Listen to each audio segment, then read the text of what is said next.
for Outlanders.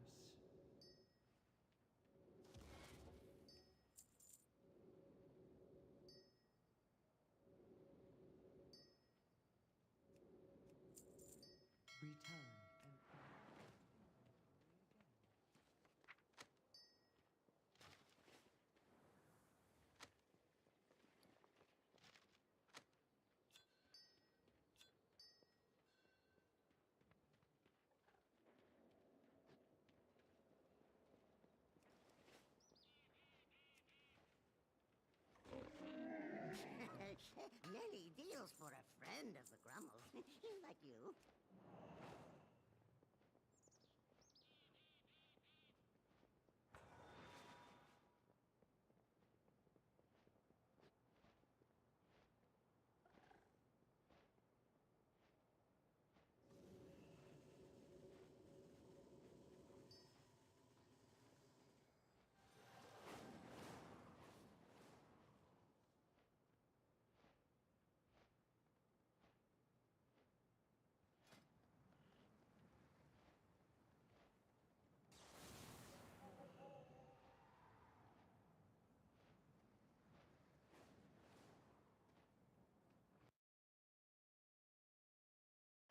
What's up, Windwalkers? For the first time ever, I think, I can say good morning. Because it is actually morning time for me. So, very different. I don't think I've ever streamed before 12 in the afternoon, which is kind of crazy. Usually I just don't. I do afternoon streams. It makes more sense. But today, as I've said for the past couple of streams, we are going full degen mode. Basically, the new, I guess you can say, half patch. I don't know how you'd call it really, because it's not like really the patch released today. The patch released like 2 weeks ago, no? But they finally released the Turbo Boost event. So what this means is now every single piece of gear you have is on an 8-track instead of 6. So all your hero pieces will now be like 6 out of 8 if you had them maxed. All your myth pieces are now 6 out of 8, which means there is a hell a lot of upgrading that you can do, and the new max eye level is now 684. I think it's 684 if you manage to get everything. I think I thought it was 685, but that's just my bad. Oopsie daisy. So I've done a little preparation for this because I don't want to be grinding out some boring content. So basically, all I've done this morning is I have run 4 raid bosses, and I'll explain why. Basically, if you're just logged in or you haven't logged in yet and how to do the event, you come over here, you go to this little bounty board here, and you pick up a quest, and the quest is basically for your dinars, yeah, and you get 3 cartel chips as long as you complete either 4 mythic plus dungeons or 4 raid bosses. The raid bosses have to be on normal difficulty plus. I'd probably advise just doing the raid bosses, because 4 normal bosses is going to take you a hell of a lot shorter time than 4 M+, but if you just play M+, you know, yeah, dealer's choice, do what you want to do. So I've done that. Right. Okay. This is where things get a little bit degen. So I've got my little note here, and I've worked out what I have to do today to get max eye level before raid. And it's actually not as bad as it sounds, on the basis that I've already saved up a hell of a lot of crests.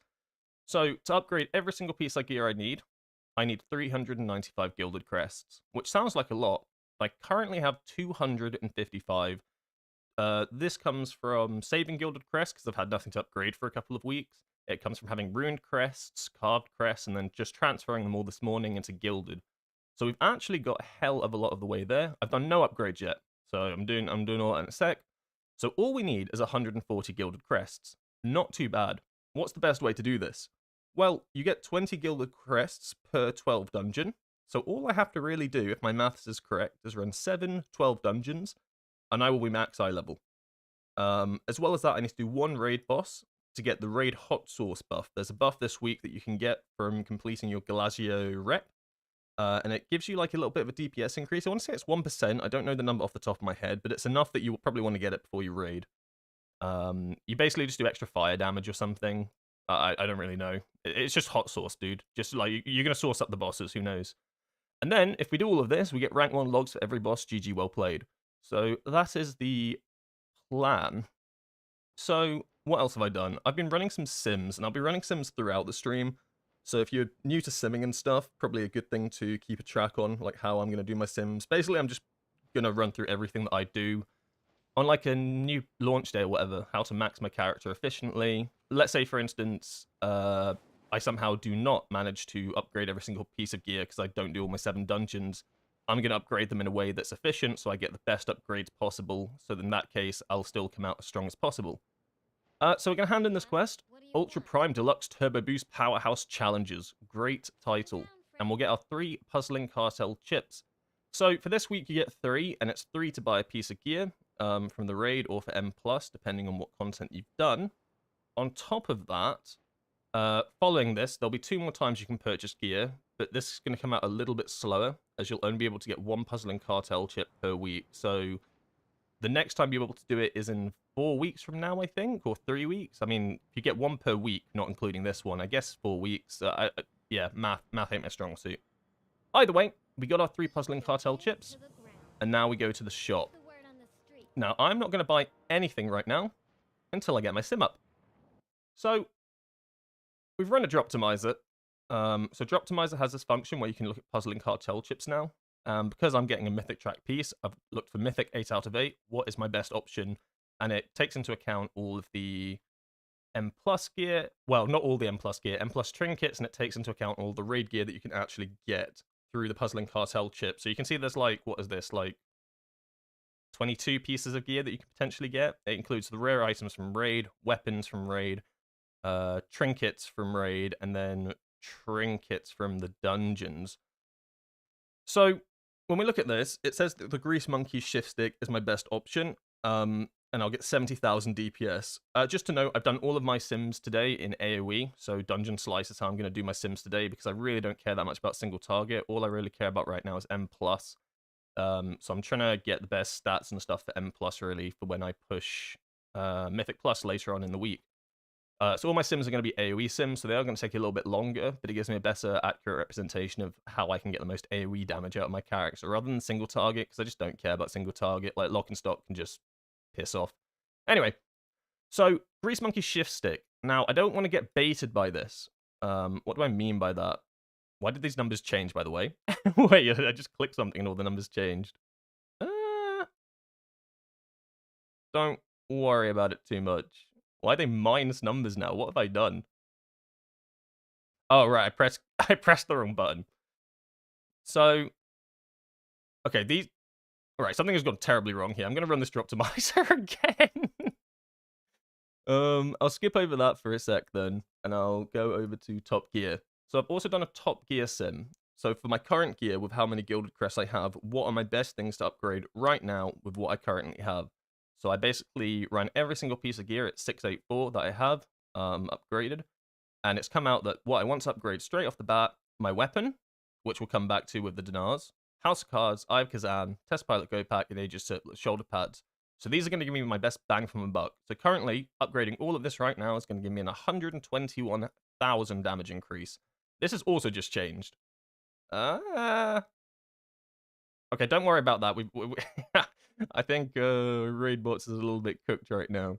But you get the point. We just hovered over that. This is going to be a massive upgrade. And this is only half of my gear upgraded, right? I've suddenly gained 100k DPS. That is insanity. We'll wait for this Droptimizer. In the meantime, what was I going to say? So basically, I don't want to get baited by the weapon, right? Because obviously it says the weapon is the best thing for me to upgrade with my Puzzling Cartel chip. But I know, because I have a Mythic track weapon, it's actually more value for me to just upgrade this with crests, and then to get the Jaster's Diamond, because this is still on the hero track.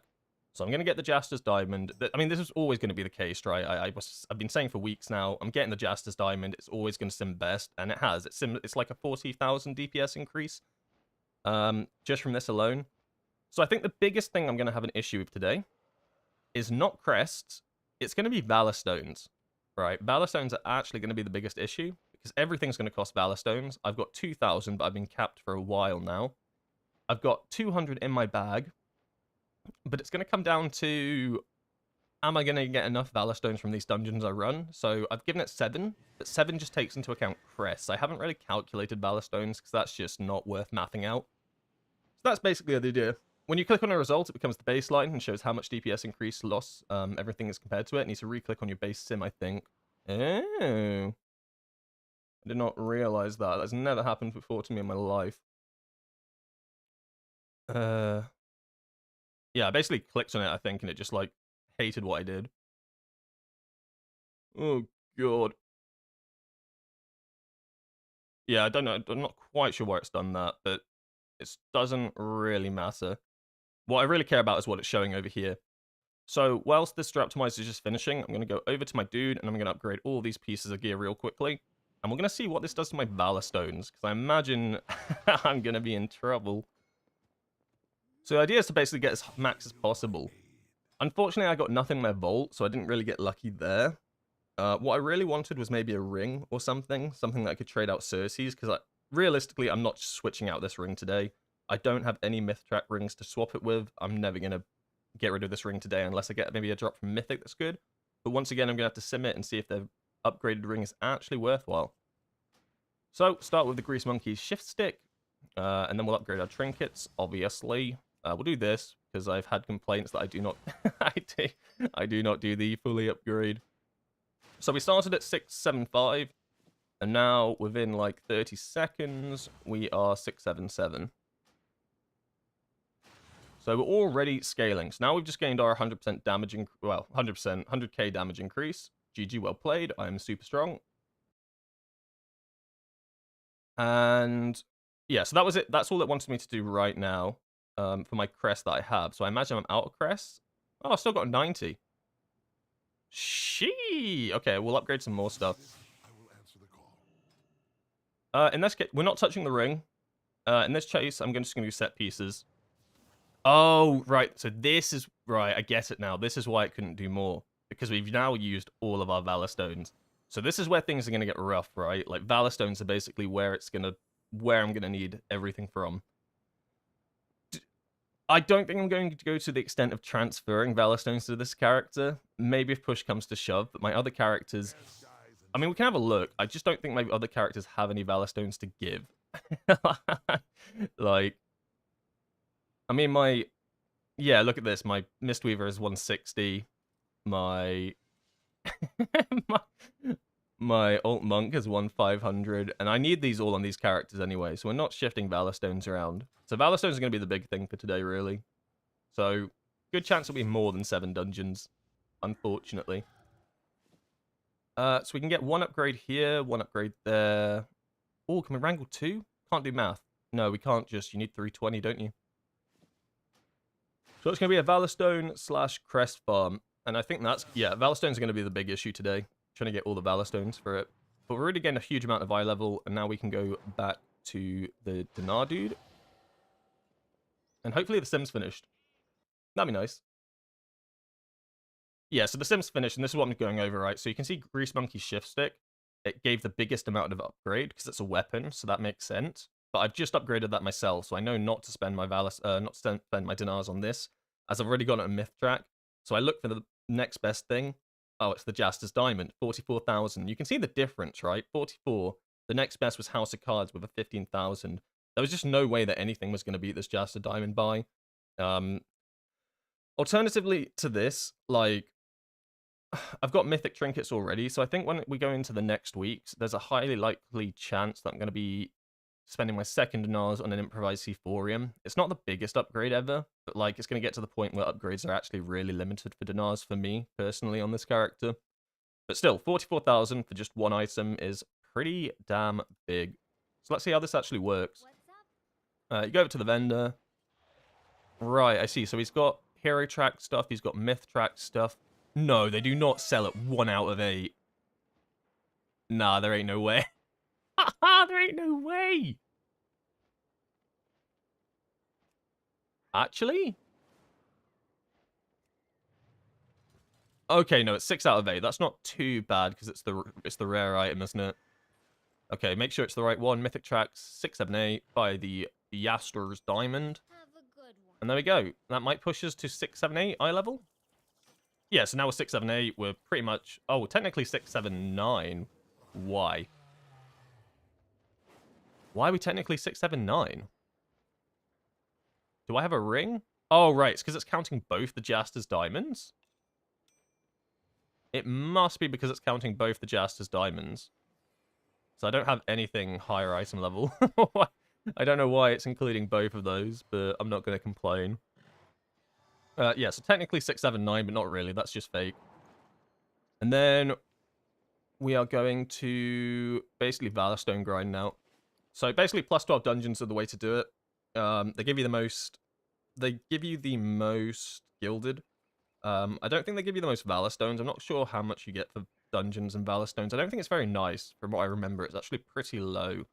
I don't know if it means I'm going to have to end up doing world quests, because I'm pretty sure world quests can give you good Valor Stones. I'd rather not, but if push comes to shove, I will. Let's actually have a look. So they're in the pinnacle chests, aren't they? I'm not doing time walking. You can piss right off. Oh, see, this quest is good, and it would be cool, but it doesn't count mythic dungeons, I'm pretty sure. Like, you have to do normal, regular dungeons. And that is just tedious. So tedious. World Soul. The World Soul, I think, does do mythic. So I think we'll choose this one. Yeah, so we'll get the Pinnacle Cash from this just for doing this for free by any mythic dungeon. And I think we'll kick off like that. As well as that, now we need to enchant the Yastra's Diamond. Oh, let me enchant you. Why would I... Hey, let me enchant you. Let me... Oh, I'm sorry, it's early. I get what I've done. I don't have the, I don't have the things to put sockets on it. I was trying to socket this, I was trying to socket my ring without having the... what are they called? The Magnificent Jeweler set. I was just trying to right-click on it to socket it. Oh, it doesn't quite work like that. So we basically gained a hell of a lot of eye level, and I'm just interested to see, like, how the damage gains throughout the day. So if we've already upgraded, like, a few items, and we gained 100k, I could easily see getting to 685 being, like, 500k worth of damage increase from what I was doing, which is quite a big jump. Like, this Turbo Boost event is kind of crazy. Like, you're going to just do insane amounts of damage in Raid. If you're able to take advantage of this. You'll also be able to do insane amount of damage in M+, but as well as that, I think a big thing is, like, survivability. You're getting tons of stamina from all this gear as well. So you're just going to end up, like, really pumping. What I need to keep an eye on, though, is because I'm upgrading all these pieces of gear, we're going to get more secondary stats. So things like Mastery is going to increase quite dramatically. Haste might increase dramatically, and we're probably going to end up in a situation where it's going to want me to use different sorts of gems. So this will just have to keep an eye on during the day. But I digress. It's dungeon o'clock. So we're going to do any 12s. Hopefully I get invited. I bloody well hope I get invited to 12s. Rookery. I love Rookery. Get me in. Crest Farm. Lowering key. That's not what I want to do. Mechagon. I love Mechagon. Get me in. Oh man, please let me into your 12s. I just want to party. Theatre of Pain. Theatre of Pain's okay. It's just a slow... It's like one of the longer dungeons. We're just going to sign up to anything. Like, Rookery's good. Rookeries are pretty fast. I'd like to do them. Alright, we've got Priory. Priory's good. It's not too long a dungeon.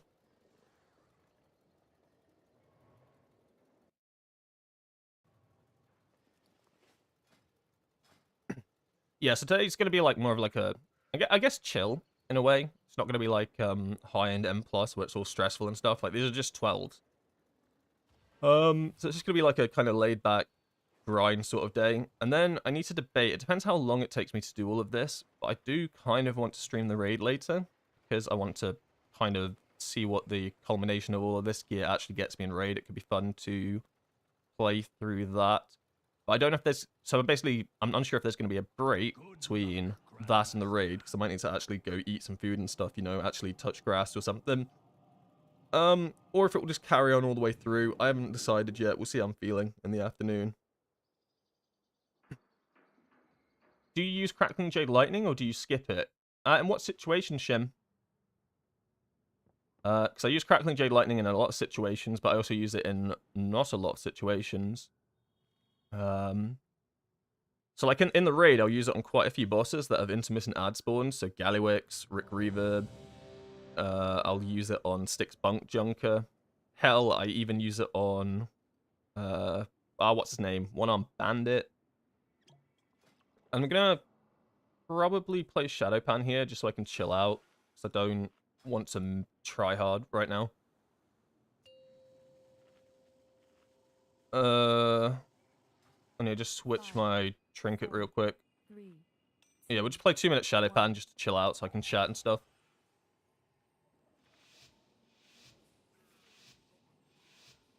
The stack on talents, is it Jade Empowerment?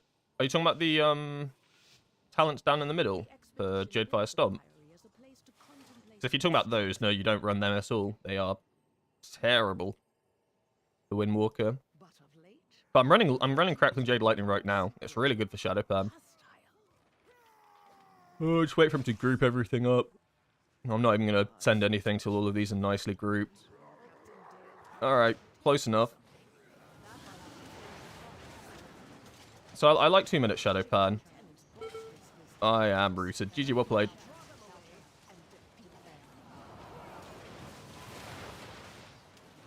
Holy, these things. I stood another caltrip. I just need to keep an eye on my health here.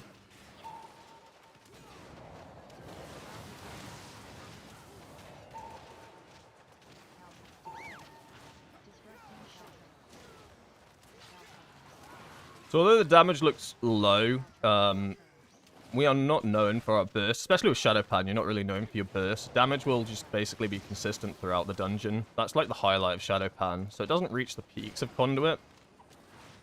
Also, the pool was pretty crap, I'll be honest. Like, things came in so slowly.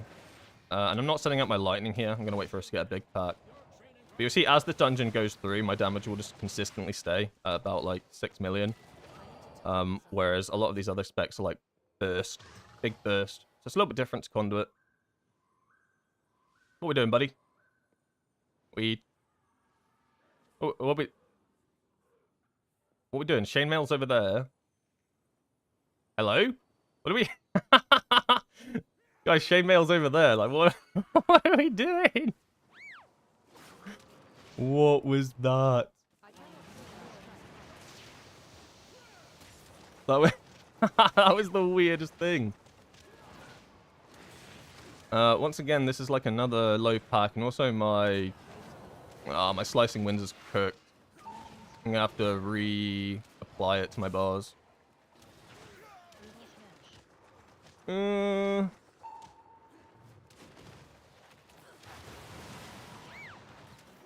Yeah, these are quite small pulls, quite weird, but I'll allow it, I guess. I think I would have preferred it if it was like a pretty big pull. Would have played a little bit better to the cooldowns that I had at the time, but it's whatever, I guess.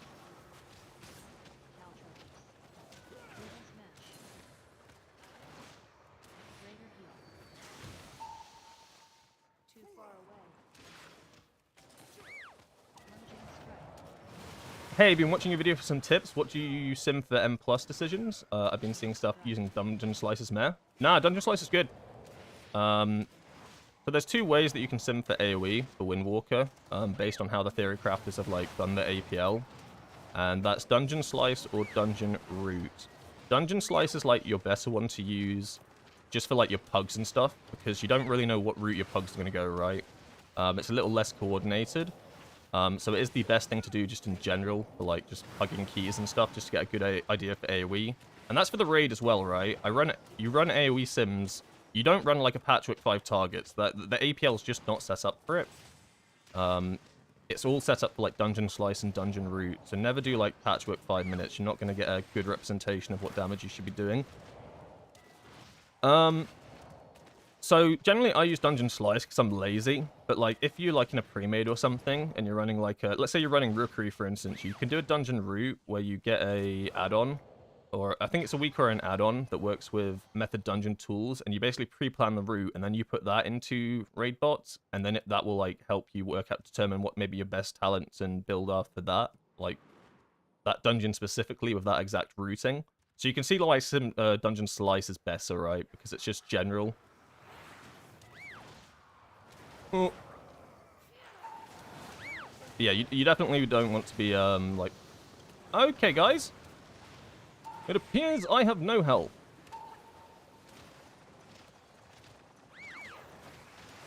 I'm lazy, so I pug pretty much everything, so Dungeon Slice works for me. Oh, me too, mate. I've never actually... I'll be honest, I've never run a dungeon route. Mostly because, like, pretty much all I do is pugs. Only, like, recently have I started playing with a pre-made where it might be worth to actually do dungeon routes. It's kind of a big pull. These guys are pumping damage, by the way.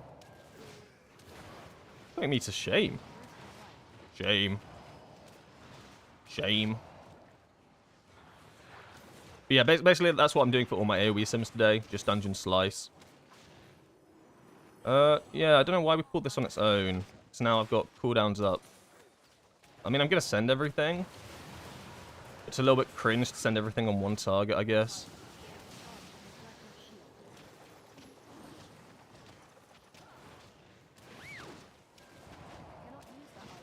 Okay. Oh my god. No interrupts allowed. What is this damage? What is my damage? Why is it so low? Oh, don't pull.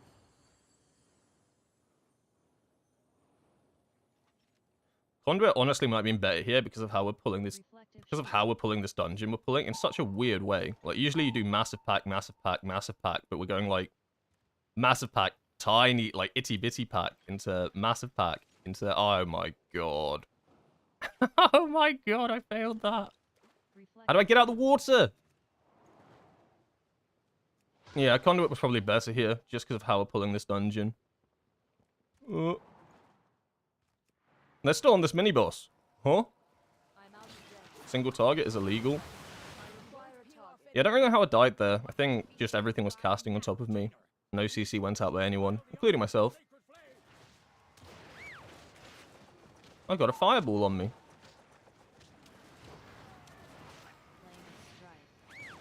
Can we, like, group these up? I cannot do damage if nothing is grouped up. Oh my god. Just deal with it, loser. Just deal with it. What's that? You're not a caster? You can't hit everything? Sucks to suck, bozo.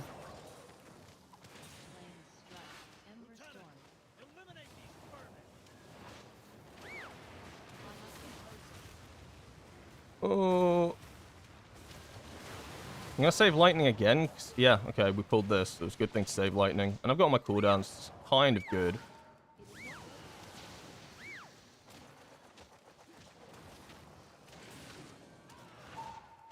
Okay, good vortex, good vortex.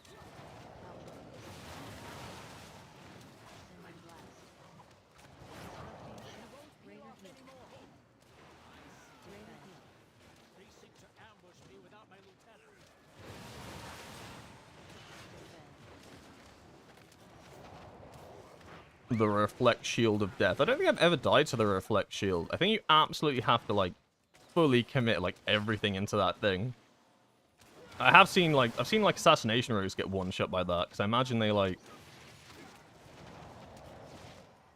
they send like everything. They send like King's Bane, they send Death Mark, and they just get absolutely nuked by it into oblivion. It's pretty funny. Touch of death. Oh no, the Uno reverse card. You just touch your death yourself.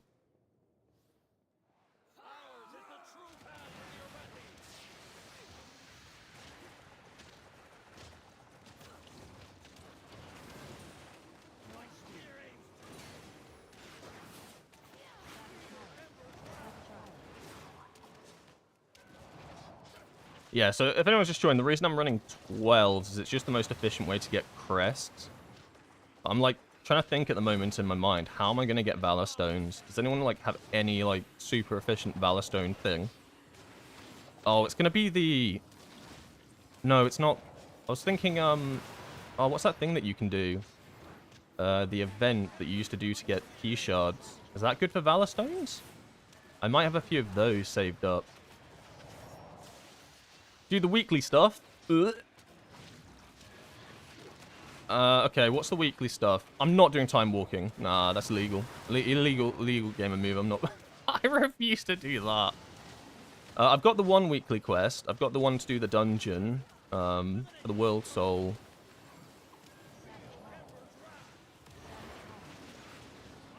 There's the other one, isn't it? Where you, Oh, what's it called? It's where you... get the Titan shards. But, like, the most annoying part about the Titan shards one is that you can't use it for, like, M+. It doesn't make any sense, right? Unless I'm, like, out of the loop. But I swear you just can't. Unless they changed it.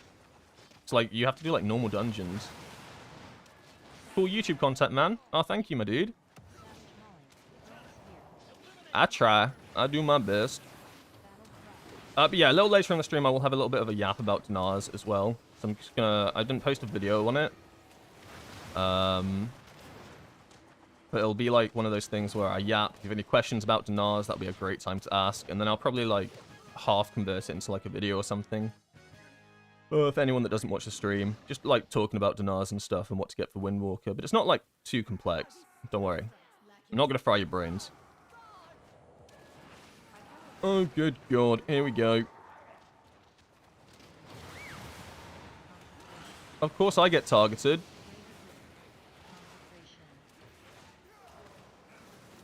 He gets targeted by abilities when he has no defensives. GG.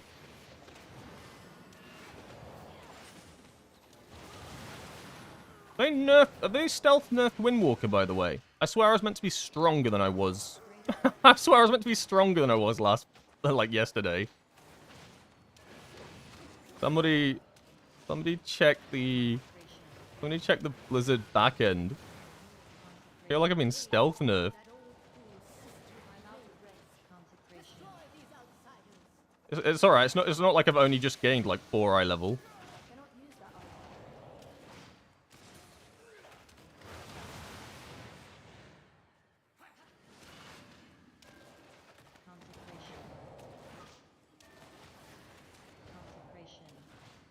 I'm gonna save cooldowns for the next pack. Oh, I'm dead here, right? Oh, it's only here.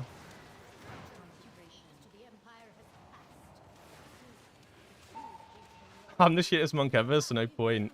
I never click mine, so probably no questions. Oh no. Yeah, but I honestly feel like I'm doing less damage than I would normally. Like, Shadowpan's actually good for this dungeon. I mean, I did die the one time. Like, 4.42 million's not bad at this point, but you could easily be, like, above 5. Maybe I'm just doing bad. I gained item level. I'm trying to understand it.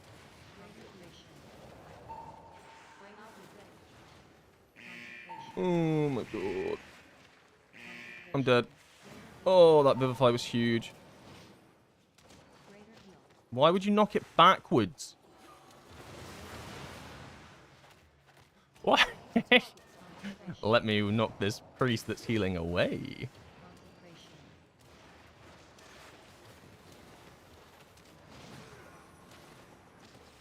Ow.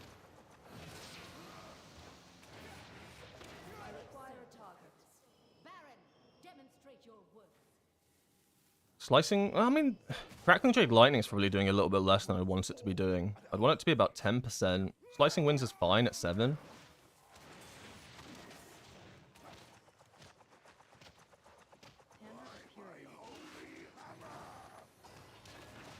I mean, that was a stack. That was a stack of all time.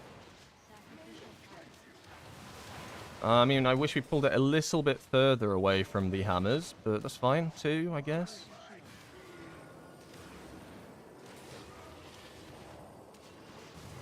Oh, this feels so bad to be holding.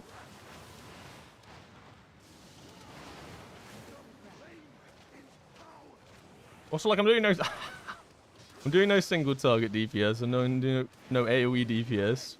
Something's wrong here. Okay, we picked it up a little bit.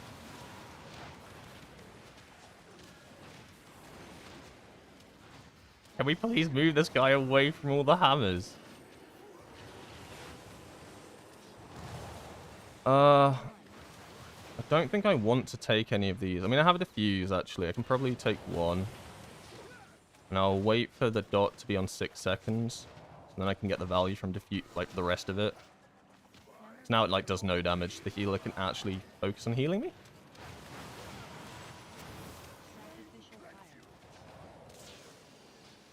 Oh my god. Does not feel melee friendly.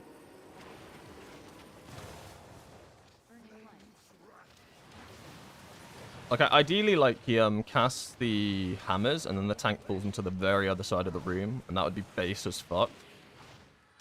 Unfortunately, we're not quite doing that. I mean, it didn't matter. It just makes it really awkward to do melee here. But look how far we'll move from this. Surprise, we're not moving at all. So it's like, okay. Ooh! Okay. Deal with it, stupid monk. I actually feel weaker as well. I'm not even like, I need to play conduit maybe, but something. Maybe I'm just coping because I'm not top DPS right now. I'm coping, but I actually feel weaker. It's very weird. When I've gained item level. So I've played Shadowpan in this dungeon a lot, and from experience, shouldn't be this low at this point. I mean, there's a few variables that have happened in this dungeon. Like, the pools haven't been massive. I did die, but I only died on that one target boss. Mini-boss thing. Needs more testing.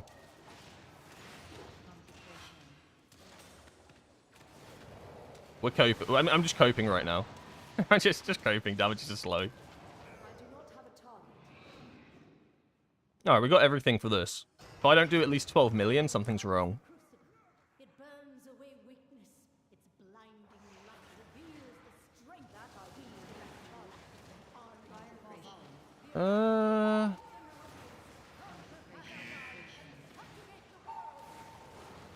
I mean, this is like awful. Oh, healer's dead. GG, well played.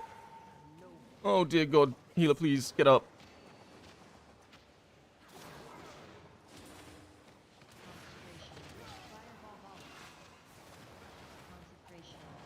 I mean, 7 million will take it. Still pretty...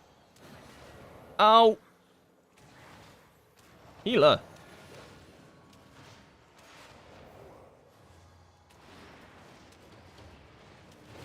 Throw it down. Throw it down.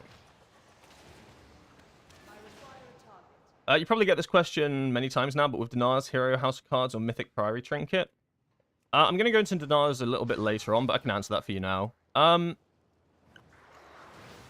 Between those two, that's going to completely depend if you want to play Shadowpan or not, right? If you want to play Shadowpan in M+ and stuff, or even, let's say you want to play it in, well, Raid less so, 'cause I wouldn't advise it in Raid.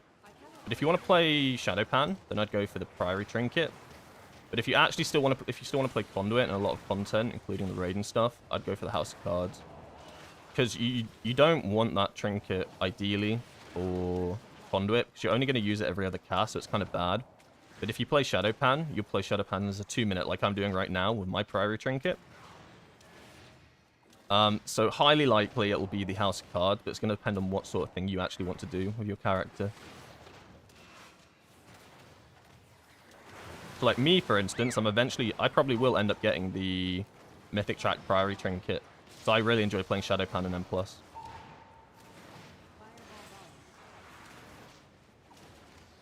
I guess I can CC now. I'm going to save my cooldowns here for Brawn Pipe. Oh god, I'm purified. Well, I mean, I pulled the damage back a little bit. It's not bad, but... I just feel like I should have gained damage with the buffs. Oh no. Oh.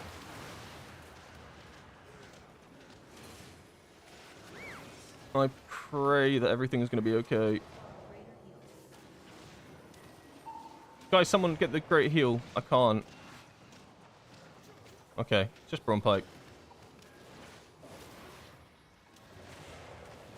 Okay, that's a good pull. I like that you pulled it into it. So now I'll send out Crackling with a Storm Earth and Fire and just keep up the tempo and the damage.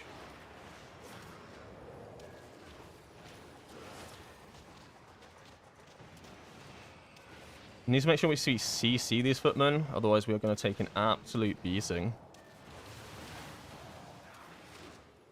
Also, Brawn Pipe probably needs to die. I'm sure this healer is having an awful time right now. Oh yeah, they're only doing 3 million. They're only doing 3 million HPS. No biggie.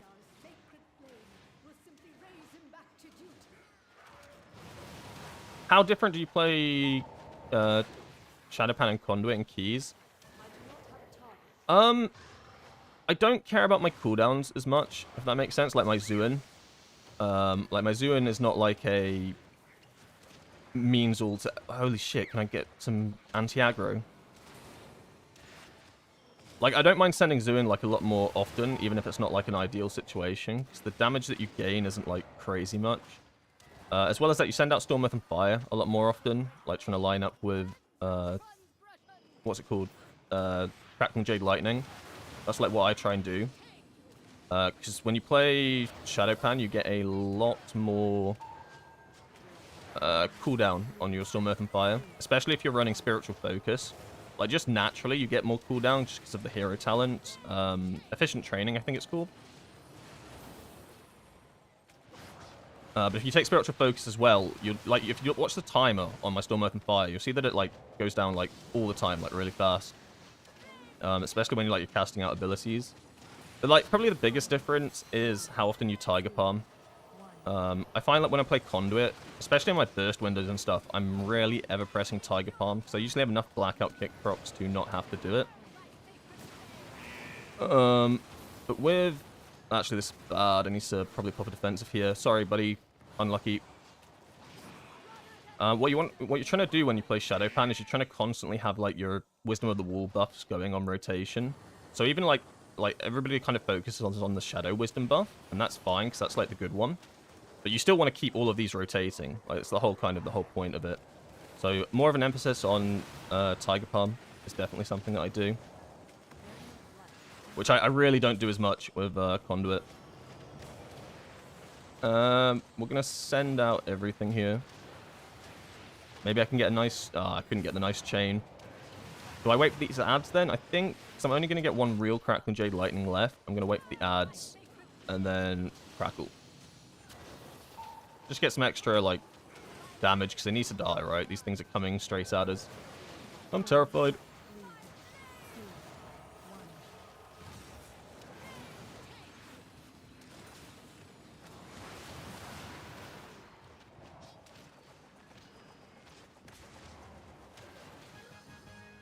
I mean, not bad. I mean, I got back to the top, but damage just feels a bit low. I don't know. We'll try Conduit in the next one. Let's go back to Dornagul and see how much Valor Stones this actually gives me. I think I saw in the patch notes they were specifically nerfing PK Porno. What the fuck? Oh, no. That was in the bug fixes, yeah? Like, they're down at the very bottom in, like, bug fixes.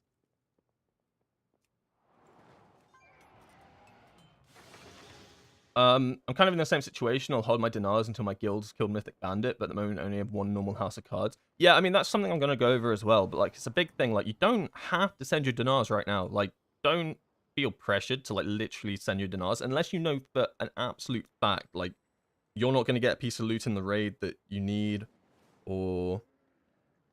Mythic Plush, there's a trinket in there that you absolutely need currently for your character. Like, you do not feel pressured to have to send this right now. Like, treat it like a vault, yeah. Sometimes you'd open up your vault before raid, and you wouldn't send it because you might get that item during the raid, and there's like 2 pieces in there that you could want. Like, you do not have to send it. For me, it's different because I know that the only thing I'm getting like is the Jaster's Diamond, and everything else is like kind of a low upgrade compared to that. As well as that, I'm probably not getting the Jaster Diamond from raid because every single person in my raid needs it.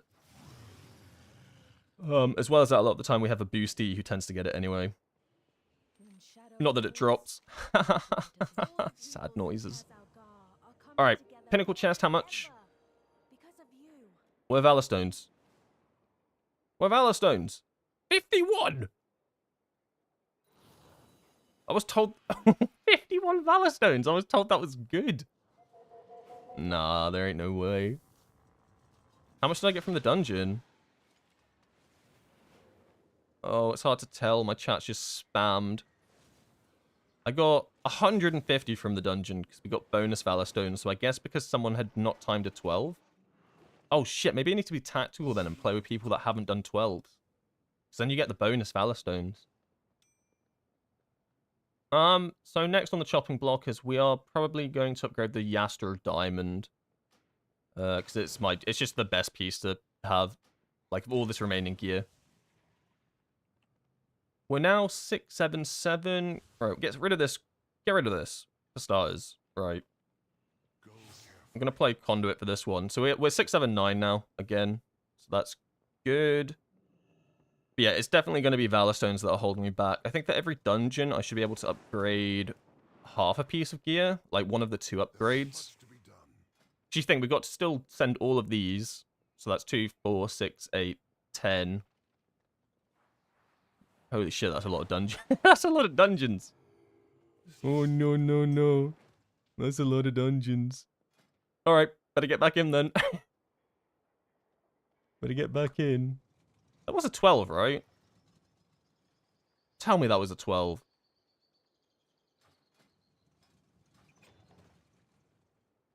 Oh, return to your Great Vault to make your selection. Oh, I didn't take anything from my vault because it all fucking sucked.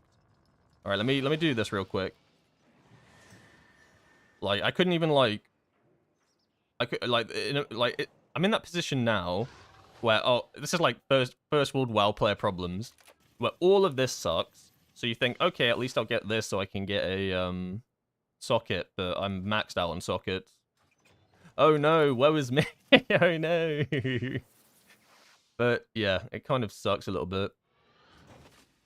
I mean, eventually, I guess if I got like another belt or something, it wouldn't be too bad. But then we're getting the belt in 11.7, so nah. I'll just hold on to those. But yeah, what did I want to check? Yeah, okay, it was a 12. Cool. You can get ballast up. Hold up. Wait a minute. Hold up, we got a big brain over here. I have calibrated my prices. Yo, golden Valor Stones! Oh, that feels so dirty, but do I... Oh my god, that means I could get 100 times 6 minus 25 times 6. I can't math, it's something like 500. That's good. Yeah, I have 6 of these. The downside is I couldn't put it on another belt. I'm not going to spend them just yet. I think it will get to a point where when I'm at my Gilded Crest target, then I'll do that. But thank you for pointing that out. That is huge brain. Mod this man. Someone mod this man.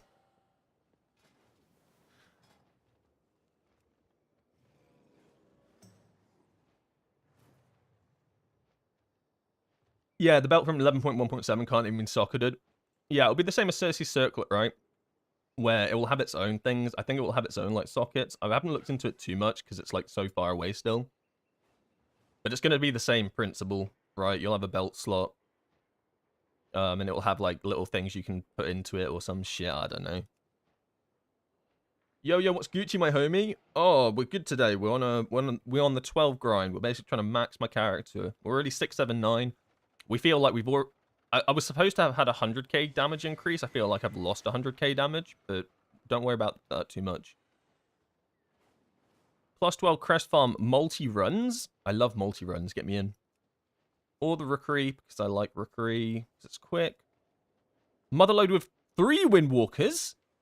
Huh? Can I get a 3rd Windwalker? Can I get a 3rd Windwalker in my Motherload? Oh, come on, it'll be funny, guys. Do it for the fun. Floodgate. You know, it's hard out here, yeah? You might have 3.3k score, but you still just don't get invited to groups.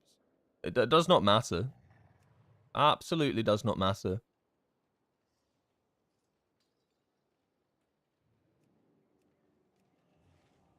I guess I'll sign up to these theaters. The issue with theater is it's... It's a long dungeon. So it eats time. What the hell? They declined me. Guys, please, my item level. Do you know who I am?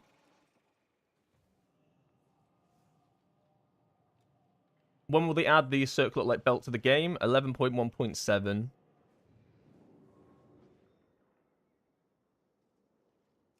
Oh my god, I'm not getting invited.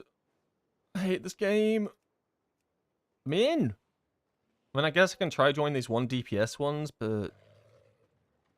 No. Plus 12, we push. Blast / no dog IQ. Get me in. Get me in. That sounds like a nice environment to play in. What is this? Okay, we've gotten to the mother load. No, because I got instantly kicked. Wait. Am I in a party right now? Oh, they're in a raid. They're in a raid group.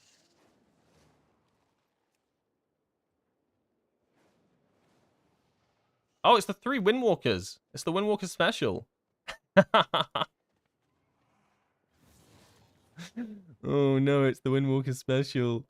But we're in a raid group. I was really confused where my party frames were. They're up in the top left corner. I thought I got invited, then instantly kicked. That would have been such a power move. That would have been such a power move. Motherload.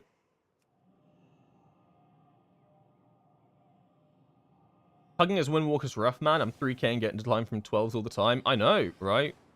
It's because people want... It's because we just don't bring, like, a Lust, or we don't bring a CR or something, so we're just in, like, an awkward spot, where if that group is still looking for, like, a Lust candidate, or still looking for a CR candidate, you just are never getting in. Amongst other things, but that's, like, one of the big ones, right?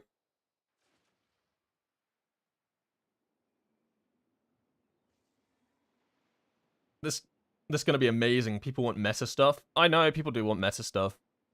Well, not this group. This group wants Windwalkers. This is the best group. This is the group you want to be in.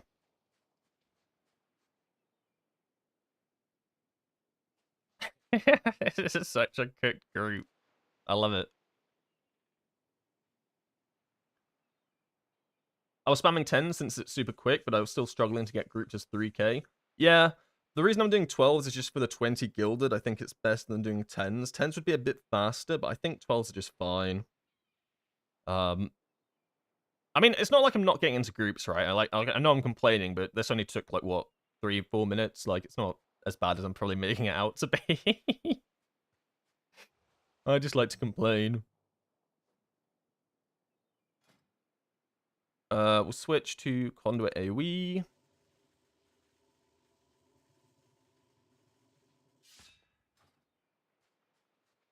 One is on P break. Okay. Yeah, don't forget to respect Celestial. Thank you. You got me. Right, trinkets? Oh, shit. Yes, yeah, we're good. Oh, no. You know me too. You guys know me too well. It doesn't switch. You know me well enough that switching trinkets and switching talent trees are just something I completely forget to do. I've set a reputation for myself, and it's not a good one. It's not a good one. Thank you for following Askia Yogdrasil, Pipslan, Zauzix, Nikon Tel. You guys have got really hard names today. Tobinator 12k. See, that one's easy. And Evil Monkey 2891. Thank you. You guys got some difficult usernames today. You're making me work. My favorite's joining, using Portal, then having group fall apart. Yeah, I mean, that's the worst, right? Because then you've got into a group and then you can't even teleport to the next dungeon. Oh, it's pain. Pain and suffering.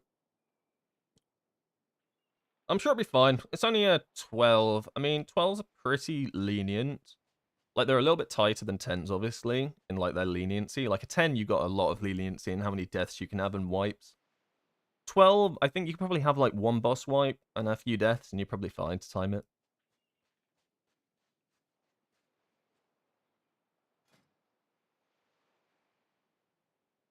Yeah, we'll see what the damage is like in this dungeon. I think maybe I'm just, like, tripping that I feel like I've lost damage.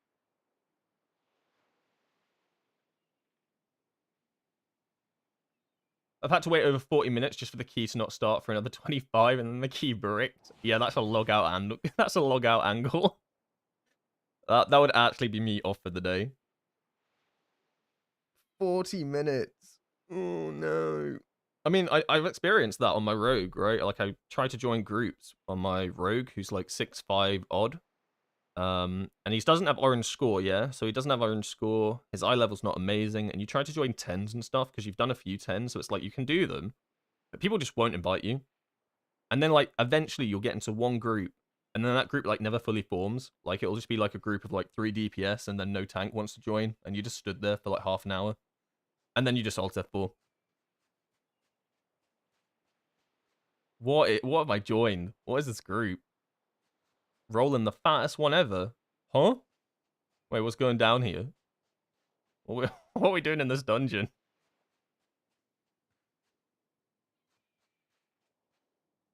Or is we break turned into me time? What have I joined? Oh, no. That's why I switched slowly but surely to tank, Brewmaster. I mean, yeah, to be fair, when I was leveling up my other Windwalker, I played it a lot as Brewmaster because I just wasn't getting into groups. The downside with Rogue is you can't do that. Like, you're literally forced to play DPS. At least with the Mistweaver, I get into groups pretty quickly because it's a healer. I mean, people instantly regret inviting me, but that's not my problem once I'm in the Keystone and they've already inserted it. That's their problem then. To get into 16s takes like 15 minutes. I don't think I've ever been invited to a 16. I basically have to do my own 16s. I've been invited to 15s, but like 16s is like, you start pushing the barrel of where people will like allow unmeta specs.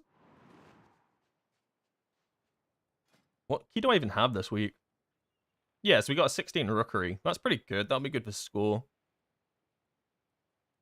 I think we might be doing some more pre-made Mythic Plus on Friday, because we're raiding again tomorrow. I'm not going to stream the raid tomorrow, because it'll be like an alt run, so bleh, gross. But I might maybe try some solo M Plus tomorrow. We'll see what mood I'm in. So I'm going to stream for most of the day today, so we'll see if I'm, like, still alive tomorrow, basically. Is Eye Trinket better than Seaphorium? It depends.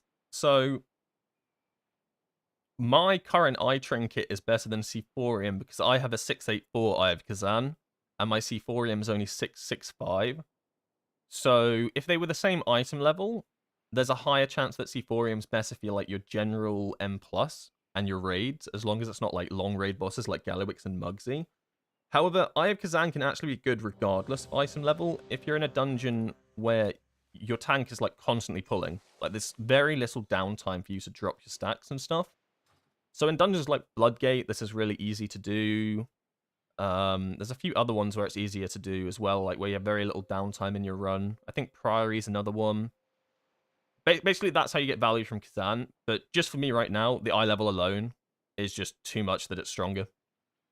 So that's why I'm running it in dungeons. So I'm not like min-maxing it like that with uptime and stuff. I'm min-maxing it because it's just stronger on paper. So if I had my next Dinars and I get the option for Seaphorium, I'm going to get Seaphorium to run it in M+ for certain situations.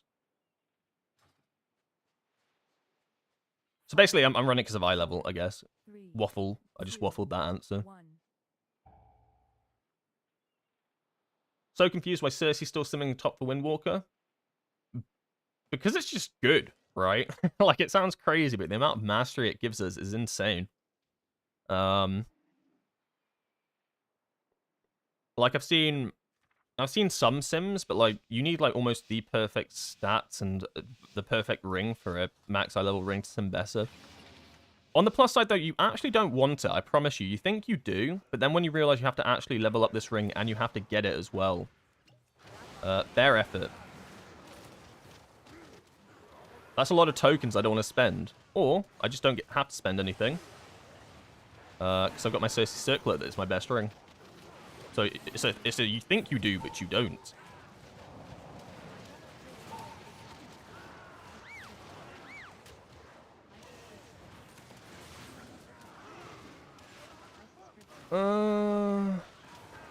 Yeah, okay, I think we're fine. That was a massive pull. Well, I say massive. It was like a mini massive pull. So I don't know what route we're going to go. I imagine we're going around the edge here if we only pulled up to here and we're going to jump over the boxes. Nope, I was incorrect. We're running up here. Silly me. Silly me. Oh, why have we pulled the Peacekeeper? Oh, good God.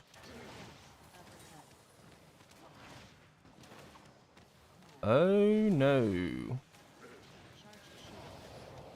I'll pop a defensive here for this charge shield.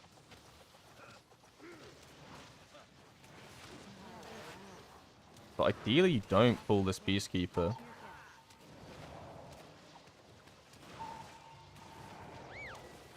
I'm going to send out cooldowns again for this. Yeah, I knew I had to health pot instantly there. Yeah, send them all out. This Peacekeeper's going to take a while, and I don't want to be holding my cooldowns for like ages whilst we do the skip.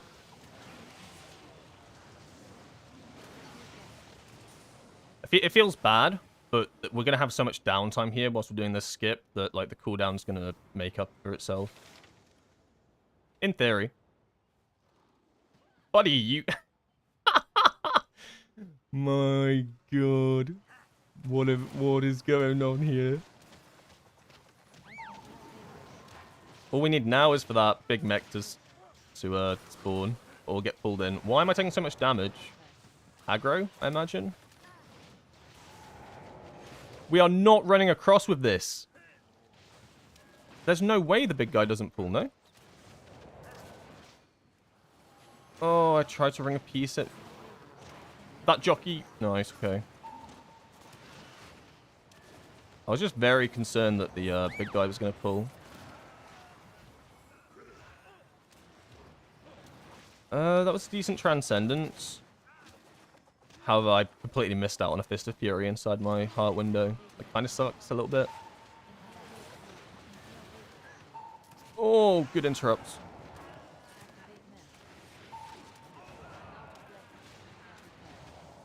Oh, get away from me! I'm just saving everything for the next pack now.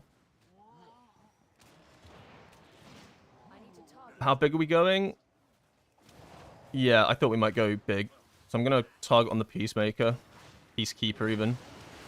I mean, he could be a Peacemaker. I don't know. Isn't that like a gun for him? Oh, what's the game? Apex.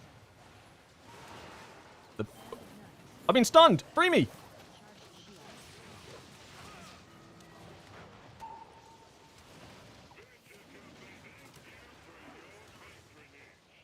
I'm pretty sure every single one of the Windwalkers just pop Celestial Conduit here.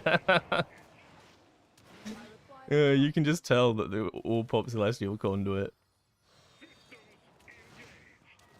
We have, like, no ranged here, so we're going to have to move out for these bombs, I think. I'm just going to play... I'll just be Cristiano Ronaldo here, I think.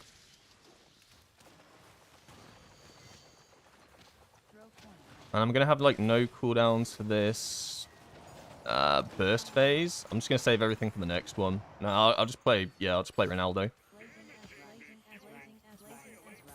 Oh, we all did pretty well. There's one bomb there. Yeah, just run it into. Good tanking. I guess I can get a mini burst window out, so it's not end of the world. But nah, I'm just going to save everything for the next time it gets the 150% DPS increase. So we like value here. So I think in Season 3, if there were to be no 1.5 minute unused trinkets, the Celestial Hero talent would be unusable. Yes, but to counter that, they'll always have a 1 minute 50 trinket. I think it's like something... Say, there are so many specs now that 1 minute 30 seconds. They always release like a 1 minute 30 trinket now. So I wouldn't worry about something like that. It's just standard now. Now, if that 1 minute 30 trinket's good, that's a different question. Right, like, does it give good stats and stuff? There will definitely be a 1 minute 30 trinket or two. That's... Oh, I thought he didn't get that for a sec.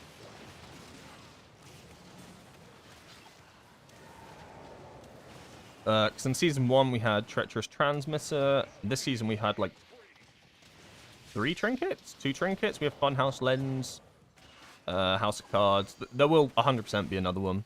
So there's too many specs now that play 1 minute 30. You'd basically just be trolling, like, half of the damage dealers in the game.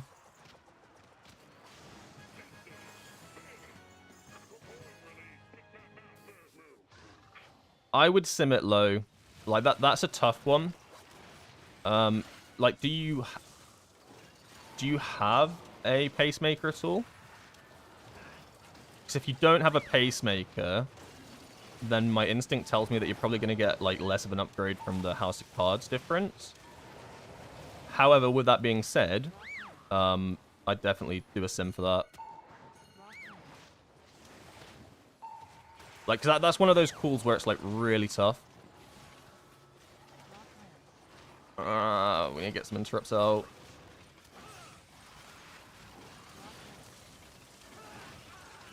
I'm gonna send a mini burst window out here. Oh my god.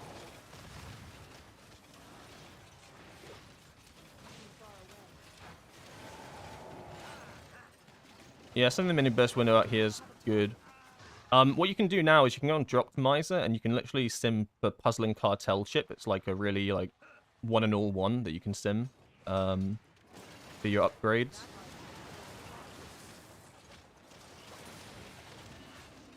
The only thing I don't know is if it'll take into account if you have done that content or not. Potentially? I don't actually know. Like, if you have, like, is it going to tell you to get, like, a Mythic House of Cards even though you haven't done, you know, Mythic One-Armed Bandit? I'm not actually sure. I'd have to double check it.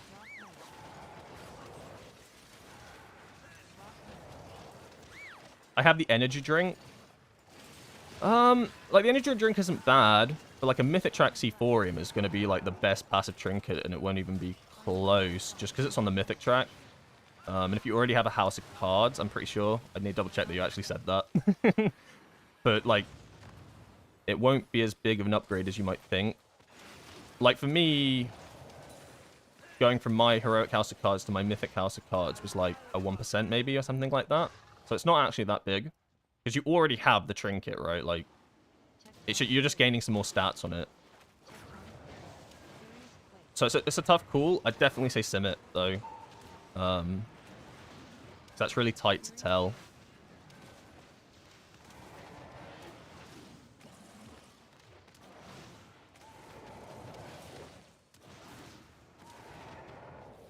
If the energy drink is simming higher, potentially you don't have a lot of mastery on your other gear, and that could potentially mean that your mastery is being carried by the energy drink, right? Because it's a very high mastery trinket. That's like the implication I would get from that. And basically by giving up the energy drink, it's basically saying, okay, you're going to lose so much mastery here that it's actually quite rough for you.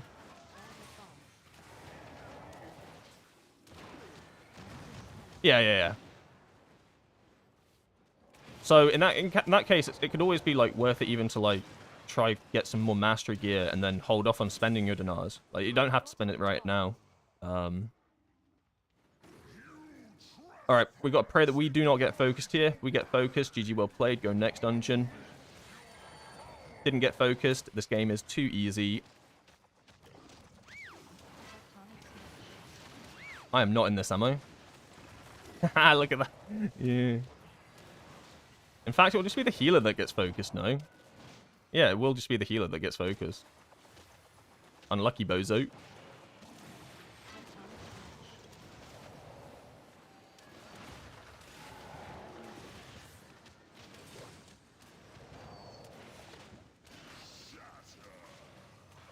I'm going to save my cooldowns. I mean, I shouldn't have to save them for long. Actually, I'm not saving anything. I'm going to pop everything on this Earthrazor once I can. Fixate that boy. Uh-oh.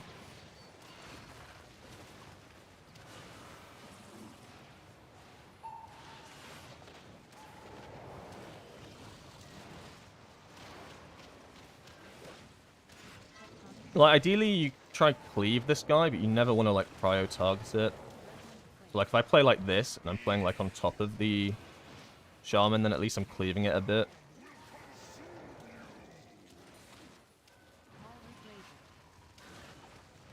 He always brings out the other one and he buffs it. Alright. Dude has got a hell of a lot of health.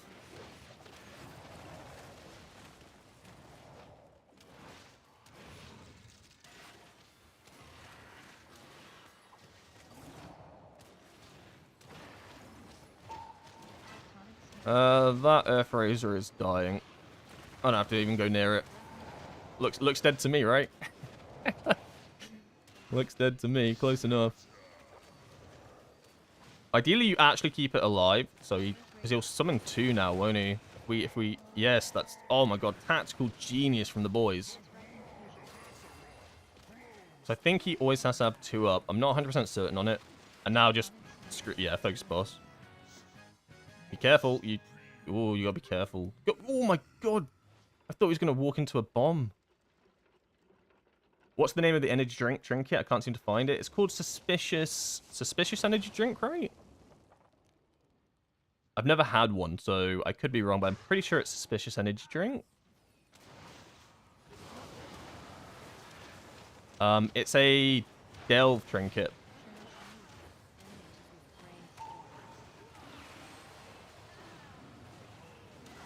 So the only way you can get it is from delves.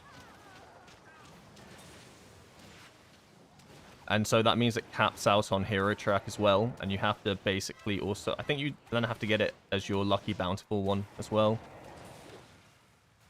Healer down! Healer down and we pulled. Panic. Actually, huge panic. It might be okay. Just keep spinning. Just keep spinning. Just keep spinning.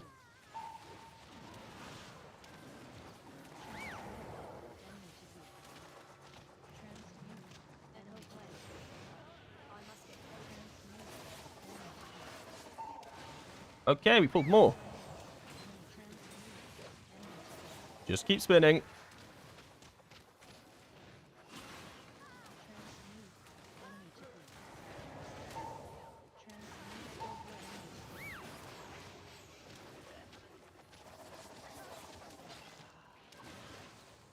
That wasn't too bad. We did lost it, but I don't think that's a bad lost, to be honest.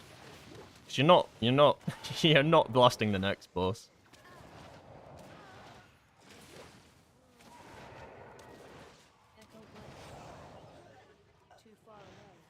Imagine we could get Myth Track Delve trinkets.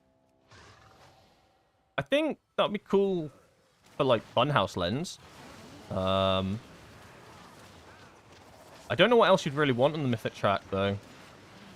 Like, 'cause I think the mechanical would still probably get outdone by the Sephorium. But Funhouse Lens could be good for... oh, what's it called? It could be good for... Shadowpan.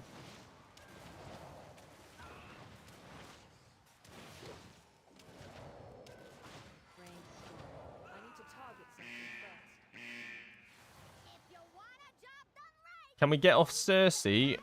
I imagine you're asking if we're switching rings. In that case, it's going to be very dependent. And actually highly unlikely for a while. So unless you have, like, the perfect max myth track ring, probably not. I don't think you'll be able to do it with a crafted. It's always worth simming, but from what I've seen, like, I still don't think a crafted ring will outdo it. I think, like, it pretty much has to be, like, the perfect ring drop for your current stats from a dungeon. Which sounds very vague, and it's because the answer is very vague. I don't actually have a definitive, you want to get this ring from this dungeon. It's going to depend on what your stat balances is. So potentially there might not even be a perfect ring. Like, I'll do some simming in a sec. I'll do a sim for, like, Droptimizer and M+, and see if there's any possible ring right now that would sim higher than Cersei's. But I did do it last night, and there was nothing for my current stats and stuff. Is this on me? Panic! Everybody panic!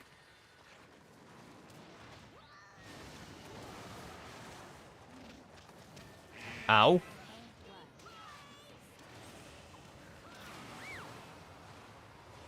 But I said it already, right? You actually, like, you think you don't want Circes until you get this new mythic track ring, and I guess it's a bit more eye level and stamina. But the trade-off as well is that you're gonna have to level this ring up, and that's like a hell of a lot of crests, and that's a hell of a lot of valor stones. It's actually not too bad still having Circes. I think the only downside to it is that it has less stamina. But like, I honestly think it's a you think you do, but you don't. Like, obviously, you will never be, like, max eye level if we have to keep using Circes, but no other Windwalkers will, right? Unless they have the perfect ring. And even then, like, it's not going to be, like, crazy. It's not going to sim, like, infinitely higher. Like, it's not, like, it's going to be a massive difference. They're very close. I don't think you meant to walk into the mine, mate. Guys, I don't think we're meant to be walking into these mines. Oh, no, no, no.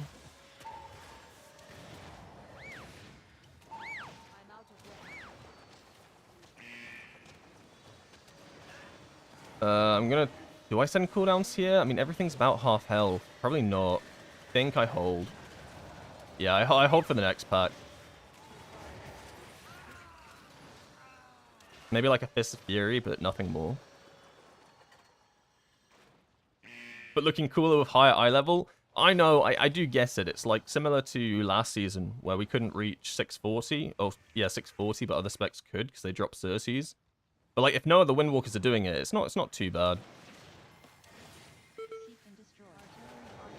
Oh, I don't like this. Send cooldowns. Don't worry, deal with the consequences later. Holy, that mine was going so fast.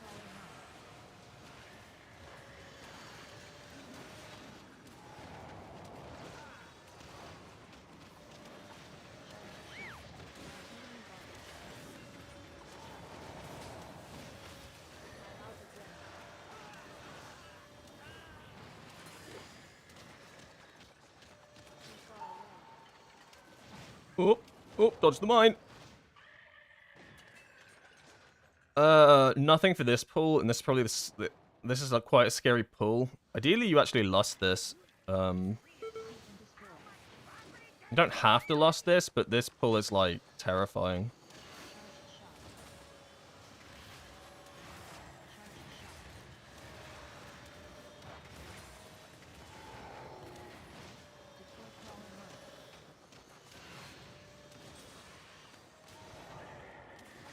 It's actually not too bad.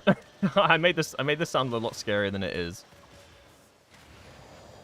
And you know what's funny? Because we're all Windwalkers, we can all stand inside the Gatling gun in the safe spot. Like, none of us have to move outside of that. I'll be interested to see if they move or not, but you don't have to. So we can actually get, like, optimum uptime. You might not like it, but this is what a peak comp looks like. This is the safe spot where I'm stood. Good luck, everybody, I guess. Can we... Okay. I guess. Yeah, we should go back to the safe spot. Yeah. Look, you can literally dance in this Gatling gun. Look, I walk inside of it. See, look, there's no damage. I love Gatling guns. Like, you don't take you don't actually take damage. After the intermission, you will. So be warned, don't be crazy. So it's to do with Dance of the Wind, our hero talent. Not hero talent, just one of our baseline talents on the monk tree that makes you take reduced physical damage. So because this entire phase has no physical damage but this... Yeah, look, you can see the other monk just walking in it as well. Like, you take, like, literally no damage from it. Because it's at 9 stacks. It's kind of funny. But then when you get to the intermission, and you do take physical damage, then it will hurt again. I'll just send cooldowns at the end of this boss. This guy looks like he's angry at me.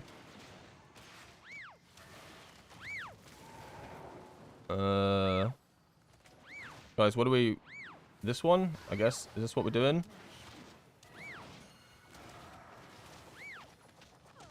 Oh, no, you didn't stand on the thing. Alright, we need to kill these guys now, because we're taking a lot of damage from Buster Shot. I'd rather not send coolies. Oh, that's too far away. I literally can't make that.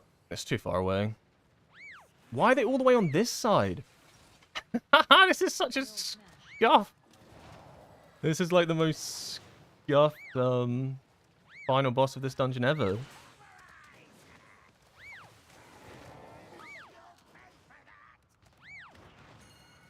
The biggest slicing winds you ever seen. I did try to use slicing winds for the last one, but I didn't have it up. Oh no. Oh man, I'm in coolies.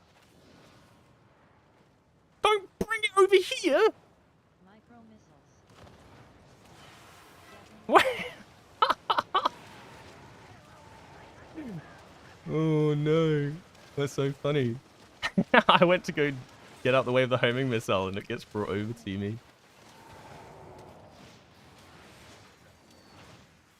That's some crazy shit.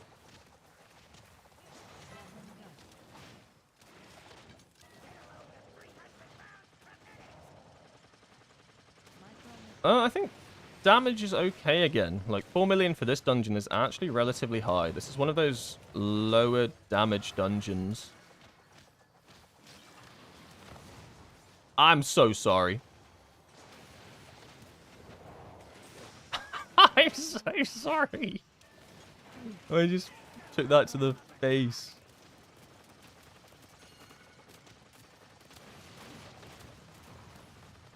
Yeah, I do prefer doing this boss on the safe spot, but, I mean, if it works, it works. Hopefully, because we two-chest this as well, I'm hoping that we get another bonus Valor Stones. I'm hoping that basically someone here has not two-chested this dungeon. Please? Yep, we got it again. So we got 150 Valor Stones. They're, like, huge. That's a massive amount. But yeah, over 4 million is not too bad for this dungeon, so I don't actually think they've stealth nerfed our damage. I've changed my mind. What? This monk just went offline. GG's. He's done here. He's had enough. Nothing scary with 3 Windwalkers? Oh no! I just don't know why this isn't taken to like the MDI. Like, this should be the MDI Metacomp. Like, you know, we've got 3 Ring of Pieces. 3 leg sweeps, 3 paralysis. What more do you want? What more? Like, what more do you want? Need to check what this guy's doing differently. I don't know.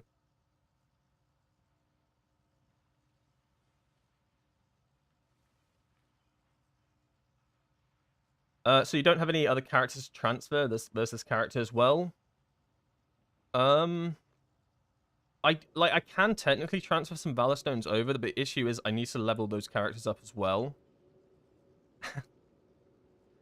So I'll basically be screwing over my other characters, right? And I really don't want to do that because I need them for my other splits, like my other runs and stuff. So, like, the trade-off just isn't worth it to get this guy, like, super maxed out. Like, I still think I'm on pace. I still think I'm fine to max this character by the end of the stream. By the end of the day, whenever. Like, 150 Valor Stones is still pretty good per run. It doesn't change too much.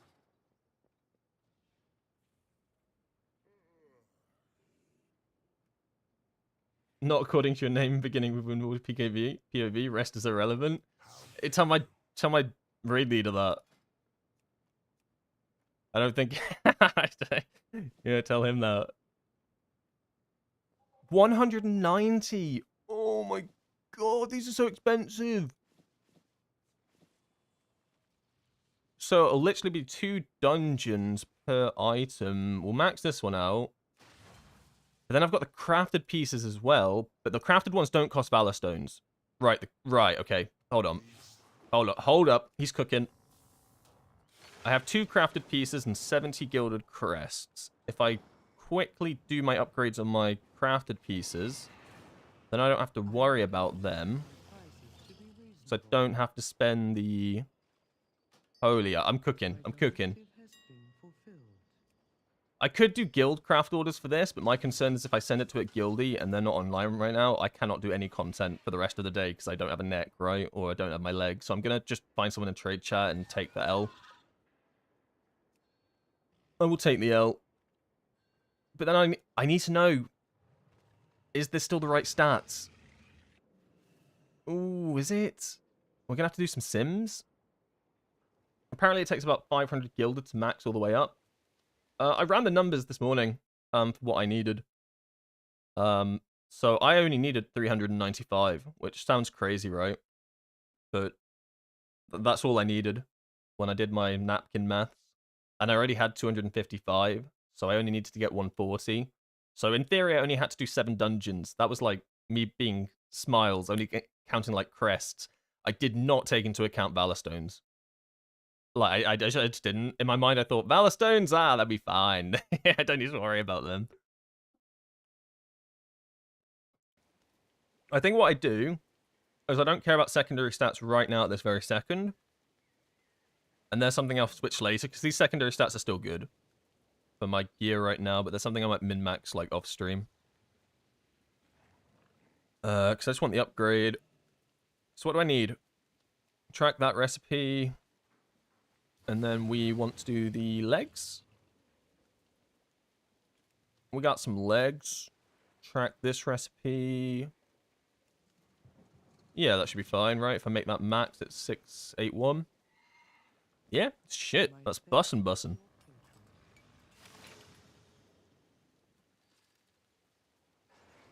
You can switch the Circlet Mastery proc to haste or crit by unequipping it and just recraft same stats if all good. Yeah, you can do that with Circe's. I personally don't need to right now because my Circe's best if it is mastery because it's giving me like probably my most mastery out of everything right now. My directive is to serve you. But you can easily you can manipulate your Circe Circlet to give you technically any stat you want to a degree. If you like take off all of your gear and then put on like let's say you wanted to make it give you verse, you could then put on your highest verse pieces, then put your circlet on, and then put the rest of your gear on. You can manipulate the ring. What am I after? Shopping list. Oh boy, he does shopping.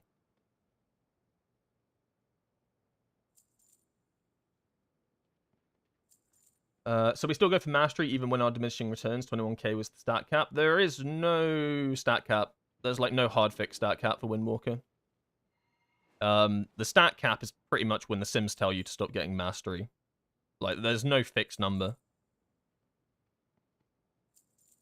I mean, just from like playing the game and speaking up the Windwalkers, like some are 27,000 right now. That's a little bit bait biased because of the flask. If we take that off, I'm on 23,000, right? And that's still fine for me. Like, it still doesn't mind me having some more mastery gear, eating mastery food, stuff like that. So there's like no hard cap. Basically, the caps are just when the Sims start reallocating more stats to like crit or verse or haste. But there's no like actual... The moment you hit 23,000 mastery, you're not allowed another mastery piece anymore. Because like even with the diminishing returns, mastery is just that good for us. Because we hit our diminishing return cap at 50%, right? I'm pretty sure that's when diminishing returns already reaches its like peak is at 50%, and then it just... I might be wrong. It might be 90. Something like that. Like basically we've already hit it. But it's still so good enough that it doesn't matter. It doesn't matter. Don't you have an ult with a lot of Valor Stones that you can transfer? Nah. Not really. I mean, like, don't get me wrong, I do. Like, it is 100% possible. Like, I could transfer my things from this monk over here. But the issue is, I need to play this monk in my run tomorrow for raid. And my raid leader has specifically said, level up your run 2 ults, because they need to be higher item level. So if I just basically bin this dude and get rid of all of his Valor Stones, I'm going to be in this exact same situation on this character. But it's going to be worse because I don't actually enjoy playing this one as much because it's like leveling up again, right? So I'd rather keep the Valor Stones and just do some dungeons. It's not the end of the world. I promise. Question for you, boss. Who's taking you to 12s at 629 without a group? No one at 629. Oh, I'm not 629. I'm 679. But if you're 629 trying to get into a 12, you'll never get into a 12. Extended supply of goods for outlanders. I don't even think you get into M0s at 629. Well, no, that's actually tight. You would get into M0s. I don't think you'd get invited to a normal raid. Approximately how many eye level upgrades we get after upgrading all the items? Max item level should now be 684. So, yeah, 684. So for me, that's about 9 item level. It probably won't go that high because of Cersei's Circlet, though. It'll probably be like 683 or something. But 10, like, it's more or less 10 item levels, which is a hell of a lot. Like, that's a lot of item level. Like, if you can get as much, like, gear as possible leveled up with, like, a hero track, mythic track, whatever, your damage is going to skyrocket compared to what it is, like, on the reset. Or before the reset, even. This is a nuts event. So I'm just doing trade chat right now. I'm just getting someone to recraft this.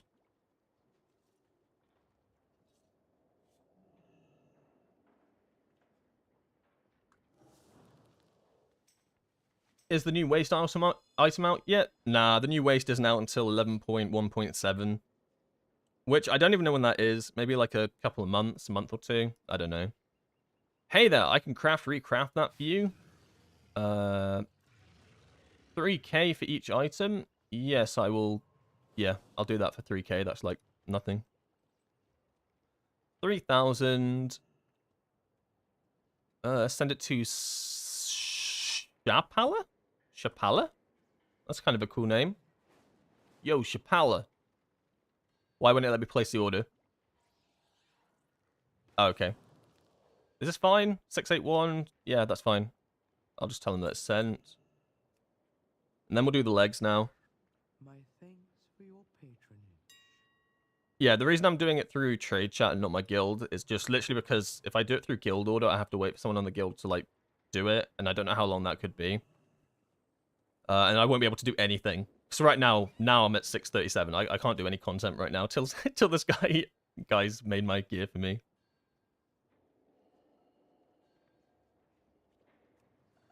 Oh, what's wrong with that? Oh, it needs the gilded augment.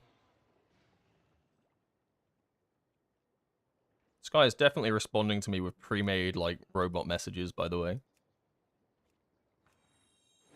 Yeah, he's literally got, like, checking your order now. Please be patient while I'm switching crafting characters. Your amulet of earth and craftsmanship order with 3,000 gold completed. Thank you. This guy did definitely not type that out himself. I promise you that. Hello, do you use haste flask? I do not use a haste flask. I use alchemical chaos, and there's a high likelihood that you should use alchemical chaos. Unless your haste is absolutely abysmal. We're talking like if your haste is 15% or something, then there's a good chance alchemical chaos might not be as good as what you call it? Flask of haste. I don't even know what it's called. Swiftness, something like that. There's a high likelihood that it might not be. This isn't my real haste. My haste is actually 21%. But it's worth a sim. But usually, if you're not running the alchemical chaos, it'll be because your mastery's too low, and you're actually running the mastery flask instead. The haste splash just isn't as good as it was in season 1 with Shadowpan, where haste was like a little bit better. What item level do you recommend for keys? Level 12 and 13. Got 666. Oh, that's absolutely fine item level. But you're just gonna end up in. Your biggest issue is getting into the keys, right? Like you can easily do 12s at 666. You can probably do 12s at like, I don't know, 655 maybe. I guess if you like playing out your mind. It's just getting to the groups might be a hard thing because you're competing against people that are going to be like in the 670s now. So that'll be your only downside. Not a single person has opted to craft my legs. Oh, wait. Hey, I know this person. They crafted something for me yesterday. 3.5k. Crafting prices are not as bad as they used to be.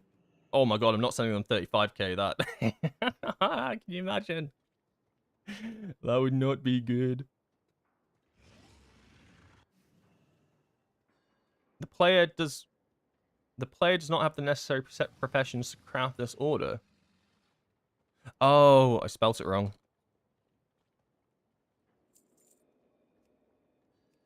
I was about to say, hold up, wait a minute. I'm getting scammed. Thank you for following Kirk the Burke. Great name. Kirk the Burke. Oh my god. Get that off. I'm not wearing any pants. And peruse my inventory again. It's not that sort of stream. Alright, so we got 681 neck. I mean, this is going to be like minimal item level gains. It's worth getting the crafts out of the way, because I didn't have to spend any Valor Stones for them. So they're kind of like the good ones to do real quickly. But now, right now, I'm out of crests and I'm out of Valor Stones. So now we're in like the deep water. But this was always going to happen.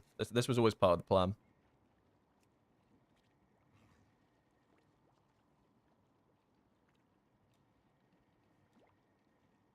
Alright, I think the legs are done now, apparently. Yep, 681, Fortune Craft. So we are still 679, but technically we're 680. But I don't really know why. I think it like is counting my second Jaster's ring or something. I could not tell you, unless I'm like secretly wearing something I shouldn't be. I wouldn't put it past myself. Oh no, I need my... Oh, I need my braces done as well. Okay, we'll do 112 to get 30, and then we'll do the braces next. I completely forgot I had braces. That's not too bad, though. Awoo!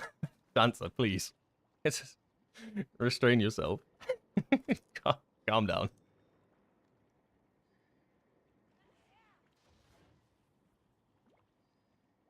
But yeah, so far, so good. I mean, I can do a... I'll do a quick sim to see what sort of, like, damage we're at.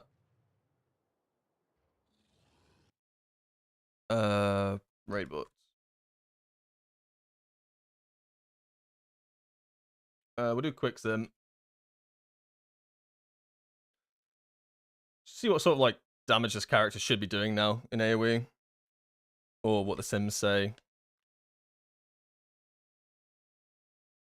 It won't be accurate, because I definitely did not turn raid buffs off. Don't worry about that. We're just looking for a ballpark figure. Don't worry too much about the number.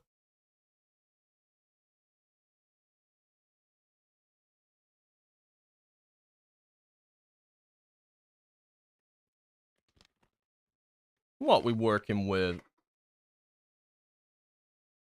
Okay, so 4.5. We got all the buffs, don't worry, so this is a little bit scuffed. 4.5, I think I was playing around the 4.2. So we have gained quite a bit of AoE damage from previous sims. Like maybe 200k so far, odd. 200k just from some item level upgrades. So it's like, we're going in the right direction, and these are like massive gains when you think about it. And that's like that's about maybe half of the upgrades in total. So I think I'm about right in saying that, like, if you fully upgrade to max item level from, like, 675 or something, you're probably gonna get about 500,000 extra damage in AoE. And it'll probably be about, like, half of that in single target. I don't know. I don't numbers. I let the robots do that for me. But with that said, I'm gonna do my Dinar thing in a sec. So if you have any Dinar questions, think about them. Get ready to ask them. I'm just going to grab a drink before I do that, and then I'll basically just do my... Yeah, if you have any questions about Dinars, I'll probably just walk through what the Dinar system is. I'll talk a little bit about corruptions as well. I'll basically just be going through the Peak of Serenity thing, just talking about, like, Dinars, you know, basically it's kind of the stuff that I've been talking about already, more or less. And then having a little chat about corruptions and what you should be looking for. There was a slight tweak in what our best corruption was last night, actually, due to some extra theory crafting. So, spoiler alert, our corruptions have changed. And that's on the 20th. But yeah, I'll just be a sec. just realize my heroic track Jasta can be upgraded. All your heroic track pieces can be upgraded. Everything, all hero track now will be 6 out of 8. So anything that you have on the hit, basically pretty much every single player will be able to upgrade stuff right away. It's kind of cool. It's a cool event. Yeah, so quick right back, and then we'll talk about Dinars, and then we'll get into some more dungeons.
Hello.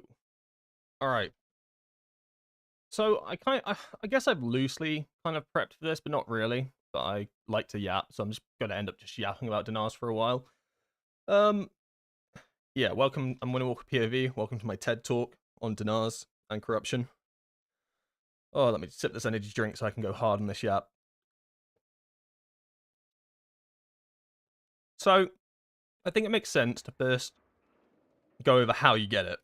Because if you're like me this morning, and you woke up, and you were like, where the hell do I start this quest line? And you message your guild chat, and you're like, guys, where? You start it by basically coming over here to Vault, and there's a little bounty over here with an X on it. It has a quest. You click on this, and you accept it. The quest will basically say, you either need to do 4 Mythic Plus dungeons, or kill 4 raid bosses on normal difficulty or higher.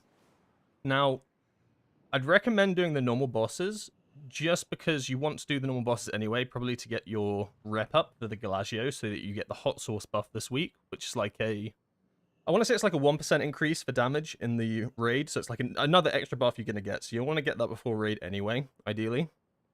It's also going to be faster. Now, if you don't raid, that's fine, just do your 4 Mythic Plus, and you'll be good to go. So, you've done your 4 normal bosses, or you've done your 4 dungeons, and you've completed the quest. You come over to this little dude over here. What's he called? Rexel. Oh, sorry, it's a lady. My mistake. This little dudette. So you come over to this little dudette, and you hand in your quest, and you get 3 Puzzling Cartel chips. This is the only week you're going to get 3 Puzzling Cartel chips. And as you'll see, all of these items cost 3. So, in total, you're going to be able to get 9 Puzzling Cartel chips, but this is the only week you're going to get 3. Each week, there's going to be this quest at the board. You're going to have to do your normal dungeon, your mythic dungeons, or you're going to have to do your normal bosses, and you'll get 1 apiece. So, right now, you can get 1 piece straight away, and then in 3 weeks' time, you'll get another piece, and then 3 weeks' time, you'll get another piece. Now, you'll see there's duplicates, so you need to be careful here, especially if you have the option to get myth track pieces. You need to be careful that you don't pick the hero track one, because you'll be kicking yourself, and I guarantee you probably cannot sell it back, right? So, it won't apply to everyone, but if you do want the mythic track pieces, they're on the right-hand side, right? The right-hand side versions, and hero tracks on the left-hand side. Now, you'll notice there's not a lot of actual loot here. It looks like it's a lot, because they're all duplicates. But I'm pretty sure in total there's only like 25 or something pieces here. And this includes all the raid weapons, all the raid rares. So that includes Jasta Diamonds, the cape from Lockenstock. And then it also includes all trinkets from the raid. On top of this, in terms of Mythic Plus, it only includes the trinkets. So you can't get weapons from M+, you can't get rares from M+, there aren't rares in M+, but you know what I mean? So you're basically deciding on trinkets, weapons, or rare items. So, let me bring up this page. So, this is Peak of Serenity. They did a little bit of work, and they've put out this nice little, like, kind of guide. And I agree with all of it. I think it's a good guide, but there's a little bit of, like, caveats to it all. And it's not going to apply to everyone. I think the biggest piece of information you need to read here is if you don't have access to a piece, then either wait till you do, or go to the next on the list, right? This is very important. And I'll emphasize this now. You do not have to spend your dinars right away. Like, you don't. You do not have to spend your dinars right now. Don't get FOMO. Like, you can wait. Think of it like a vault. You open your vault in the weekly reset, and you see in your vault you get a... I don't know, let's say in your vault you get a Vexy weapon from Mythic, and you're like, oh boy, Vexy weapon from Mythic? I don't have a Mythic track weapon. I want a Mythic track weapon. I should take this. Hold up, we're doing a Mythic raid today, and we're doing Vexy. There's a good chance that I will be the only person that gets this weapon if it drops, so I'm going to wait till we down Vexy, then pick my vault option. Think of it the same way for the Puzzling Cartel chips. If at any point maybe you're doing one on Bandit today, on Heroic, and you were going to go for the House of Cards option from your Puzzling Cartel chip, just down the boss first, because you will feel so bad. You'll kick yourself if you pick the House of Cards, and then it drops, and you were going to be the person that got it. Because then you basically essentially stopped yourself from getting 2 pieces of loot.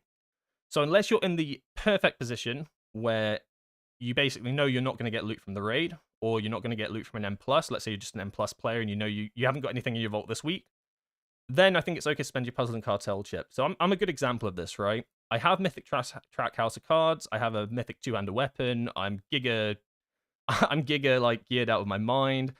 So the only piece of gear that I really knew that I wanted, and it was like a 100% guarantee, was the Mythic Track Jasta Diamond. Because I have a Hero Track one, and this sim's the best. And we'll go on to simming. So for me, I picked the Jasta Diamond Mythic Track because it was a 40,000 DPS increase in AoE, and whatever it was in single target. Basically, it was the best thing by far, and it wasn't even close. So I'll show you simming a sec, because this is worthwhile as well. Just because the list has a priority on it, it doesn't mean that you have to it doesn't mean that you have to get the top piece. I would always still do a sim, like regardless. Even if I still simmed it, right? I still simmed to make sure that Jasta Diamond was the one on top. Because for me, it was like, okay, this Jasta Diamond is a higher piece of gear, but maybe potentially the Seathorium is actually better than my Aya Kazan right now. It turned out it wasn't, but it's always worth a sim, and it's really simple to do. So you just go to Raid Bots, Droptimizer. I mean, I'll just show you how to do this real quick. You do SimC. You need to have the add-on called SimC. Then you do /SimC. You get this up. You copy it. And then we go to Droptimizer. Paste that bad boy in. And now Raid Bots has all of your information for your character, all the gear in your bags, all your stats, your current talents, everything. And now we go to the Puzzling Cartel chip option. And this is going to completely depend on if you're after a heroic piece or a mythic piece, depending on what sort of content you've done. So for me, I've done the raid on mythic, and I've done all my 12s. So I only want to look at mythic pieces. If you've, for instance, only done the raid on heroic, but you've done your 12s, I would still probably do myth and a heroic. I'd do 2 of them, because you want to compare the 2. If you've just done heroic raiding and you haven't done your 12s, then it's worth doing the hero track one, right? So if we do mythic track, and then all you have to do is upgrade it to 684. I do it at the top level. I wouldn't do it at base level, because you're going to upgrade it, right? Like, just do it at the top level. And then all you do is run Droptimizer. Now, you can choose between either looking for single target, or you can look at Dungeon Slice.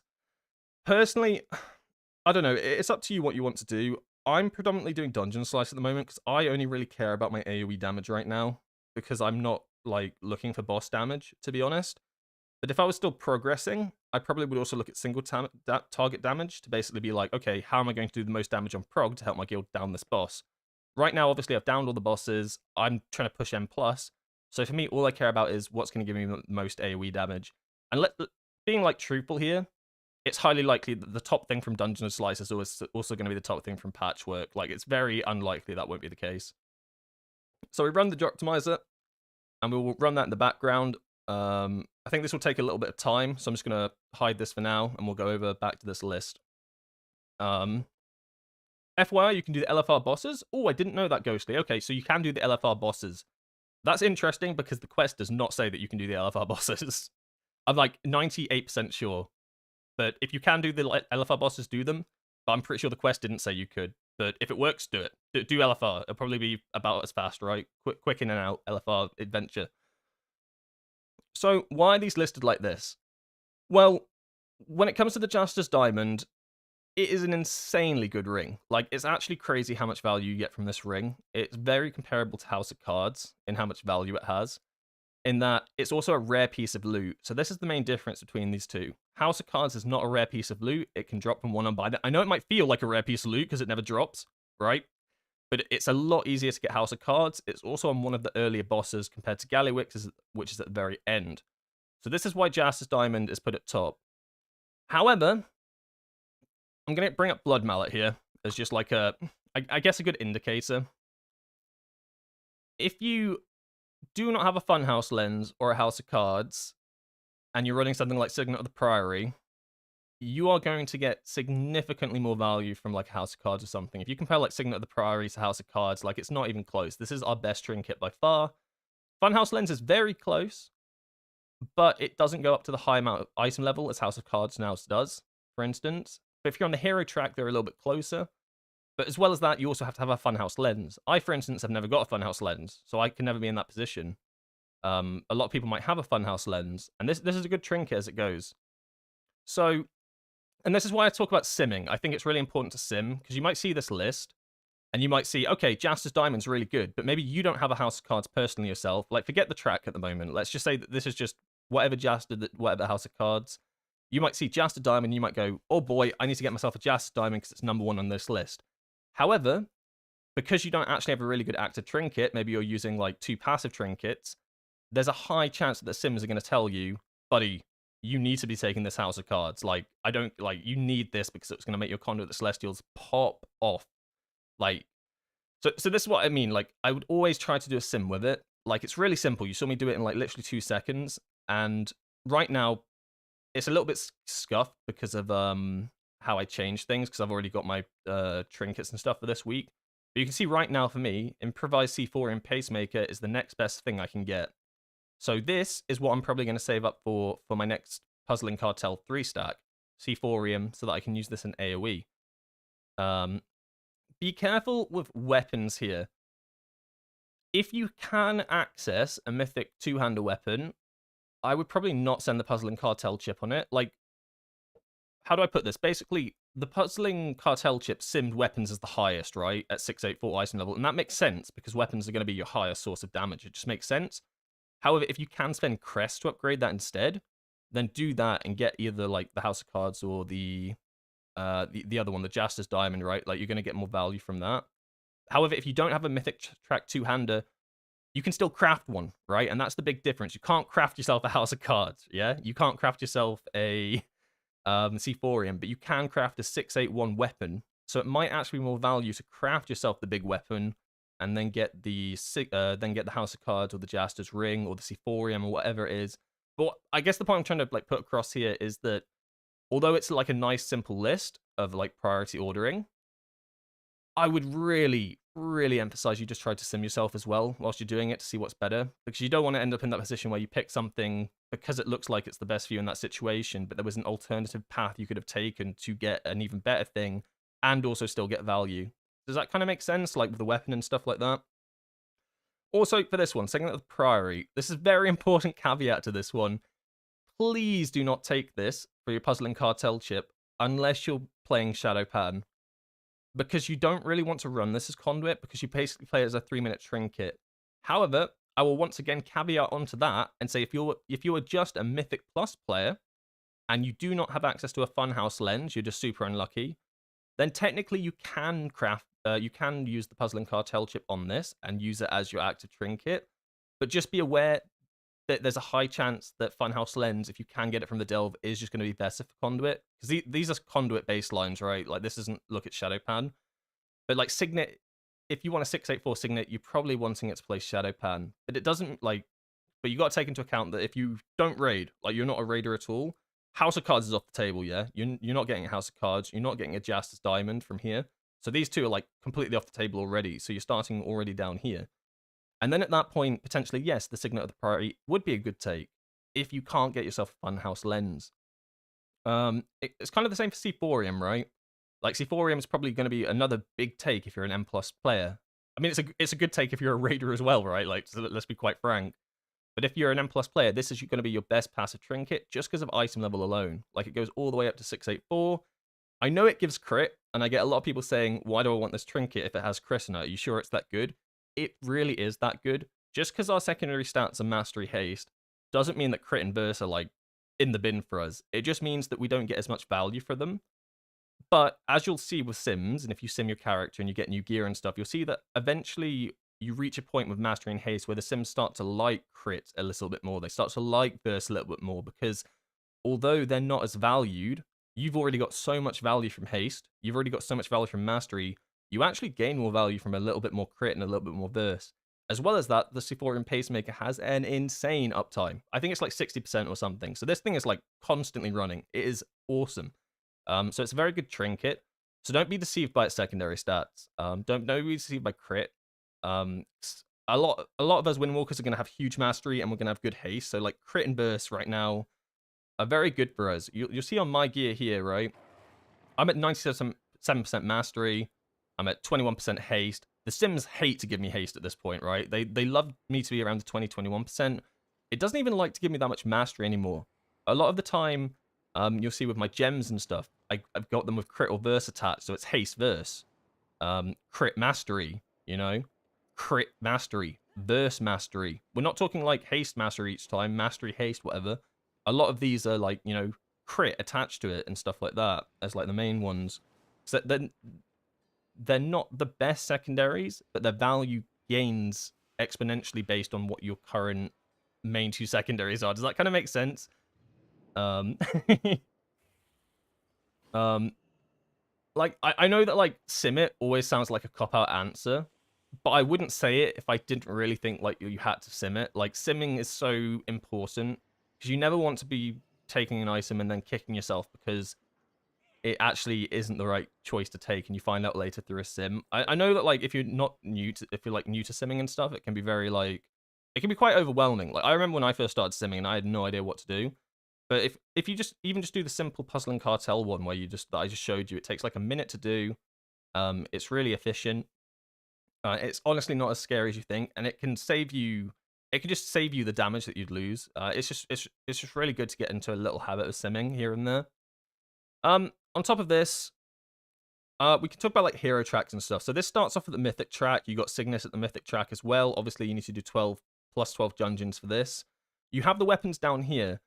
Now, note that this says Giga Bank Breaker, or any mythic track two-hander weapon you have access to if you do not already have one equipped.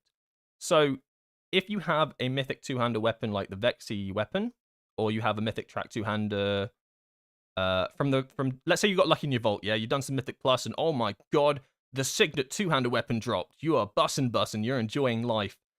There is a super low chance that making the Gigabank Breaker is going to be an upgrade, because this mythic track two-hander weapon, you'll be able to upgrade, right, already. Or even hero track weapon, right? So you then go for the hero track Gigabank Breaker. The value's actually going to be very limited, so just because this is in 4th spot, you need to know the caveat of, but if you've already got a two-hander weapon of the same value, taking this is going to be very limited value, right? Because you could literally just upgrade this, and then something else gains value. So, what's the point I'm trying to make? The point I'm trying to make is, I know it like looks like a simple list, but do try to understand that there are like caveats to all of these, and they are written there for like a reason that's quite important. Eye of Kazan's an interesting one, and we will touch of Eye of Kazan. You can see how low it is, right? And you might be thinking to yourself, how is the Eye of Kazan myth track at 7? This is from Gallywix, for God's sake.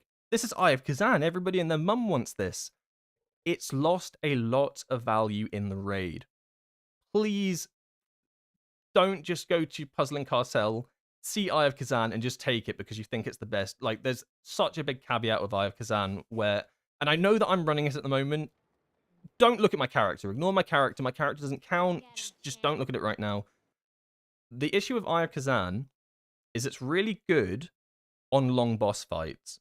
So if you watched the race toward first, you saw that all 20 members pretty much had Eye of Kazan because the boss fights were at their longest. You had no outside buffs. Everybody had low item level. These boss fights were as long as possible. Like these were the like 5-6+ minutes for every single boss fight. Basically, Eye of Kazan was packing a punch. We're now at the part of the tier where we're already on a 9% buff. We've got the hot sauce buff. We've just gained 10 free item levels just by playing the game naturally. Boss fights are going to be so short now that you're going to run into a lot of situations where your Eye of Kazan might not even fully stack, or it fully stacks, and the boss fight's pretty much over. Eye of Kazan is only strong when it gets to 20 times. You might as well be running a Sephorium. Sephorium is strong throughout the entire fight. Eye of Kazan starts outscaling it when it hits 20 stacks, and then your fight extends for a bit. So, unless you're like properly doing Mythic Prog right now on a boss like Mugsy or a boss like Gallywix, I wouldn't even say One-Arm Bandit, because One-Arm Bandit's gone... I've seen people kill One-Arm Bandit in 5 minutes 30, right? Like, obviously these are insane pull times, and the average is about 6 minute 30, but that's still short compared to what One-Arm Bandit was. One-Arm Bandit was like 7:30, and I know it's only a minute difference, but it makes a massive difference in the fight length. So if you are wanting an Eye of Kazan, I would sim it, but I would actually start simming it. I know the standard set was to sim it for 7 to 8 minutes, but I'd even sim it for like 5 to 6 minutes and see how it compares as well, because that's what the majority of boss fights are going to be now. For Heroic, I would probably not even run this on any Heroic bosses. Maybe Gallywix at a push, but all other Heroic bosses I'm talking about are just... the fights are too short, and now the Mythic bosses are going down, and it's going to also get to a point where we're going to get another 9% buff, yeah? And we're going to get even more gear. And eventually these boss fights... You're going to kill Vexy in like 2 minutes. Like, I'm not even joking. Like, you will get to the 1 minute 30 push, you pop all your cooldowns, Vexy dead. You have not even fully stacked your Eye of Kazan. So, like, as it says here, if you're progressing on the longer fights like Bandit, Mugsy, and Gallywix, then this is a really good take. But outside of that, it's rough. Now, if you're doing high-end Mythic Plus, there is an argument that Eye of Kazan can be good if you're doing chain pulls and stuff. But in pugs and whatnot, this is quite rare. Like, you'll have a lot of downtime in between pulls. Like, it's not as bad as it sounds, but you're probably more likely to get more value from the pacemaker in an M+. The only reason I am currently running Ayakazan is because of its item level. For me, it's 684. I didn't take this from my Puzzling Cartel chip. I got it in the vault because I'm a goofy goober that just gets good loot, right? Okay, I'm sorry. It just is what it is. Winners be winning. Okay. But my point is, I have a C4ium, but because the item level difference is so high, I get more value from this. And that's the only reason I'm running it in M+ at the moment. And it's the only reason I run it on every raid boss. And it's not even for the 20 stacks of the agility. I'm literally getting so much more value from the mastery. That's why this trinket is so good for me right now. Does that kind of make sense? It's like, but realistically, if you have an Ayakazan on hero track or whatever, you're probably running it for its 20 stacks for agility, and you're just not going to get them as much if you're not pushing bosses that are super long. So just be careful with Ayakazan. So I know a lot of people are going to be caught out by it and just think this is the end boss thing. Ayakazan has been hyped up for weeks and weeks and weeks. And yes, it has, because it was a good trinket earlier on. But every week, it loses value. Every single week. All right, I've yapped for 5 minutes on Ayakazan. I'm sorry. But I do want it to just be kind of noted, or yeah. It's just really worth mentioning. Just be careful with Ayakazan, and that's why it's so low on this list. Probably also worth considering why you want an item. Eye is good if you care about killing next tier's last heroic bosses out week 1. Outside of that, probably meh. Yeah, like I was gonna mention that, but I think that's a little bit like, I don't know. I think in that case, Eye of Kazan is probably like a week 3 Puzzling Cartel chip, right? Because if I didn't have an Eye of Kazan, I've been informed by my raid leader that everybody needs an Eye of Kazan for next tier to help us down bosses early, right? Like that's like super min-maxing. But I would never have taken this first. This would be like my 3rd choice option just to fulfill what we need for next tier. But yes, it's definitely worth noting that if you are pushing for something like getting early bosses next tier, because everybody's going to be undergeared, right? And then guess what? Boss fights are going to be long again, right? So Ayakazan will actually be a really good progging trinket for the start of next tier.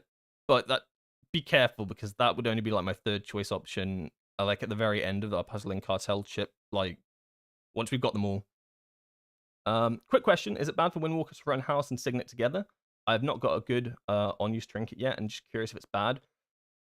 It is bad. The issue of it is that when you play Celestial Conduit, or even when you play Shadow Pan, you want to use your active trinket during your burst windows, right? So House of Cards you want to use during Celestial Conduit, yeah, when Zuin's up, when you've got Storm, Earth, and Fire. You want your burst window to be as bursty as possible. So that's really good. You use one of your active trinkets for that. Outside of your burst window, your damage is pretty minimal. Like, it's decent, but then you have to use your 2nd active trinket at some point during that, and you're just not benefiting as much from it. You see what I mean? Like, so if you use your 2nd active trinket, like, outside of those major cooldowns, what are you actually amplifying? You're just amplifying your passive damage whilst you wait for your burst window. And that's why 2 active trinkets kind of suck in that regard. If you don't have a good passive trinket, then it's alright if the sims say it's alright. But you are going to run into that issue where you're basically using one of your trinkets outside of your windows, and you're just going to lose tons of value from it. It's why passive trinkets are good as well, like C4ium, because you've constantly got this crit buff, like 60% of the fight, and that's just passive, so that's going to be during your burst windows, it's going to be outside of your burst windows, and it just works in the background. So that's why it's always recommended to have 1 active and 1 passive trinket. I'm just trying to think if there's anything else I wanted to mention on Puzzling Cartel chips. I don't think so. I think I've gone through like the main thing for it. I'll honestly just say it again. It's always worth simming it. I think I really did want to bring up the point about Ayakazan and stuff, just to not get too baited. But yeah, I guess just once over, like, if you don't do Mythic and you're never going to do Mythic, then it's alright to just, like, start over here, and you're basically starting again with the hero track stuff. You just look for the hero track stuff in this list, and once again, you see Jaster's Diamonds at the top, yeah, for the hero track, because it is a really good ring. But if you don't have a hero track House of Cards, or you don't have a House of Cards in general, I should say, there's a good chance potentially that House of Cards might be better because maybe you're running Signet of the Priory or something. And running a House of Cards means you actually get the active on every single cooldown. Whereas Jaster's Diamond is a good overall damage, it's something that I'd suggest simming because it's going to be really tight. It's going to be really tight. And although I know it's 5 in the list, you might get more value from the House of Cards hero track. So let's say you have no active trinkets at all, yeah? let's say you're okay. Let's say for instance you're running Z's Thug Hotline and you're running the Reverb Radio. Yeah, these are trinkets you do not want to be running because they're just not good. And then you look at this list and you see, okay, House of Cards Hero Track's all the way down here, but Hero Track Jaster's Diamond's all the way up here. I should probably get the Jaster's Diamond. And you'd be right because the Jaster's Diamond's really good, but for your current situation, there's a really high chance that actually taking the House of Cards will be better because of how it works with Conduit and how you want to exemplify your burst windows. So it just comes back to the Droptimizer. Please just try sim it. I know, like, simming, ew, but there are, like, a lot of caveats here. This is, like, a really good list for understanding, but it's not always, like, a definite situation, if that makes sense. But I think that's all I really wanted to say on puzzling card shell chips. It's just, like, the emphasis on just sim yourself to make sure that's the exact choice you want. And also you don't have to send it right now. You could wait till tomorrow. You could wait a whole week. Like, don't get the FOMO. Don't be like, I have to do it. Because if you end up getting that piece of loot from the raid as well, you've basically lost out on a free piece of gear on top of what you could have had. So unless you are 1,000,000% certain that the Jaster's Diamond on the Mythic track is what you're going to take, for instance, it's okay to hold. It's okay to hold. Have patience, my monks. It'll be okay. And then finally, I just wanted to talk on corruption. Corruption's going to be a real short one. Because it's not out yet, but it's out on the 20th. Right, I'm going to start off with this. I actually have no idea how to do the BFA event that's coming out. I think you basically just go to a version of it and you just complete, it's like a scenario, right? And then you just run through it and then you get points or something. I don't actually know. I probably should have looked into this a little bit before this.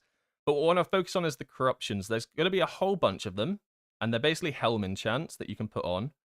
And there's a lesser version and a greater version. And what you're going to want right now is the greater rune of Echoing Void. Now, until yesterday, the one you technically wanted... Let me get it up. Sorry, my brain is mush. I can't remember it off the top of my head. Yeah, until yesterday, the best one was Void Ritual. But there was some last-minute theory crafting last night that found out that Echoing Void is actually better. They ran some final sims and they saw that because the Void Ritual one was the one that was going to be best for everyone for weeks and weeks and weeks on end, yeah? And then they nerfed it. I think they nerfed it like twice. So now you're going to want Echoing Void, and it's basically super passive. You're just going to deal damage by playing the game, right? So you don't have to think about it or anything. And you're going to want the greater version. I feel like I should have done a bit of research on corruptions because I don't know like if they're RNG or not, but I'm pretty sure I'm under the impression that you can farm for them and pick the ones you like. But you want the Echoing Void. It's not going to change anything in your rotation, but it is going to be a nice DPS upgrade. So definitely do the scenarios. On the 20th, that's what I'm going to be doing. I'm going to be sat inside of the fake Stormwind event, and I'm going to be sat there like killing Anduin Rin for like an hour until I get this. And it's just a nice little upgrade on top of everything else. But it's like a... farm once, don't have to worry about it. I think that you can also go for the Void Ritual one, and I think I read somewhere that the Void Ritual one might be better in like min-max situations, but if you just want to like passively play and get the exact same result, Echoing Void is what you want to go for. So this is basically what I'm going to go for, but if you have to go for like, if you want to get two and then like test them out and mix and match depending on the content you're doing, Echoing Void and Void Ritual. Unless they nerf them in the next couple of days and completely screw everything that I've set up. But yes, that's corruptions.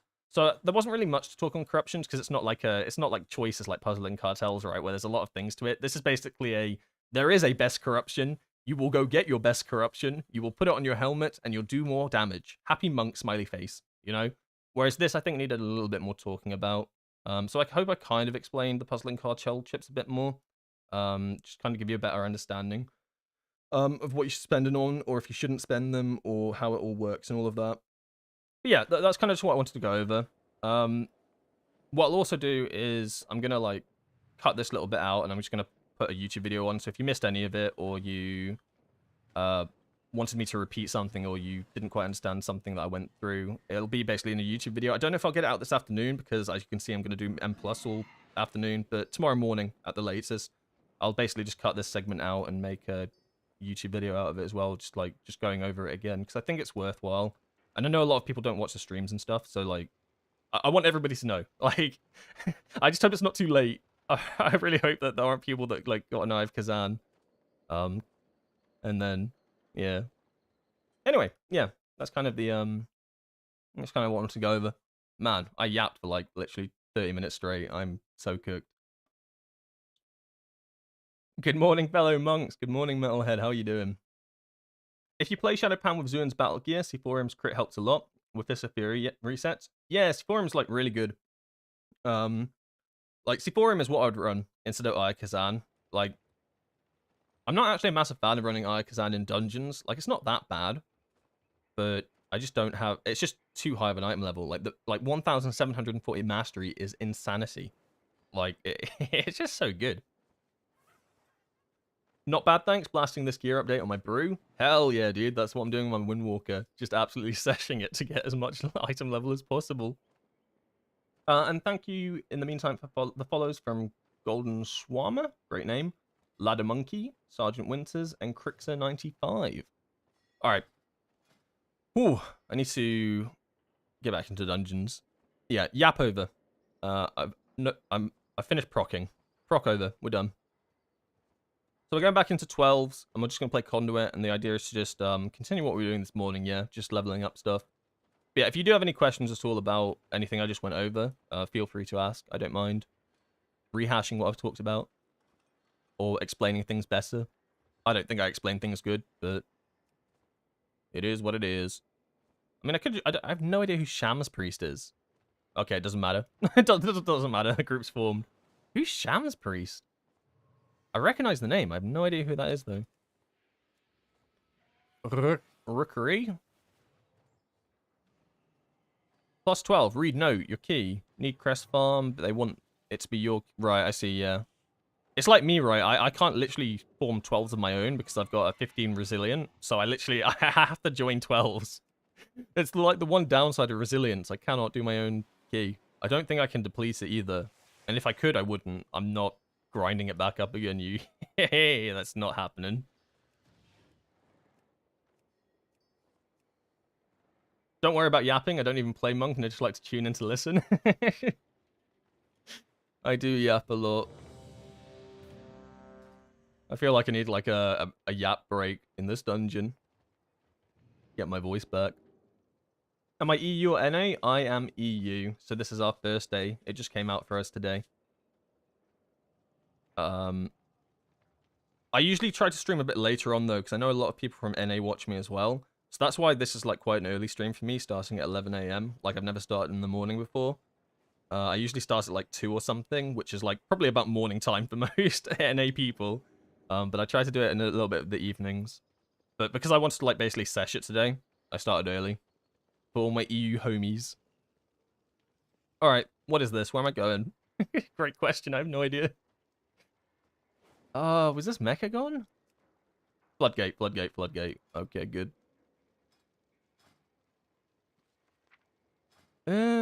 This is not how I teleport to a dungeon. I don't know what I'm doing.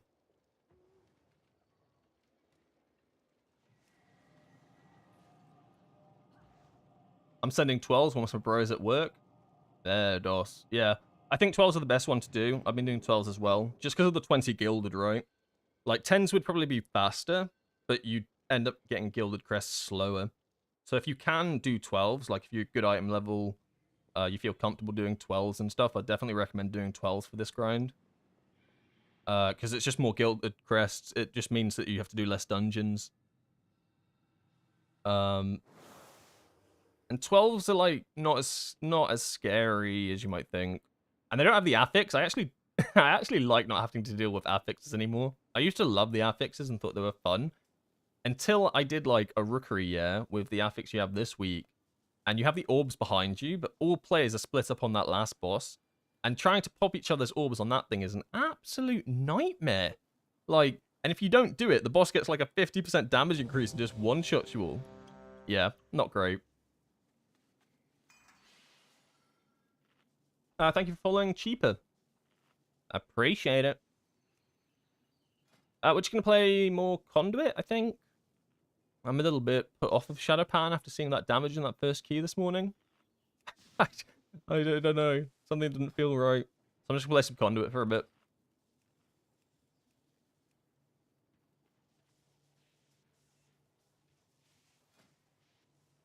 Hopefully someone here hasn't timed a 12 before.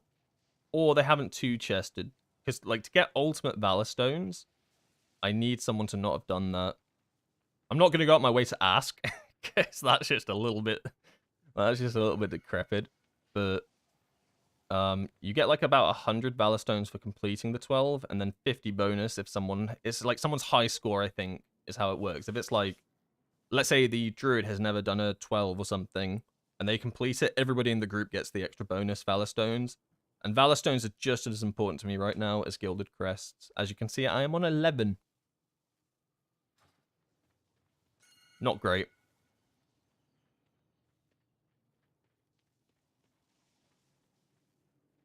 They wanted a Sumstone, but I don't... Oh, there's the Warlock. Sorry, I'm spaced out. That is a vibe. Me too, dude. Me too. Yeah, don't forget Valor's Warbound now. Yeah, a lot of people have suggested that, Gat. But the issue I have is that I need the Valor Stones on my other characters. Like, it would be cool and all to like, to push this character, but I don't think I'd make up the Valor Stones to refund my other characters in time. So I basically need to have Valor Stones for, like, my alt Windwalker and stuff for potentially, like, runs tonight or runs tomorrow. So it would be the smart thing to do, just transfer all my Valor Stones over and say, get screwed to my alts, but I actually need them on my alts right now. But I think it's cool you can transfer Valor Stones. I don't think they did that for Season 1, did they? That is a very nice quality of life. They might have. I didn't really have any alts in Season 1.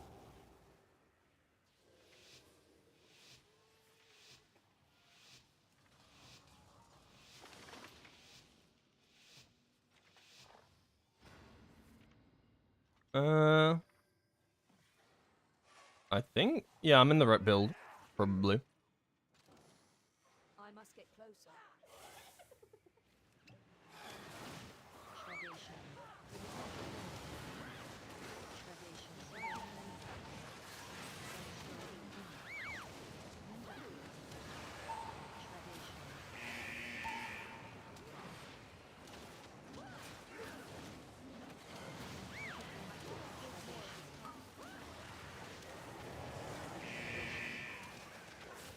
Predation.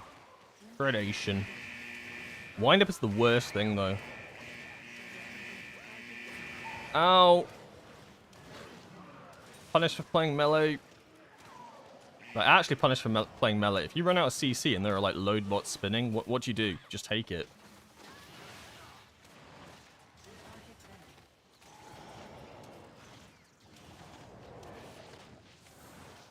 I need to target something first. I imagine we're probably going Big Mama because we haven't lusted. Yeah, we'll go Big Mama next. That's fine. I actually like this smaller pull here. Like, I'm so used to having to do, like, the massive pull where you run around the corner to the Architect, and I think it's so sketchy. Like, at higher Keystone levels, you have to do it to make the time, but it can go so wrong so quickly. Just doing this small pull is always, like, such a nice, like, relief. I can lie back in my chair. Ah, let out a deep sigh. And I get my cooldowns back from the next pull as well. It's very nice. I will not send out a mini burst window, because everything is literally dead. Yeah, that is the correct call. I'm out of range. No touch of death for the scaffolding. Bit awkward. Wait for everything to group up. Ah, it's more or less grouped up. I actually want to focus the Architects here, so I fixated my clones onto him. Oh. Oh god, the load of bots. Get off me! I'm rooted. GG, I'm dead. I must get closer.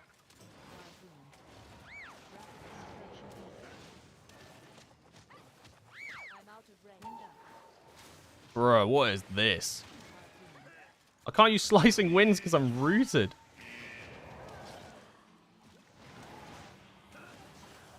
Bro, this Architect is so awkward to deal with. She needs to prio it, and it constantly goes up. Actually, the most annoying ad. Actual Fortnite ad.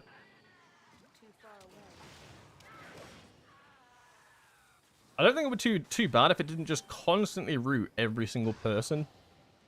It's like, you use your Tigers lost once, and then what? Well, then you're screwed. Oh, okay, I guess I just get sniped. We interrupting this? Where are we going? I mean, I want to focus on the Demolitionist, no?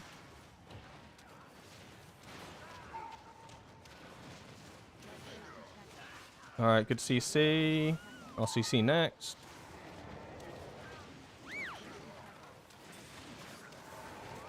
I mean, I could have helped. I should have set my cooldowns here, probably. But it's delayed it for so long now that I might as well just hold it for the boss. It's not the end of the world. Probably better to hold it, because everybody else has done tons of damage here.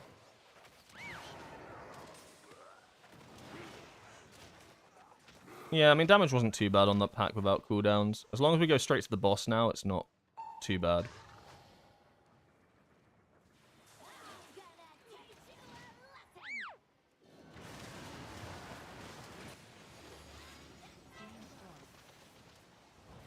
I'm dead.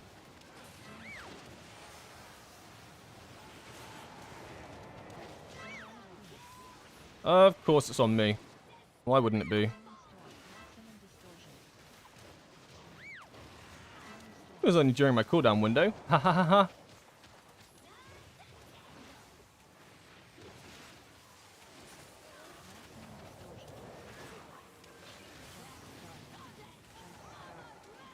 Oh, I didn't realize these were separate ads. I completely didn't realize it was going to start jump starting because they're not actually the boss's ads.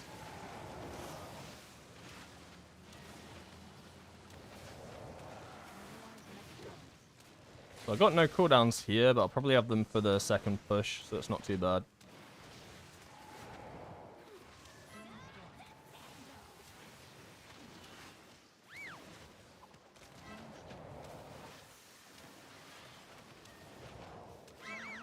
Oh, yeah, go on then. I'll just have it again, sure. I'm gonna save strike. I'm just gonna go full out on the boss so we can two-phase it. Oh, I'm dead. I'm not dead.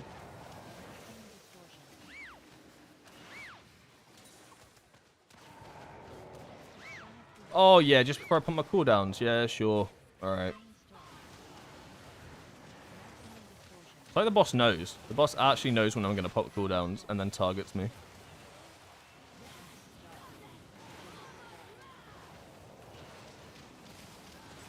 Oh my god, where did Big Mama go? Are we pulling this? Yeah, okay. We are pulling this. Focus on the Blood Warper. Probably pop a defensive a little bit early.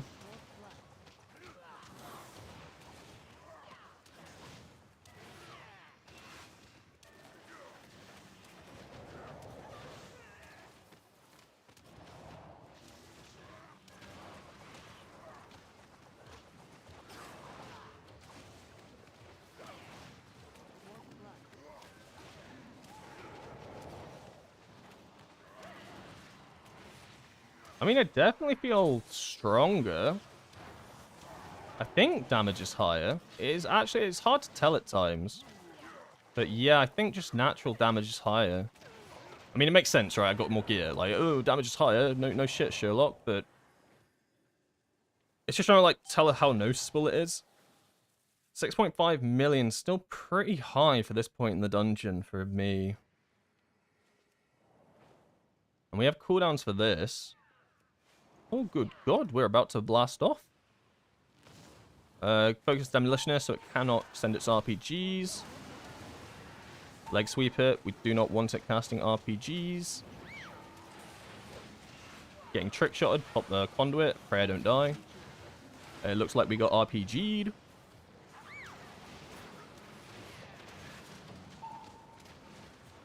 Alright, I'll have to reload now, so it's not like end of the world.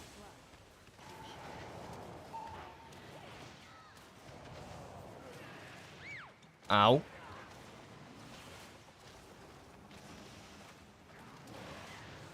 Everything goes down so evenly with this group. Oh, no one... Okay, I thought no one was going to get that. I've had that situation before where you all just think everyone else is going to get it and you will fly across, and it's not till you've downed the second boss that you realize.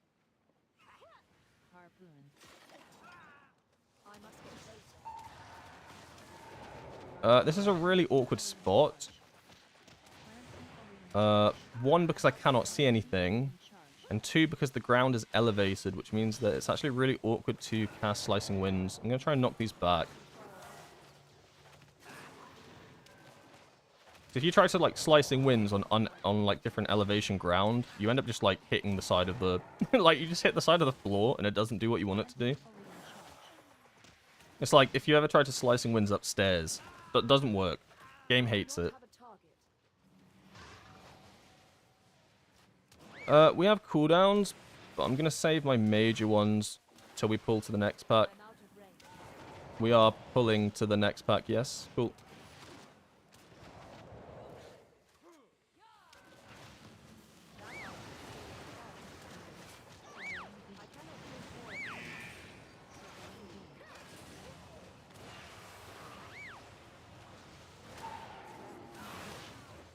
I was concerned for a second when we're not pulling to the next pack.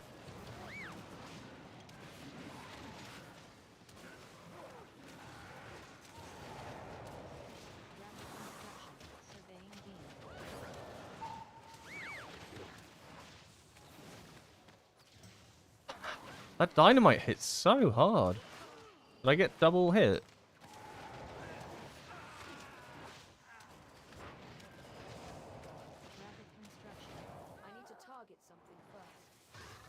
I got nothing for this.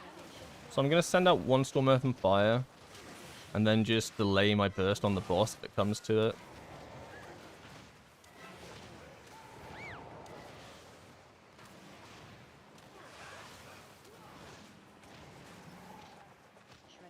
Yeah, this is kind of a small pull anyway for this area, so it's not too bad. Like, you can end up pulling, like, tons here, but we haven't. Like, not complaining. I really don't mind not pulling a lot here. I am going to do another heart window, though, because these Shreddinators still have about 25 seconds in them. I'd be very surprised if they don't take that long.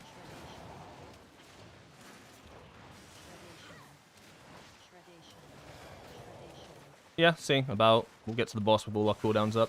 It lines up beautifully. Your gameplay's making me miss Windwalker. Definitely going to level it right now. I would. It's hella fun. Oh, I love Windwalker. I'm a little bit biased, though. But for good reasons.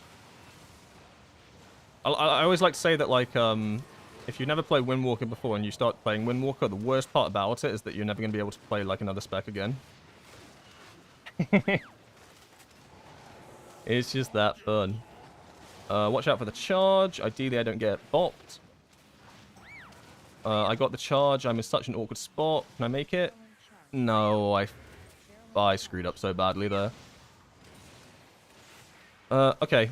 Looks like my team made up for my shortcomings. Thank you, homies. Rest in peace, Bozo. No, that's me. Oh, you're not a bozo. Bronze is actually well lower for a change. Oh my god, look at this. Oh, I screwed that up so badly. I could have blown up all four at once. I'm so bad at this game.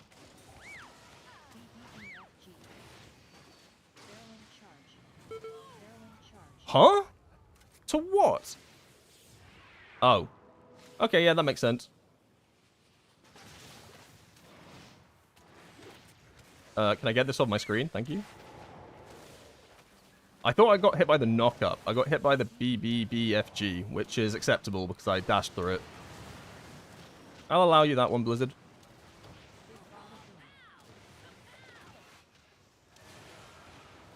I got so excited about being able to blow up, like, 4 of those at once that I just ended up only blowing up 2. Oh, no. It was, like, perfect. There were literally 4 in there, and I was like, yahoo! And I just jumped in and got 2. What add-on are you using that's showing the rotation? It's a GCD tracker that I use. I will... Oh, I don't really have time to link it. It's like quite a niche one. Like, you might be able to find it if you search on weak auras. It's like called Fork or something. It was made by someone called Fork. Probably not very helpful. But it's just a GCD tracker. If I get a chance, I'll link it in the chat for you. Maybe whilst I'm waiting for the boss to spawn, if I'm like the fastest Windwalker in the West.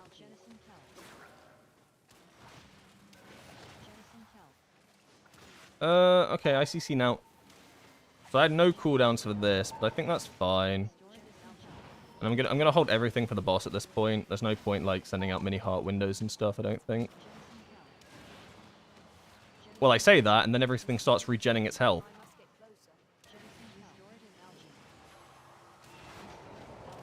I probably could have sent out a mini heart window there.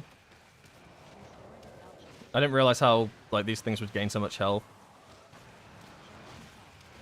Alright, I can do this. I can be so fast. Alright. Slash weak aura. Slash weak aura. GCD tracker. Please, use your eyes. GCD history. Information. Game froze. Don't worry about it too much. Copied it. Find chat. Find the chat. Find the right chat. Find the right chat. Find the right chat. Paste it. Nailed it. I'm so sick with it. Woo! They don't call me the fastest Windwalker in the West for nothing. But yeah, that's the GCD tracker I use. The only thing worth mentioning about it is that for Storm, Earth, and Fire, the icon looks like your fixate, even when you pop it. That's the only thing I've noticed with it that's a little bit weird. But I've noticed that on quite a few GCD trackers. For some reason, they don't actually show your Storm, Earth, and Fire icon. They'll just show the fixate icon.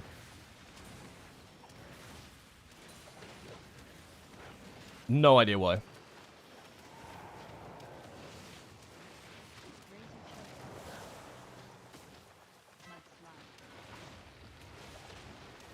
Am I gonna get... Is this fight gonna take longer than 50 seconds? I get a feeling like it's not. Like, this boss is dead on my screen. I'm gonna send out my other Storm, Earth, and Fire here. So I don't think I'm gonna get a proper application. I don't think I'm gonna get another burst window, right, in this boss. I think it'll be for bubbles.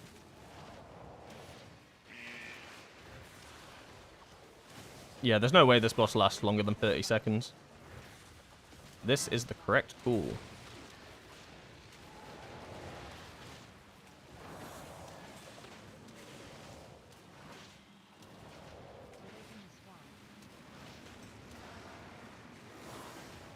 We'll send out a mini burst window here, though.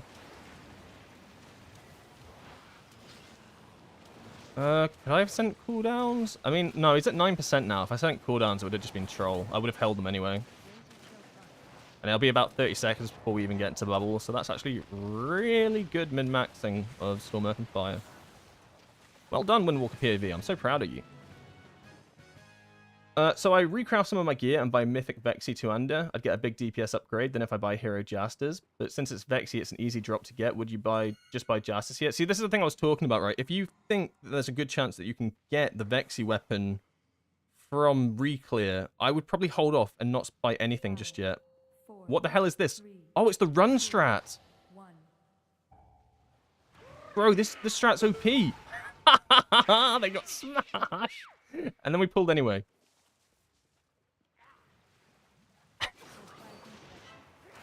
Oh, no.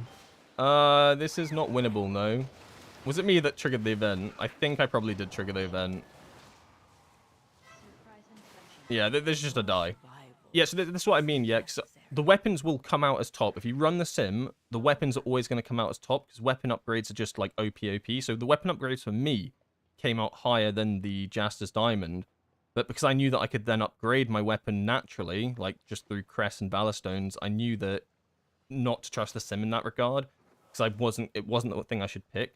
So like if you have a chance to get the Vexy weapon just from, you know, doing Vexy, I would say yeah, just hold off on spending, because the worst thing that can happen is you get the weapon and then it drops and you'll just be kicking yourself. Yeah, you just like, you could have got the Jaster's Diamond instead. So it's never a bad thing to just wait. As well as that, right, the other thing to do with weapons that I think is worth noting is that if you have 2 sparks, yeah, you can craft a weapon. And it'll be 681, which is only 3 item levels worse than max. So actually, like, that's not that bad. And there might be a world where it's more value to instead craft the weapon if you don't get the Vexy one and then pick Jaster's Diamond. But again, that's just like, it's a sim angle, but it's always an option. You know, because you can't craft a Jaster's Diamond, you can't craft a House of Cards, but you can craft a 2-handed weapon with whatever stats you want, and there is a world where that could actually be better. That kind of makes sense? So, I know it's, I get it, it feels a bit like, oh, he just said sim it, you know? Cringe. Like, tell me the answer. But, honestly, like, that is the best answer. Like, a lot of the times it is simming it. But I do try to explain why it's worth simming it, so... Yeah. Yeah, smile. Best skip ever. It's funny because I actually only heard about this skip the other day when they were doing the MDI. I think it was Dratnos talking about it. Someone was talking about it on the stream. And I was like, I've never heard of this one in my life. I mean, 3 of us made it, right? Because I rolled. I guess the other 2 players, like, jumped really fast. 2 got splashed. It's 100% possible to do, and it's an alternative, but it has to be done so well. Because not only do you all have to make it in time, but you also can't trigger the event. So I think what I did there, because I was just too busy laughing to myself at how they died. I stood too close to Bubbles. Don't tell my group that, though, but it was definitely me. It wasn't them. They died. I promise you it weren't them. Cool skip, though, if you don't have a Night Elf, but very risky. In, like, this plus 12, it didn't really matter if we failed it or not, because we had loads of time to play with. But if you do that and then fail it in, like, a higher key, you feel so bad. You basically need to have the ability to give yourself movement speed, because coming outside of the portal isn't enough. So I had to roll, right? So I think you have to give yourself some sort of, movement speed. Pretty funny, though.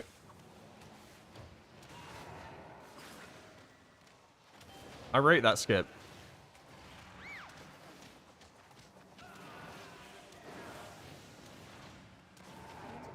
You can also skip these guys with Night Elf. Like, apparently your tank pulls them to a corner and you just run past or something. Night Elves are so overpowered in M+.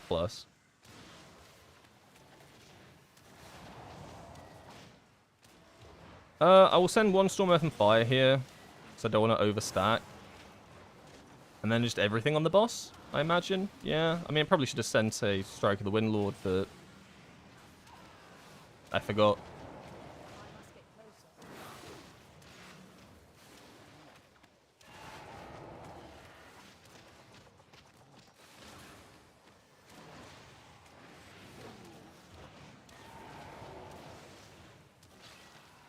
What's my item level? So my item level currently is 679.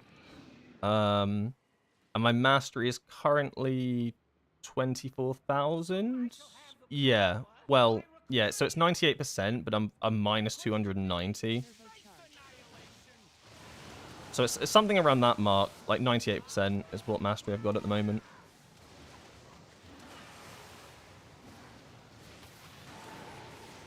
Make sure you do not slicing winds under this boss. You get 1 shot. How do I know that? I don't know. I just do.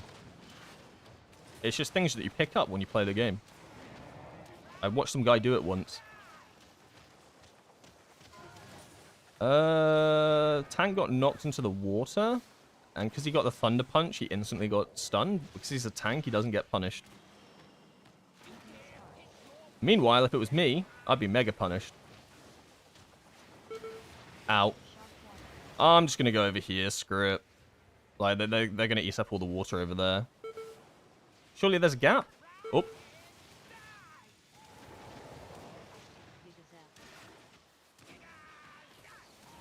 I'm just going to save every...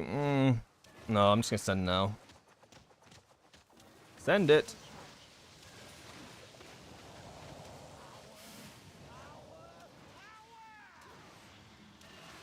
I will get one more big combo out. I just need to decide when I want to send it. I think it might be... Am I dead? Jesus. Where's my healing? Like, I could send it out now. But do I lose a lot of it? So I'm only going to get one more. I think I probably just wait for the intermission. I think he has enough health that I can get away with sending a mini burst window here and then just sending everything at the end and not lose any cooldowns from it. No, but I didn't get Fist Fury out, so I'm trolling.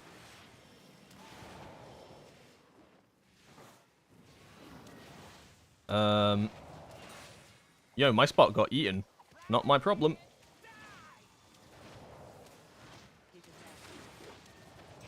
You gonna go back to the middle now? You gonna go back to the middle now? Okay.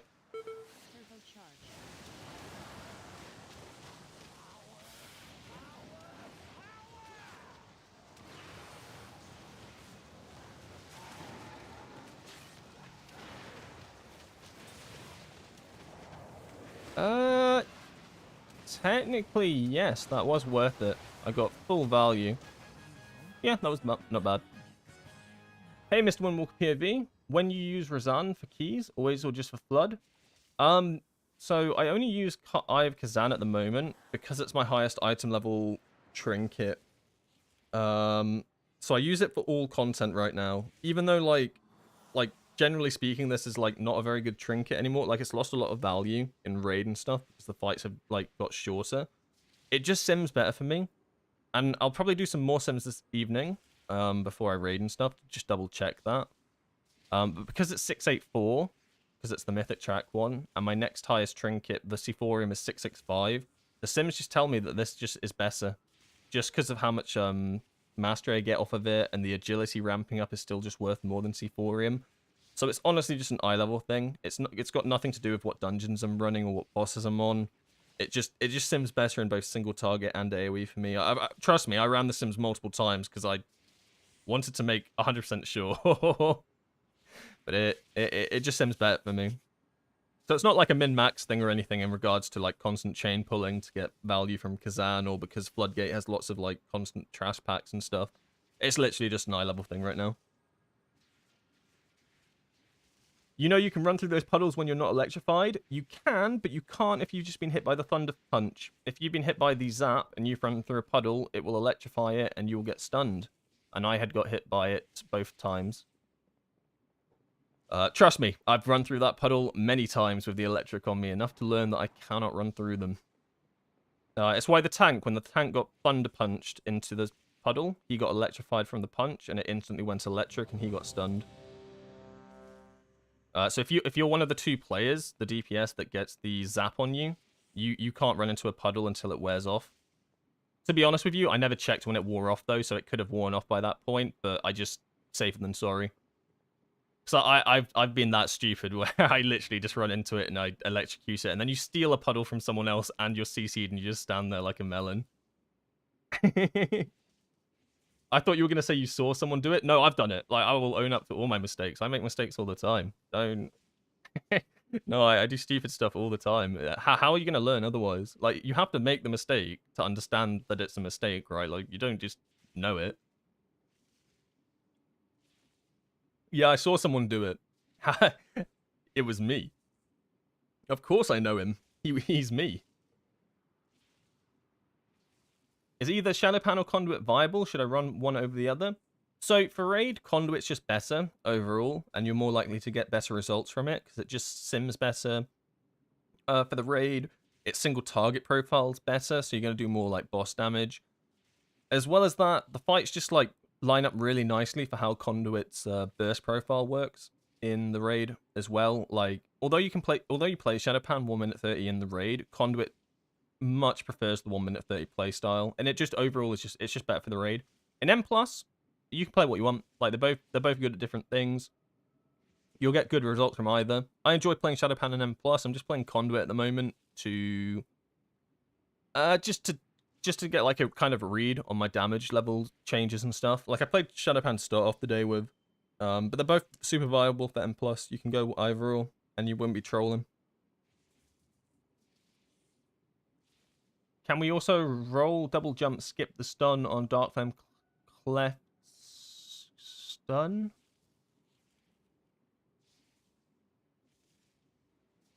What, you mean on the first boss? I've never tried it. If I get stunned by the cart, I get stunned by the cart. I don't think I've ever tried to dodge the cart on the first boss. I've been hit by it many times, though. Oh, the last cart after the dynamite. Right, yeah, I know what you mean. Right, like demon hunters, if they get it, they can jump at the last second, can't they? And they don't get stunned. Yeah, I get what you mean. I don't know. I've never tried it. Potentially? It would have to be tested. I don't know if maybe that's just too much of a build-up to get it done, though. Right, because all the demon hunter has to do, right, is just jump, right, with the one button. It's quite a lot of build-up. I'm not saying it's impossible. Oh, you can slicing winds out of it. Oh, cool. Yeah, you can just slicing winds then. Yeah. No, yeah. I get the skip. I was confused about what carts we were talking about. For some reason, I thought we were talking about the first boss carts. Yeah. I know what you're talking about now. The one where you at the end, and then everybody gets stunned, but you're not your demon hunter because he's ran off into the distance. I mean, yeah. Apparently, if you can slicing winds out of it, then I'm sure you can do that other way. But the only thing I think with the other way is that might be too much of a setup, like in the time that you have. There might not be enough time to double jump roll. Potentially. I've just never tried it. I'm not saying you can't. Guys, I've only just worked out how to do the Mechagon skip, right? Like, guys, you cut me some slack. Like, I've only just worked out how to do the Mechagon skip. That thing took me a while. We'll get there. We'll get there. Slow and steady, slow and steady. How's it going? It's going well, Renton. We're doing good. Oh, actually, I might just leave this group real quick to get a craft done. I feel bad, but on the other hand, I don't. I should have said sorry. Oh, well. Yeah. I'm glad you messaged, actually, because it completely reminded me to send Gilded Crests. How you going? Instantly triggered. Upgrade gear. Stupid monk. But yeah, it's going well. We are 679. I think we're about to hit 680. And we're just doing 12s at the moment for Optimum Gilded and Optimum Valor Stones.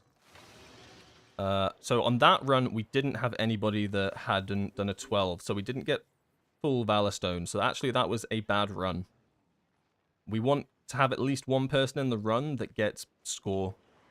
So this is what we class as a bad run. Because we've essentially lost out on 53 Valor Stones. Yeah, we're that min-max today. We're that min-max. So we'll do the recraft on... Oh, I need to buy this real quick. Get the Gilded Organ Matrix. And this will finish off all of my crafted pieces. So we'll do the... wristies. And we'll just track the recipe on this. Oh, it's not too bad. And then we'll just find someone in trade chat to get this done. Pally can bubble and DK can Icebound Fortitude, so quite a few classes can do that. I think... Yeah, I think the only one that really matters is probably the tank, right? With the tank, if they can get out of it fast for that skip, then they can pick up the trash and then bring it all back to you by the time that you come out of the stun. I think the big issue is, like, if you're the only one that can do it and, like, half the rest of your group can't do it, and you and the tank go ahead, you don't want to start attacking stuff because you've got no healer or anything. So I can see the downside to it, unless every single person can get out the stun. So it's probably more useful if you're playing Brewmaster or something, so that you can start piling up all the ads, right? I'm not saying it's not, like, valuable to do it, but it's generally, like, a tank thing, I think. They want to get out fast and early so they can start getting up the corridor creepers. Do I really need all of this stuff? Why do I have extravagant emeralds? This is wrong. This is correct. Oh man, there's so much loot.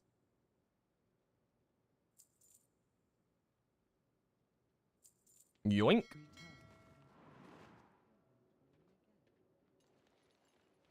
I just ruined my alt's Valor Stones.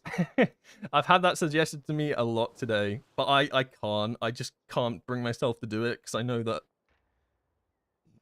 my raid leader won't be happy when I rock up on my other monk and it has no Ballast-stones to upgrade anything. It's not worth it. Like, I'd love to like min-max like that hard and 100% guarantee being 684 for raid tonight, but I cannot troll my other character because then I'll rock up to raid on that dude and it'll be like, why is he not being upgraded? You know, he's got no Ballast-stones on him.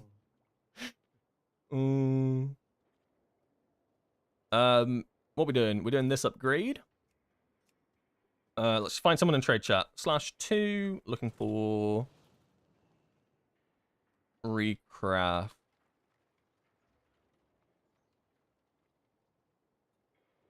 Oh, I need to actually get the stuff from the mailbox. I always do that. Does anybody else always do that? Like, you'll go get your stuff from the auction house, go back down to the crafting guy, get really hyped up, go into trade chat, and then realize that you didn't take anything out of the mailbox, so you got to reset up your entire crafting order.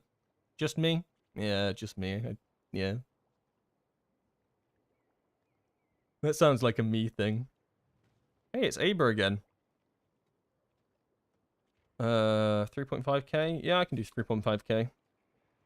Is this full? No, we need to set the minimum quality, 681. We are happy with that. Place it.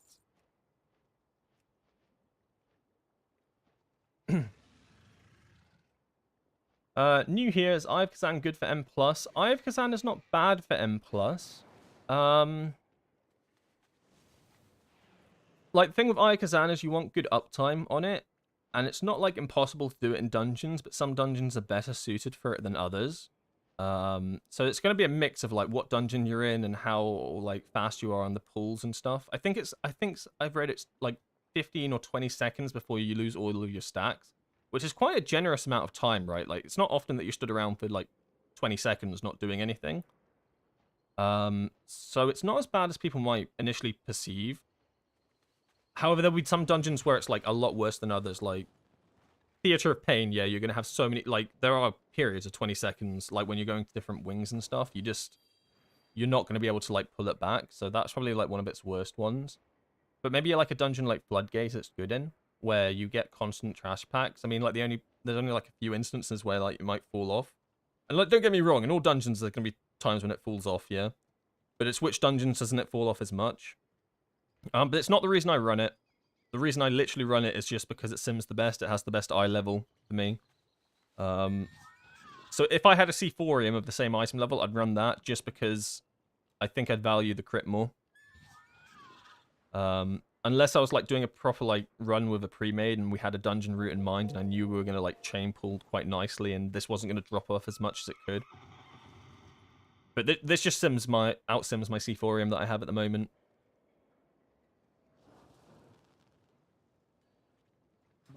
Okay, that craft is completed.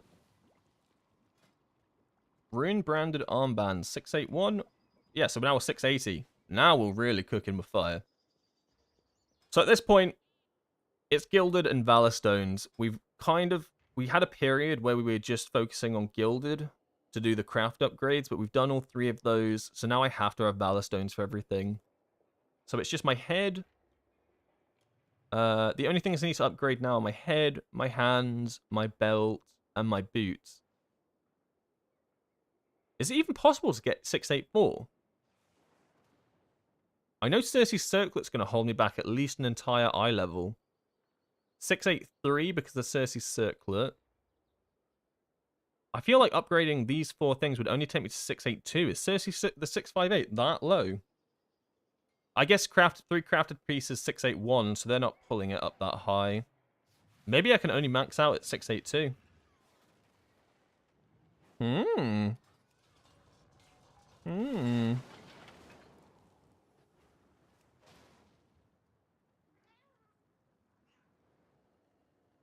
Isn't radio and echoes faster for Valor-stones, or is it because you still need Gilded? It's because I still need Gilded. I think if I run up to the point where I've got enough Gilded and I don't have Valor-stones, then I'll do something like Radiant Echoes, right? But until I don't need Gilded, I might as well just do dungeons. And I need to do a boss in the dungeon at one point to get the hot sauce.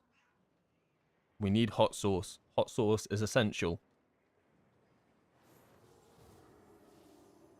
Rookery, let me in.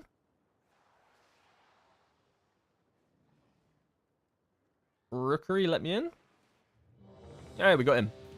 I want to do Rookery because it's just a fast dungeon. It's a good one to just get out of the way. 3 bosses, not much to do. Quick and easy, in and out. 5-minute Rick and Morty adventure. I did the math, and my 2 times 658 items in Justice 671 gives me 679 eye level after upgrading everything to max. Yeah, I think everyone's gonna have a different limit. I'm just trying to work what the ultimate limit is for Windwalker. Because you're going to have 2 crafted pieces, regardless, for the Dusk Thread. You technically don't need a crafted neck, so that could technically go to 684. Circe, it depends if you can find a ring that outdoes Circe's, and it's going to be very tight if you can or not. It would have to be the perfect ring with your stats, which is going to be tough to beat. So probably 682 for most people. For a while, anyway. I don't know, I'm just speculating.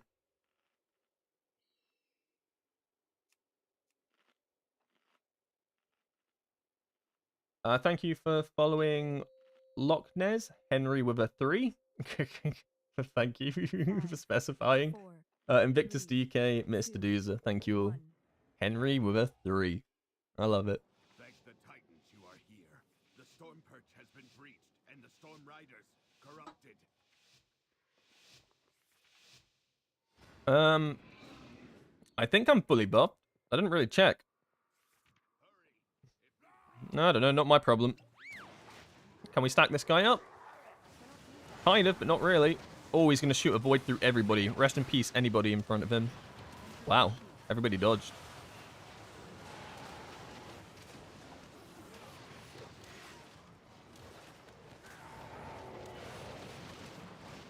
I'm going to hold my second Storm Earth and Fire here because everything is just dead. Because everything is just dead. You go to the roosts. I will distract them here. We can link. What is aim shot and why does it do so much damage? That sounds like a single target ability. Huh?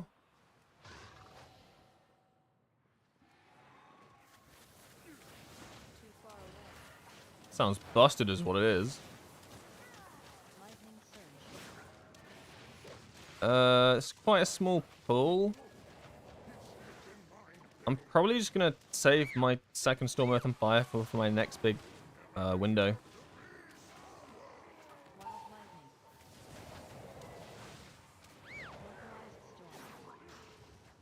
Oh, I have no cooldowns.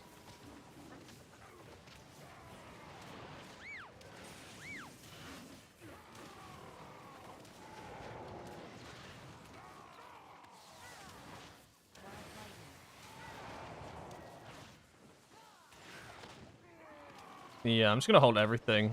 Hopefully we pull this into like the next pack because this is just not fun. My cooldowns, please. I'm overstacked. I guess it is a scary bird. I don't know if it's that scary, but... Oh boy, huge.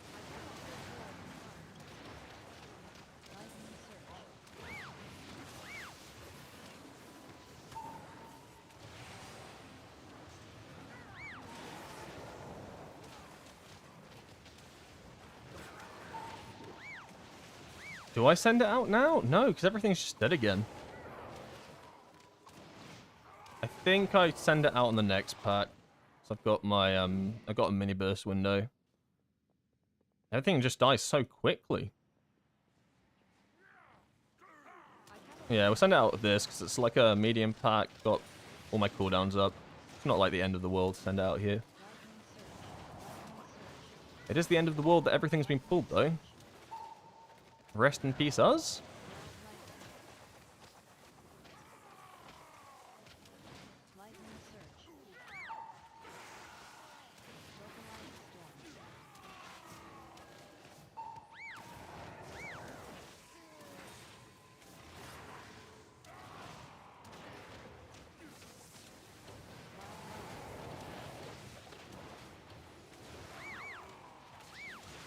Bro, can these things stop targeting me? All I can hear is meow, meow. I actually preferred it when I didn't have a way of knowing something was targeting me. But it was easier that way. I just died. Now I know that I'm going to die. It's so much worse.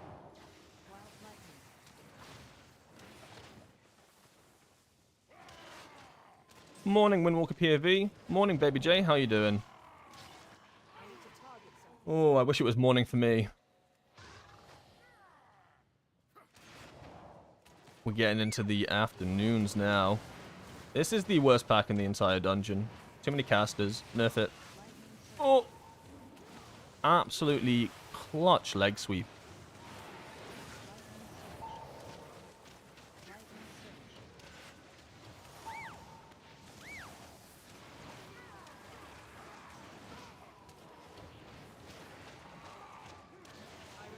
I mean, I'll be honest, I'm definitely feeling more damage. Like, oh my god, he has more damage with more item level? All the news.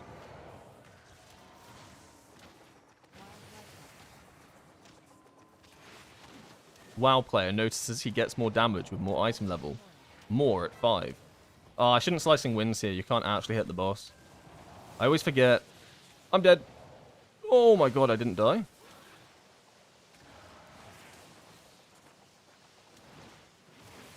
I feel like you should be able to hit this with slicing winds. If it's hitbox, if I'm hitting it right, I should be able to hit it. I just don't know why you can't.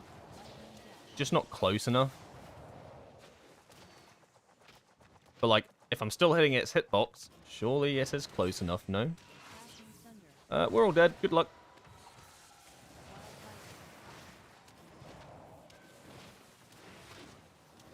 I'll send everything into this boss. I'm just gonna hold a sec so that I get a good conduit. Yeah. I'm not moving. You're gonna have to move. Thinking I'm gonna move in my cooldowns. Get out of here.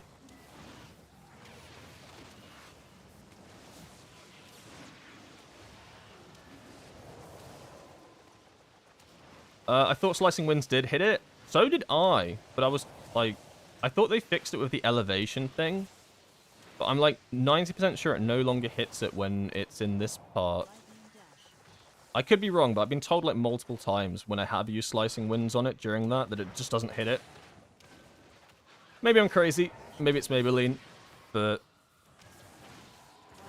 I feel like I've been told enough times that it's ingrained in me now that it probably doesn't. If enough people have told me it doesn't, I'm willing to trust them.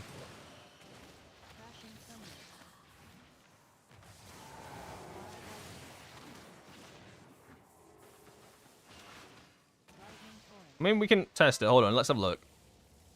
Are you casting any abilities? Hold up, hold up. All right, which way are we going? We're going left. So, Slicing Winds, I've cast this. Oh, it's hit twice.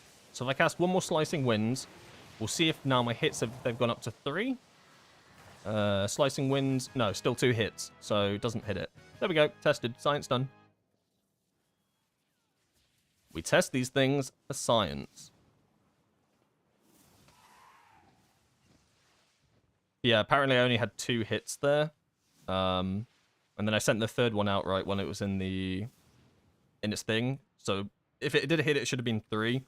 And I tried to get pretty close to the edge as well. I just don't think it does.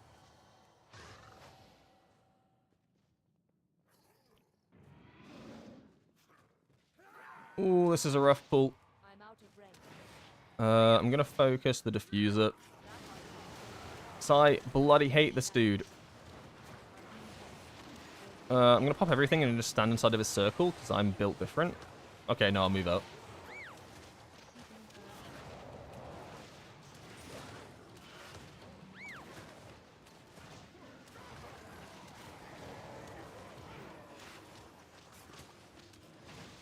Aim shot is marksman single target main skill, but it AoEs with trick shot, so 3 targets only. Okay, so it does do some cleave. I mean, I don't know the first thing about marksman. I just when I think of an aim shot, it sounds like a single target thing. Man, it pumps. Are they good prio damage then, marksman? Like, if you need like a certain target taken out in a pack, are they pretty good? Or are they more... Is it more that it just cleaves and it hits everything and they're just good at AoE? I know explosive shot is good for their AoE. If they're running DR tree, okay, so they basically have to spec into it to make them good at prio target. Roger Dodger. This is kind of hurting. I'm going to need us to wait at least 20 seconds before we do the big pull. I'm going to hold damage here, just so I can guarantee that I get all my cooldowns out. Okay, we can send. I do not speak Russian. I have no idea what he's saying. Oh no, please pull it all. This is actually the worst way to pull it because it's just better to pull them all. Like, you think this is safer, but it's just as dangerous.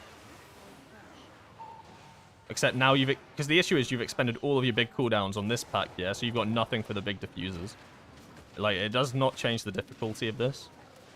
It just means that you'll be in the double diffuser for longer, which is honestly kind of the hard part of this entire pack. So now we have no now we have no cooldowns for this. Oh no.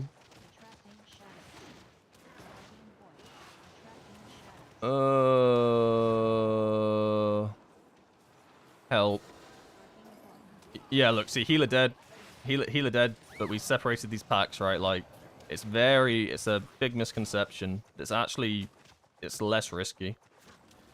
Like, I know there's more to deal with at once, but because you're in big cooldowns, it's actually just better to pull them both at once. This phase just goes on for ages, right? When there's two of them, you've got no cooldowns, and this is where all the damage really comes from. So you can't interrupt this, but you can interrupt the oracles and stuff quite easily. It wasn't too bad. The healer got CR'd, but basically a good demonstration that it's just better to pull all of these at once with your big cooldowns and probably Lust as well.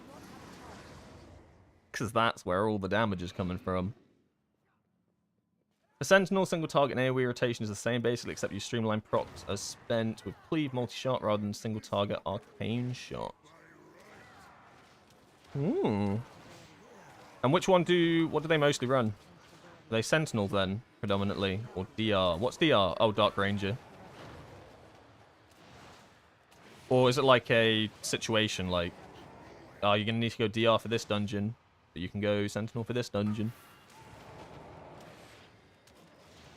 Oh, that kind of hurts. Oh, you did not crush reality on top of me whilst I'm using my cooldowns.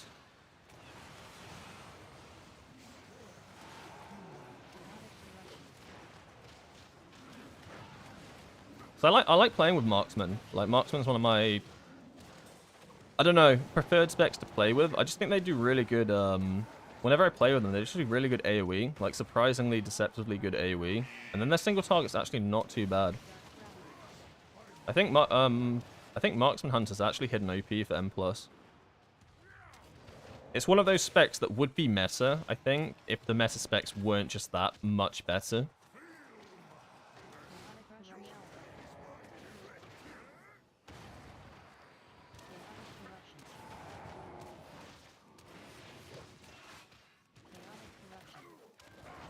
Both are viable. Marksman is solid and cast on the move. I mean, yeah, exactly that as well, right? That's why you always get your hunters to do the mechanics, because they're going to suffer the least out of anyone. Okay, we're over here.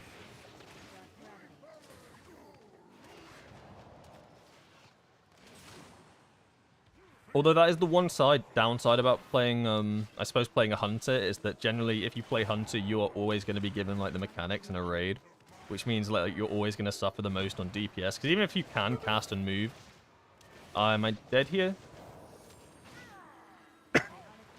Because even if you can cast and move, you're still going to do less damage than if you were just doing damage, right? Deserved though. They can cast and move. They deserve what they get, honestly. But it's like for one-armed bandit, your hunter is always going to be the one rolling those coins. Oh, they get to do the shit jobs. Fully deserved, though. Honestly, what you get for playing hunter.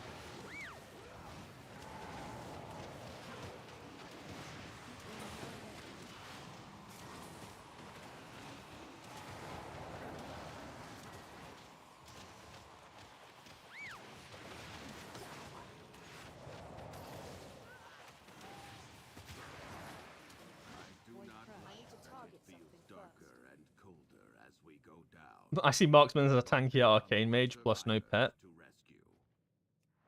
Yeah, I don't know how BM's doing at the moment. Like, Beastmaster was really good last year. I remember, like, you'd give it PI on single target and it would absolutely end careers. It was so good. I don't see BM as much anymore. I guess Marksman's just better. Or maybe BM's not too bad for raid. But, like, look at that. Like, the Marksman just one-shot everything. Like, huh? Where'd it all go? Bro cast one explosive shot and everything just fell over. I didn't even have time to, like... I didn't even have time to start spinning crane kick. Oh, they're so useful.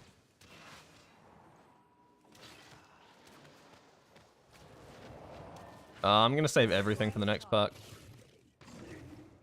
Unless he just explosives it again. Hopefully not. If I don't pull aggro, I will be extremely impressed. I didn't pull aggro, but everything's in such a weird position.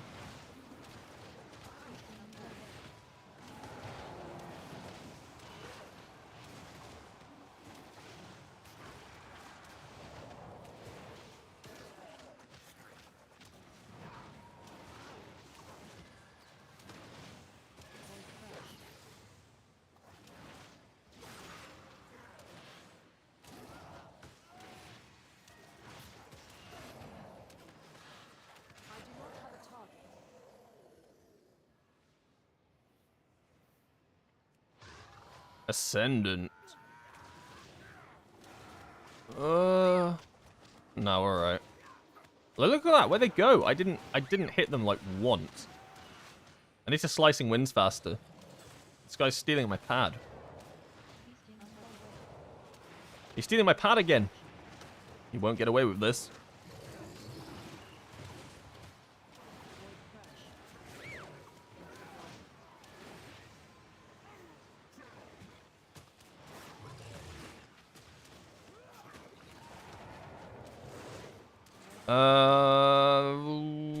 I'm gonna send cooldowns on the next pack. I was just debating. It should be fine. If I send cooldowns on the next pack super early, I should have them up the burst window. Or the boss damage amp window, I should say. It'd be ideal if we pulled this like as soon as possible. It might even be worth sending cooldowns. No. Is it at the very end of this Void Stone? No, I think it'll be fine. Will it? I have no idea. If not, I'll just tank damage on the shield. I'll just troll and then make it fine. Adapt to your situation. Make it good for yourself. I'm definitely pulling aggro here. GG.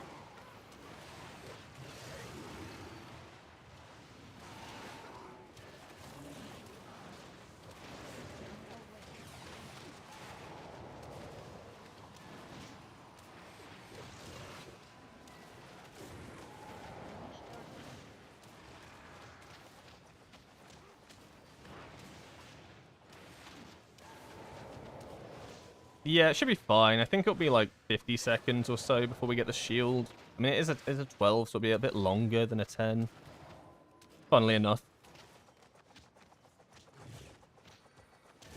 But I really need my cooldowns to line up, because they're going to pop Lust there as well. 1,000,000% they'll pop Lust there as well. So if I have to delay on the shield and just stop damaging it, I will. Just because it's so beneficial we get all our cooldowns lined up for it.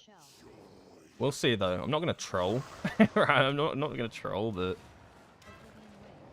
I will hold off on damage. But I think 25 seconds is fine for this shield. I think I timed it nicely. That is not fun.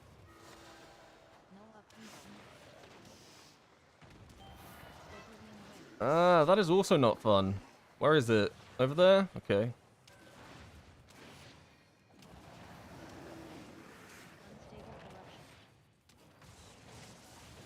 And now I need to hold everything. And then we're just going to go so sicko mode. A bit of an early lust. Fine.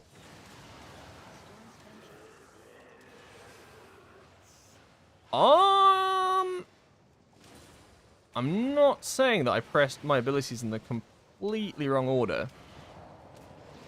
But, however, with that being said, I definitely completely pressed my abilities in the wrong order. I sent a conduit straight after Strike of the Windlord. Oh my god, I'm so cooked. I can't believe I did that.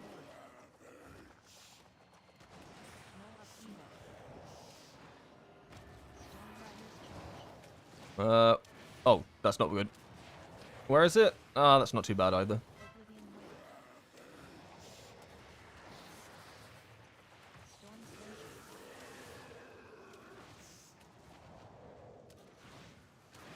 I think I'm trolling this boss a little bit. I don't think we could have two-phased it anyway. But I definitely didn't help us in our endeavor to. Oh, maybe we... Oh, no, I couldn't have done 18% if I got the ordering right. At this point, I'm just going to send everything on cooldown because we don't need all the burst for the shield, for the outside the shield or the damage jump. Should be able to easily two-chest this.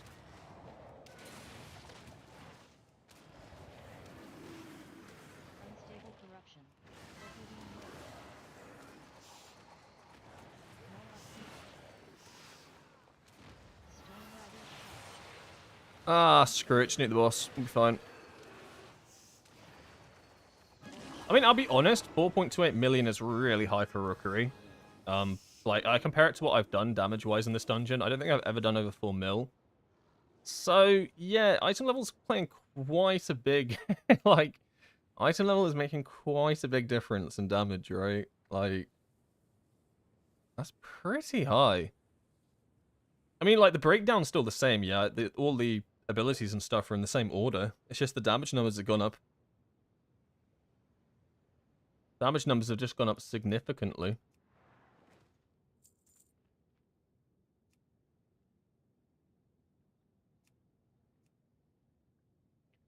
TY? And then I'll just leave. Cool. Morning, sir. You're on super early, so I popped in really late. Oh, no worries. I was on really early. I started at 11 my time. And 11 my time was, like 3 hours ago, 3.5 hours ago. Because, basically I just wanted to sesh this before raid tonight. I wanted to see if I could get max eye level, which I still think is 100% possible. I do think I probably will take a break at some point before raid, so it'll be like a 2-stream sort of thing. But I'll definitely stream raid today, just to see what, like, damage you can do with all the new, like, item level and stuff. Because I feel like that would be such a missed opportunity to not, like, just play it and stream it. So it'll be fun. It'll be fun nuking bosses into oblivion with, like, 83 too. I think I can probably push it all the way to 682. We'll see, we'll see. But I probably will have to get dinner at some point. Not anytime soon. We're talking, like... What's the time? We're on 2:30 right now. Maybe in like 3 hours. 3 hours I'll go for food.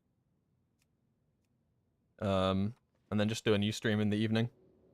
He streams twice in 2 days. In 2 days. It's twice in 1 day. Holy, how am I so cooked already? I mean, it's like, it's not even the afternoon. What should you do after Strike of the Windlord instead of Conduit? I'll show you, Mr. Doozer. So, the reason why it's bad to Conduit after Strike of the Windlord is because you get the Heart of the Jade Serpent window after you strike the Windlord and use Conduit, but the window doesn't stack, so it's a 6-second window of like increased cooldowns and increased cooldown reduction on a lot of your major abilities. Pretty much any ability that you want major cooldown reduction on, it does it for. So if you do one after the other, you basically get the 6 second and that starts counting down. But then if you Conduit and finish that, the 6 seconds like just restarts. So it's not like you gain it's not like you get 12 seconds. It basically, you'll end up losing seconds. So you'll end up losing like easily like 3 or 4 seconds in a window. And that's a lot of cooldown reduction as well as like increased like cast speed on Fist and Fury and stuff like that. You're basically like stealing cooldown reduction from yourself, which equates to losing damage, right? Because you're getting less abilities out. So, the best way to do an opener, regardless of AoE or single targets, it pretty much stays the same.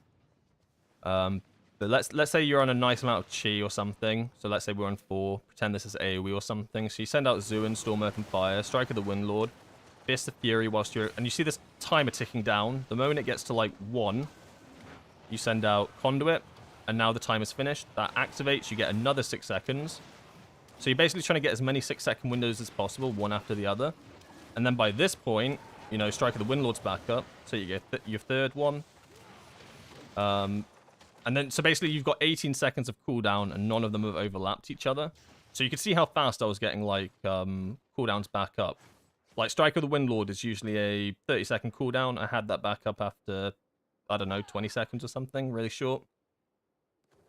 I did mess up that rotation a little bit. I was meant to slicing winds after Fist of Fury. I was too busy focusing on yapping whilst doing it. But that's the reason why you don't send Conduit after Strike of the Windlord, basically, because you don't want these timers, the 6-second Heart of the Jade Serpent window, to overlap each other.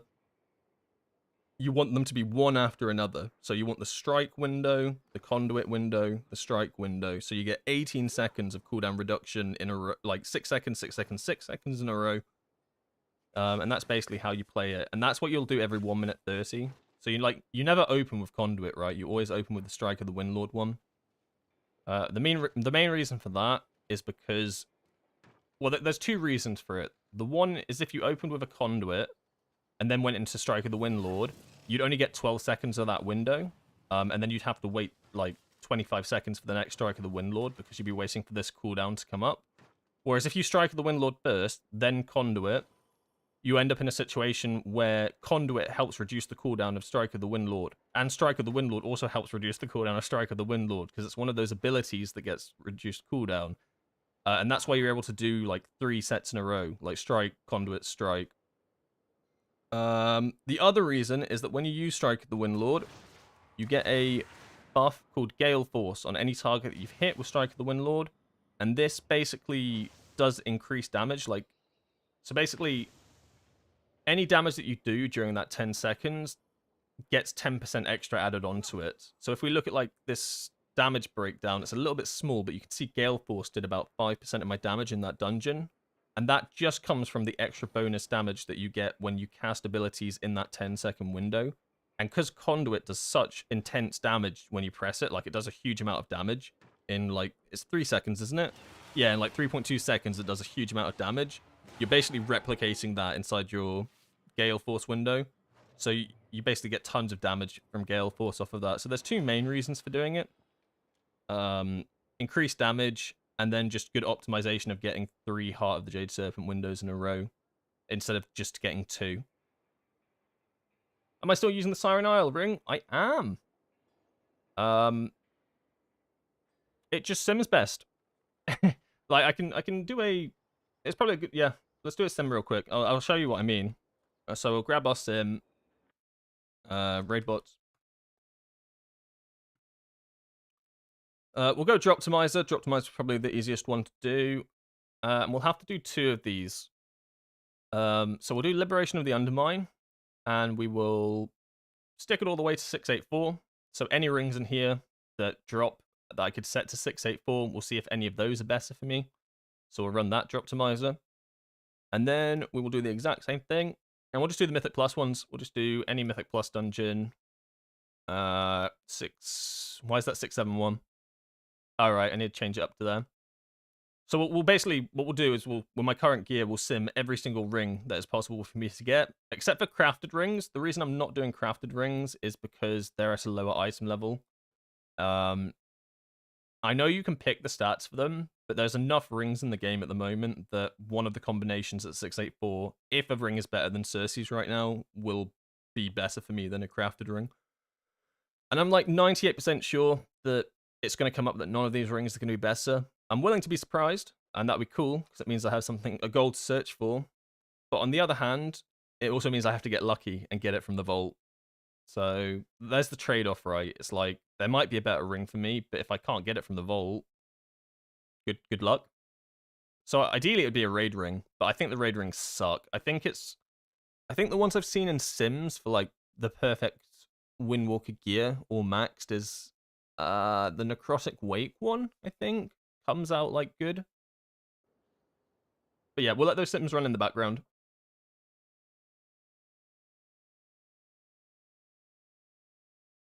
The Dinars kind of sucks for those who can't get cutting edge. I mean, I think with the Mythic Plus changes and stuff, like, It's not too bad. Like they'll always. I think there's gonna definitely be something that you can get regardless. I think eventually it might fall off. Like if you only do Mythic Plus or something, then you might run into a situation where eventually, like by your third one or your second one even, maybe there's nothing there that's really that good for you. But I think for like just the event overall, I think it's reasonable, right? It's not too bad. But like, yeah, I guess it depends what you're doing in the content.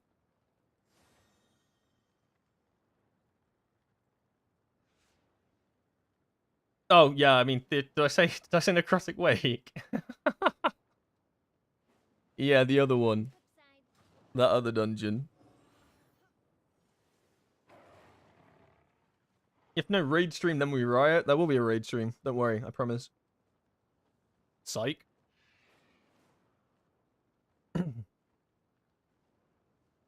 Okay. Another dungeon. Don't mind just running back-to-back rookeries. A little bit boring, so I might just do another one. But it is the fastest one to do, so I wouldn't be surprised if I end up in there again at some point. Best note gets invite. I don't have time. I don't have time.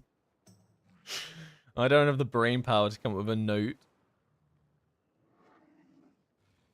I've done Floodgate already. I want to do something a little bit different. These groups are all looking for tanks, though.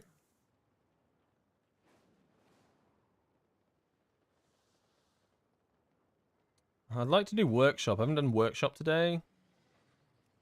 Workshop. Motherload we've done. Okay, we got Workshop. I like variety in my life. Running the same dungeon over and over is efficient, but my god, it's so boring. Let's see if we can upgrade anything real quickly. We can. We can upgrade head or hands. I think they're both going to be about the same value. So I'll just do the head first. And then after this dungeon, I will upgrade the head again. We're getting there. We're getting there.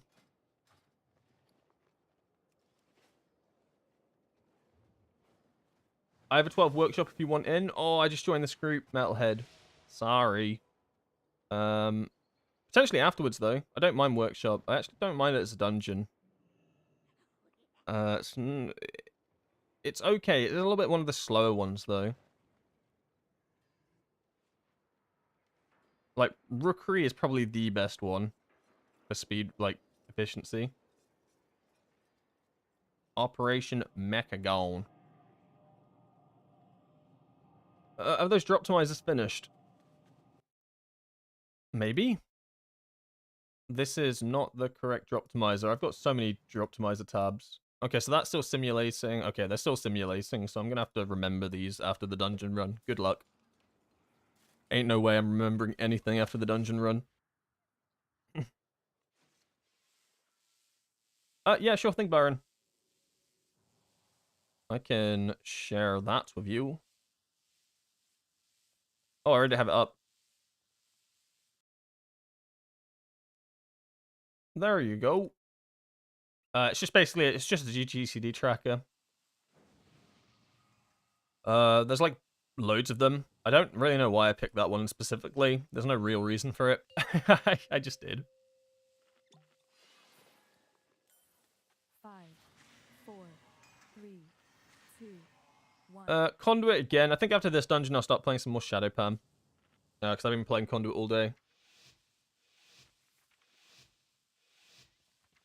My question now is I actually think the Priory Trinket might be worse than running House of Cards for Shadow Pan if I play it as a 2-minute trinket. So I might actually go back to using House of Cards on 2-minute, just because of the item level difference. Like, it makes a big difference.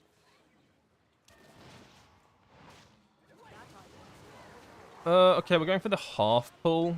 It's the safer thing to do. Okay, we're going for the fake half pull, which is where you do half the room, but then you don't actually do half the room, so your DPS get baited. And then everything's spread out. This is my favorite strategy. Don't you dare pull it into that pack as well, because you either had to commit or you don't Okay, so we're doing the full pack, but we're actually doing it like a little bit at a time. This is the most inefficient way to do it, because it means that everybody's out of CC, everybody's out of cooldowns, and it actually makes the dungeon 10 times harder than it needs to be. But it was still successful. However, this it was the worst possible way to pull this.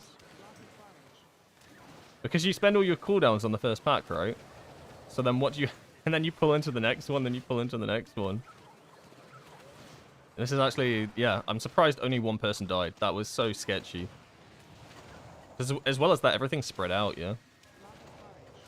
I mean, it was successful. Can't complain. It was successful, but... It's a terrifying way of doing that.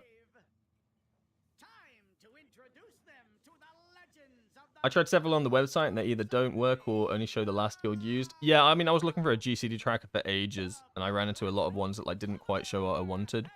I guess the only thing to mention on this one is that Storm Earth and Fire doesn't show the Storm Earth and Fire icon. It shows the fixate icon. So you see right now it's double fixate. That's not real. I fixated once, but the Storm Earth and Fire icon's fixate. But on a lot of the GCD trackers it did that, so I think it's just a universal thing. The Storm Earth and Fire icon just happens to be the fixate icon. I couldn't tell you why. Monk things. Oh god. The pummeler said it was pummeling time and started pummeling all over the place. Do we not need to smack this guy? Wait. Do we not care? Does it not matter? Oh, he's got the shield now. Okay. Oh, boom! Only the strong No! survive. How'd I get knocked back? What knocked me back? I almost saved myself. I got the lighter than air off mid-air, but I was already on top of the bomb.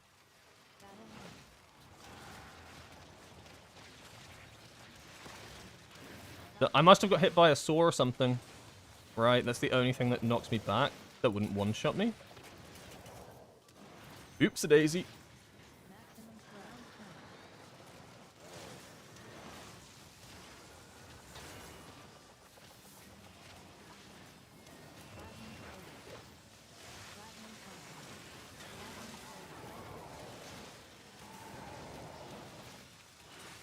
Yeah, it definitely was a saw.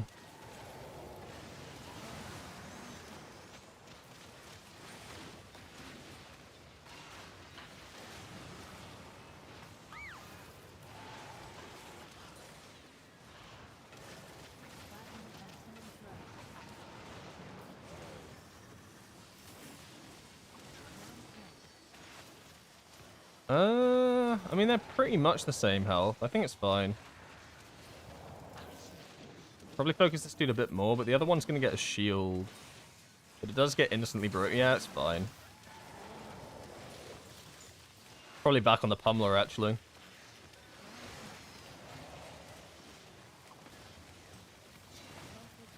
Oh, God. Yeah, see, I got knocked there. It was definitely a saw. I just didn't see it. And it spelt doom. Maybe if I was faster, I probably could have got the lighter than air off. So I did it mid-air, but I didn't spacebar fast enough. I think there was a world I probably could have avoided that if I was quicker. Or, you know, just don't run into a saw. That also works wonders.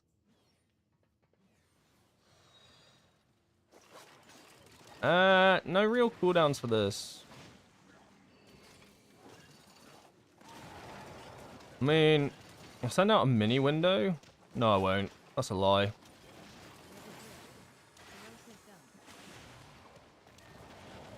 Oh, I just send nothing here. I just suffer.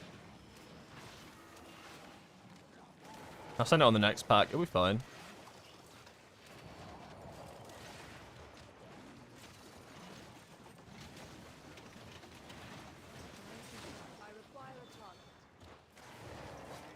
Hopefully this pulls into a big pack. Yes.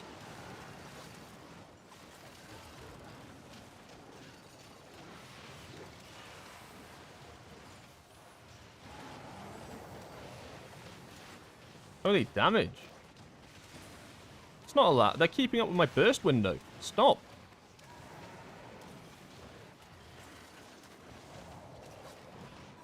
What was assassination rogue? Crimson Tempest probably presses the button once. I'm gonna use my Crimson Tempest button once and top the meters. Huh? That's not fair.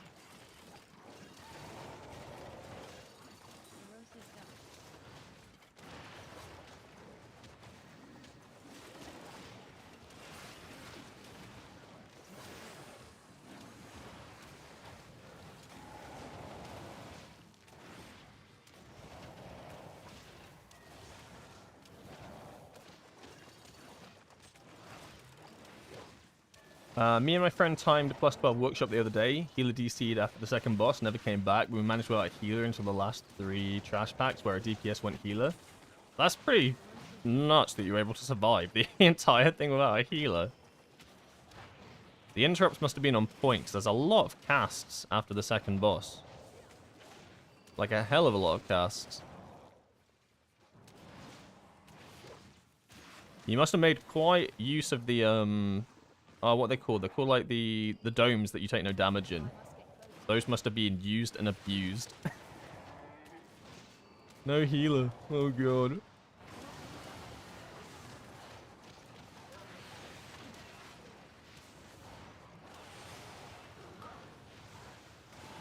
If you use Slicing Winds when getting knocked up, it charges you down to the ground. Oh, I didn't know that.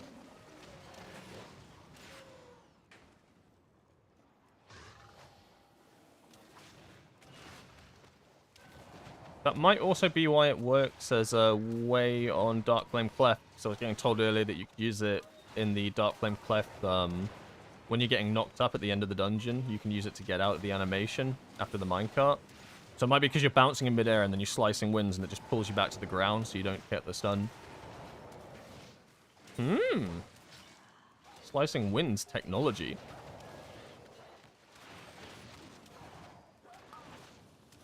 Oh, why me?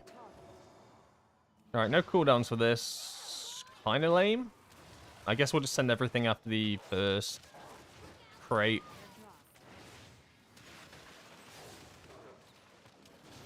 Cool, yo.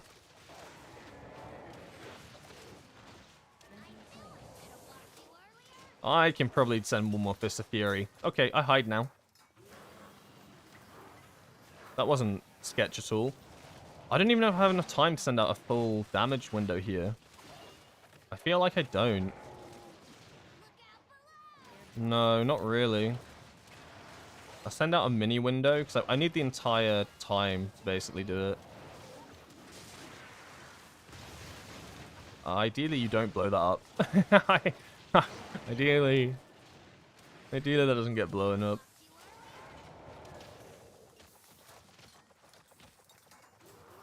Oh, you greedy goblin.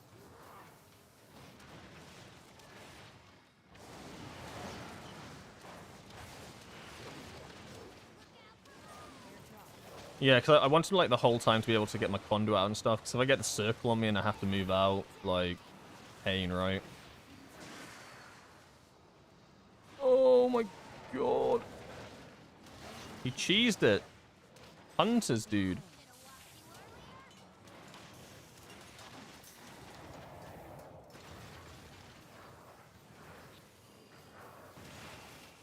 On the like, Assassination Rogue are really good at AoE in dungeons, but they have to give up so much for their single target. Like, I've been playing Assassination in dungeons because I think it's, like, probably the best spec to play.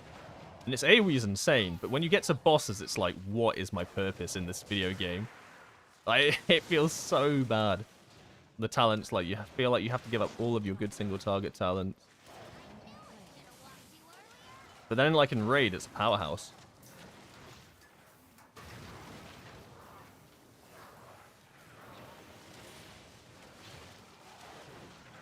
Kind of why I like Windwalker. I feel like at the moment we do not get screwed very often by our talent choices. Like, our talent choices do not force us to play single target or force us to go AoE. Like, they're just so middle ground. I kind of like that.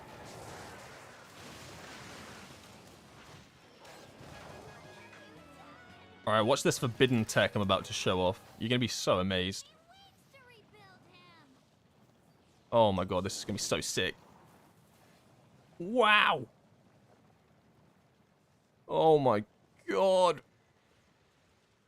I'm insane.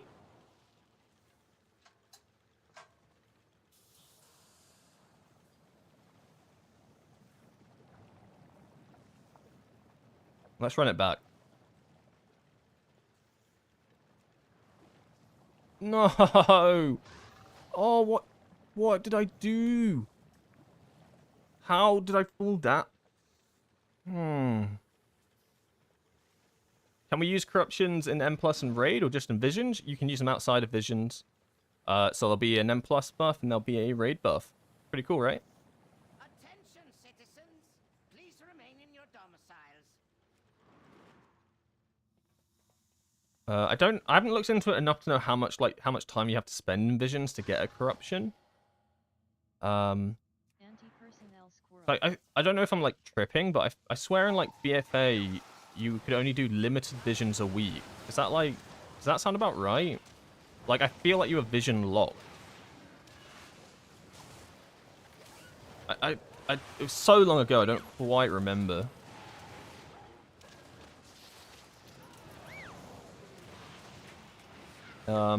Either way though, I think you can actually pick which upgrade you want. I don't think it's RNG. So at least that.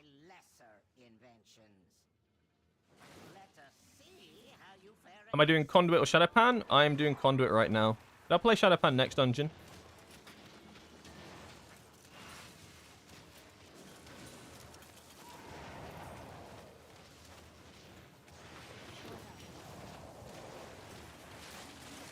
No worries.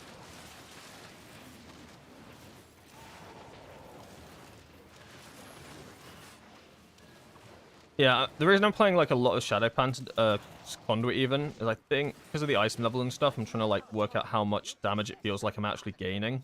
So it makes more sense to play like a single hero talent throughout the like grind, I guess. To kind of get an idea. But like doing like 4.2 million in this dungeon at this point is still quite high. Like this is one of, if not the lowest damage dungeons, I think. Maybe Theatre of Pain, but even then, Theatre of Pain has a lot of trash packs. I don't know, so it's a bit too early to judge damage. But this just did. Guessing more gear gives you more damage. I know, big shot, big shot. But it's definitely noticeable. Like, it's not like it's going to be unnoticeable damage. Like, 10 eye levels is massive.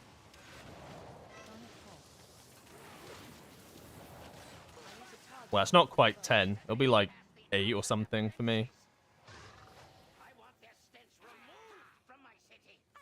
Oh, I'm about to show some really cool tech for all you Void Elves who are trying to work out why you ever reroll to Void Elf. I'll show you right now. Alright.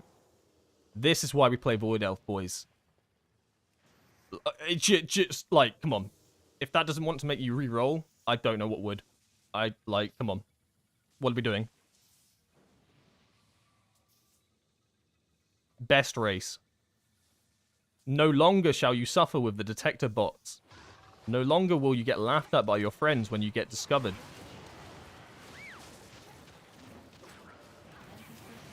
No longer are you the one to tank your M+ dungeon because you cannot do a maze. No, no.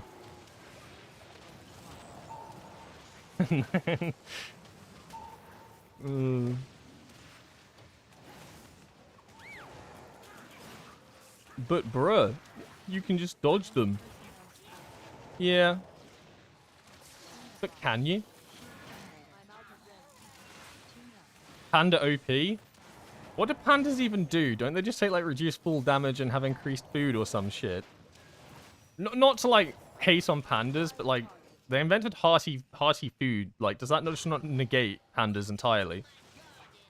Like, did pandas not just cry when that came out? I've never played a panda in my life, so I don't even know if those are the racials, I'll be honest.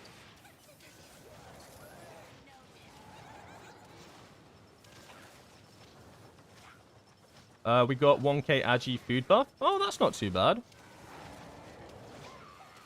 I don't know, I just can't bring myself to play a panda. I just can't do it. I didn't play Mop, so like, there's no like attachment to pandas for me. You got to understand. I wasn't there.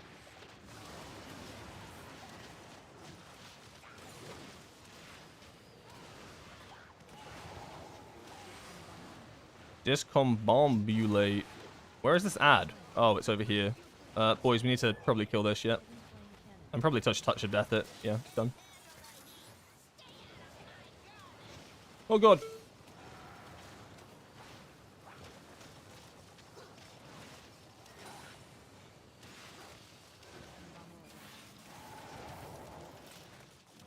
Mock's my favorite expansion. Panda's the OG monk. True, true. I only started in Warlords, so I completely missed out on Mock.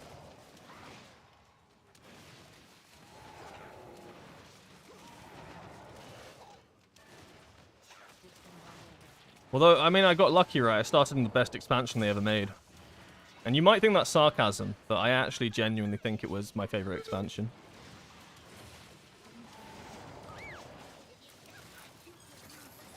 Probably just because I had no expectations, right? And I think everybody's first expansion was probably like one of their favorite expansions.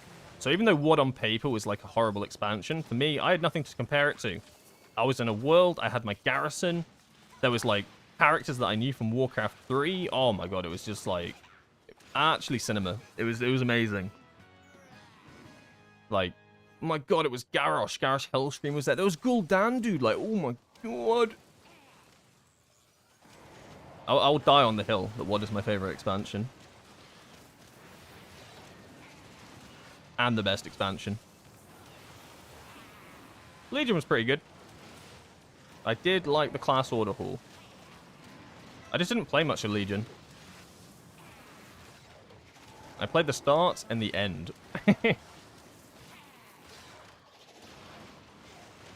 Although, like, when people talk about Legion, they do say, like, it had some of the best raids.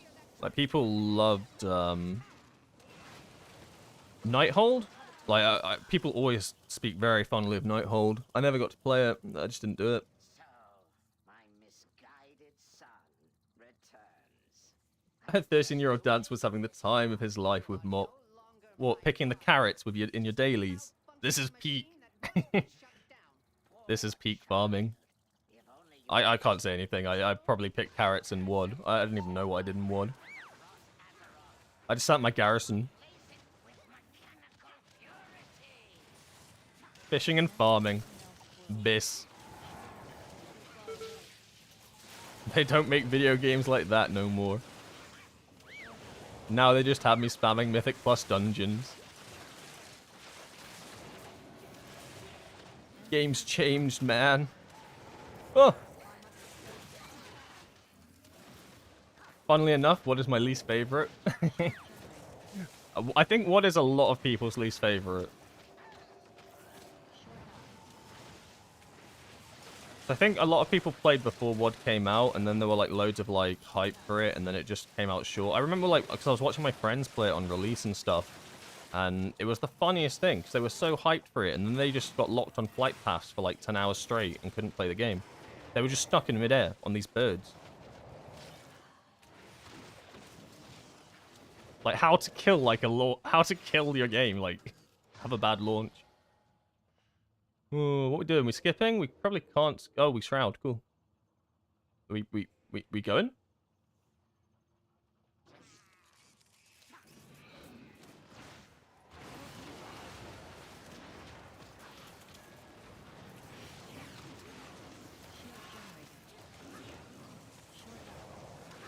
I honestly didn't know that racials had different buffs and skills. You mentioned it a few days back.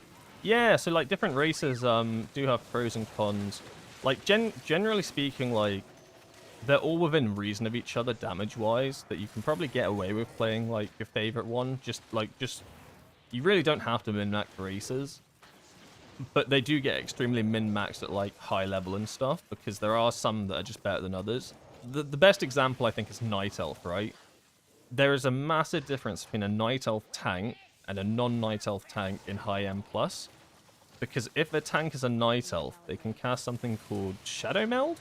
I think that's what it's called. And it basically pulls you out of combat, right? Like, it basically makes you invisible for a second, and then you lose all your threat. So what your tank can then do is pull mobs to like a different side of the dungeon, keeping aggro. Your teammates can then run past without getting aggro. Then your tank just jumps on top of them and presses Shadow Meld, and you've skipped a pack. You can't really do that with... How did that not hit me? I went through me, but we won't question it. But yeah, you can't really do that with any other races. It's why Night Elf tanks are literally literally must-takes to do skips. But yeah, different races have constant different things. I think, like, I want to say Troll or something's the best for Windwalker at the moment. I think it gives you... Is it Haste that Troll gives you? Or Maga Orc is also good. I think that gives you... It gives you something. I don't know what it gives you. But Void Elf every minute or so gives you a 5% increased damage. But it also gives you Spatial Rift. So you have like a damage amplifier. Like a lot of the original races and stuff have just like... Gives you extra bonus crit or something. Or gives you extra bonus haste. A lot of the new ones are a little bit more fancier. So like Void Elf has Spatial Rift, which is that portal I can put on the floor and then just teleport to. Really good for casters. As well as that, Void Elves also cannot have their... Like, you know when you're playing a caster and something hits you and your cooldown or like your channel starts like getting pushed back with every hit you take? They also have an effect on them where that doesn't happen to them anymore. So like for a mage or something, Void Elf is really good. Or maybe like a Warlock. I don't know. A caster that basically lacks mobility. Yeah, all races have pros and cons, but they're all like marginally winning each other. That it's not like a... You want to perform well on Windwalker, you're going to have to play this race. Because Void Elf isn't the best race for Windwalker right now, damage-wise. I just play it because I enjoy it. It's by no means bad, though, right? The buff you get is actually quite good. Like, Void Elf is up there. But it's not the best.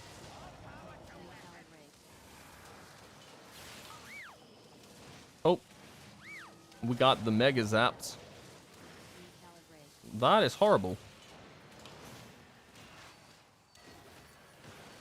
So it looks like I've completely desynced all of my cooldowns.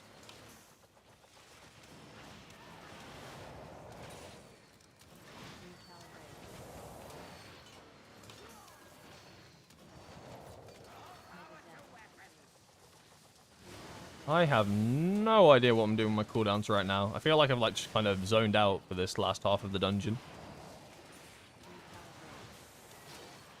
I do want to +2 this though, because if it can help someone get score, that really helps me. So killing this in the next minute, kind of crucial. It'll die in the next minute, like. Come on, Mechagon. Wait, this guy's called Mechagon. Oh, he's King Mechagon in the... Right. That makes sense. Yep, someone got score for this. Big W. Troll Sim's best. Yeah, Troll Sim's best. I didn't remember what they did, though. It was like... I feel like... Don't they bloodlust themselves or something? It's not bloodlust, but they do something. That's my best description of what they do. They do something.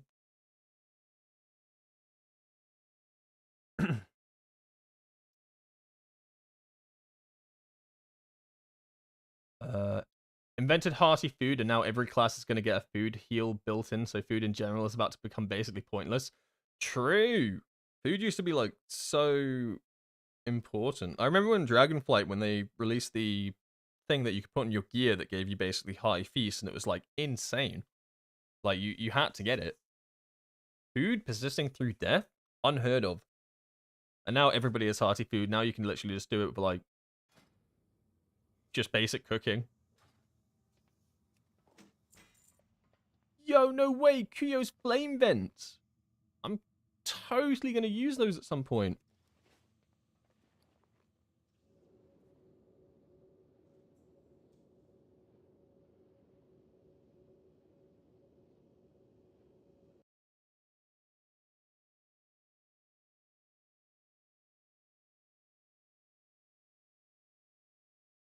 Thank you for following Advisor TV and Baron BL.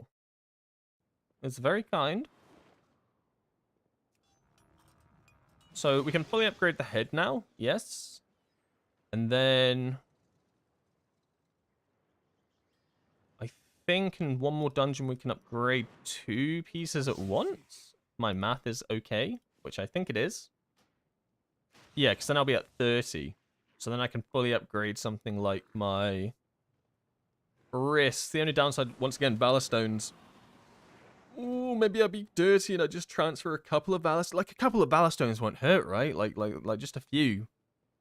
Oh wait, no. Wait. Hold up. Everybody chill. Everybody chill.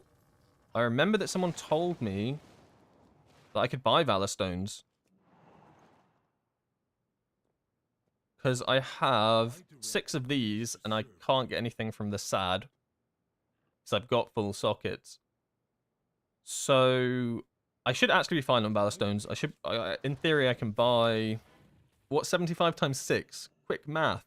3, no, numbers. I don't know, like 500, give or take 100 or 200, something like that. So I think that works out, actually. I can probably... So how many Gilded Crests do I need? We have 10. One more dungeon gives me 30. So that's that piece done. So that's 1 dungeon, and then these together need 60. So 4 more dungeons should do it. And then I've won the game. But I can't touch my Valor Stones. I can't. You don't understand. Make your carved into rune. I did all of that. I did all of that this morning. Oh, I've got more. Yo, I've got more. Stay vigilant. Where did I get the... Where did I get these from? Okay, that's cool. I don't know where they came from, but I'm not going to complain. We don't complain. We're happy with this. Like, I literally did this all this morning. I don't even know how many Gilded Crests I got from doing all of this, but it must have been over 100. Like, I'm not even exaggerating. I think I got, like, a straight 100 from doing that. Does that give me an upgrade now? Almost. That's good. Does that save me a dungeon? No. Yeah, no. No, it doesn't. Go carefully. Unless I can get 10 more rune crests, and I have to do a heroic... I have to do a raid boss, which will give me rune crests, which means I can save myself an entire dungeon if I do 1 raid boss to get the finish of the Galagio. Quick question for anybody that plays this game. If I do a boss on a different difficulty, do I get rewards? Like, do I get renown for it? Or is it set renown per boss on all difficulties? So, I've killed Vexy already on heroic. If I go do normal real quick, do I get it? Help.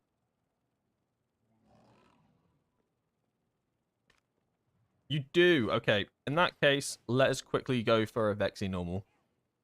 Because that not only gets me my Galagio buff, but it also gets me renowned. Not renowned, it gets me the...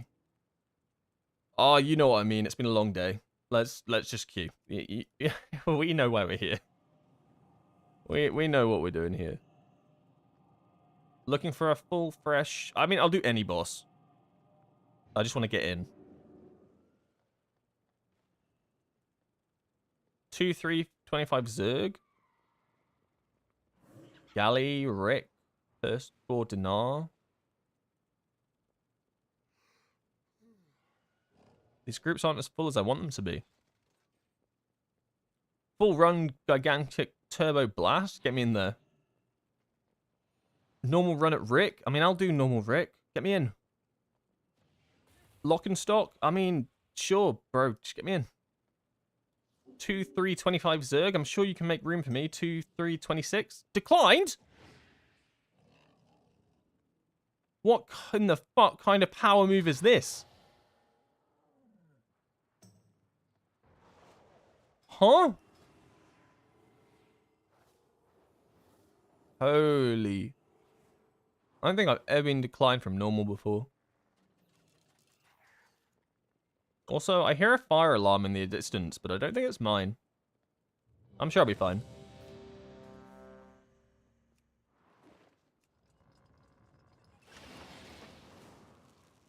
We got into, what's it called?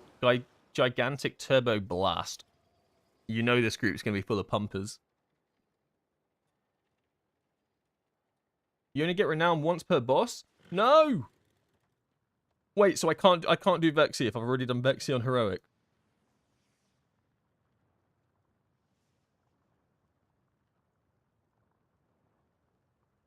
Okay, in that case I need to leave. Feels bad, but sorry. In that case we have to do Lock and Stock then, or something.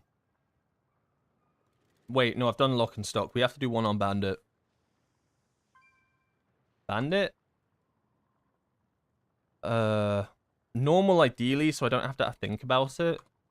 Like, it's not, like, normal will be fine if we just full do it quick. Bandit? Hello? Where are the bandit groups? Last 3? Oh, God. I should have stayed in that group this morning. I knew I'd regret this. It's based on the name of the boss. Why do I hear a fire alarm? Am I about to get engulfed in flames? Better not. That would ruin my day.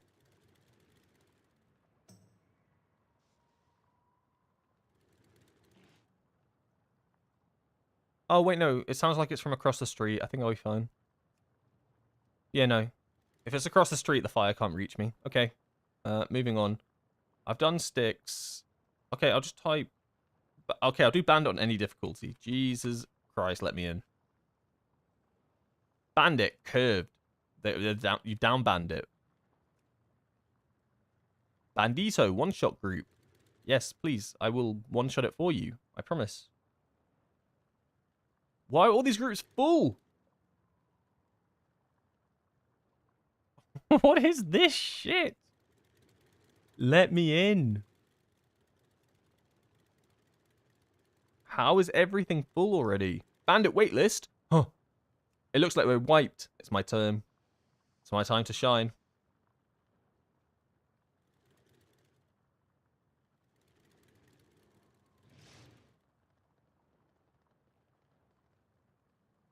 Bro, what do you mean? Just I'm 680. Let me in. What are we doing here? Oh, the entire group is disbanded. Okay, forget that one. Their bandit did not go well. Have I done Lock and Stock? Yeah, I've done Lock and Stock. How do I not have enough currency?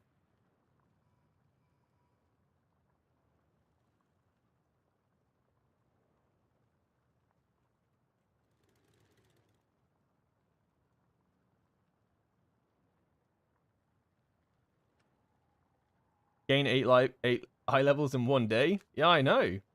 It's disgusting. Am I almost done? I technically am almost done. I think it's like 4 dungeons. 4 dungeons and 1 bandit. But no one's taking me to bandit. It's kind of fucked up, actually. Bandit... Wait, they need DPS. Only experience? Buddy, I've got so much experience for you right now. Yo, I got so much experience.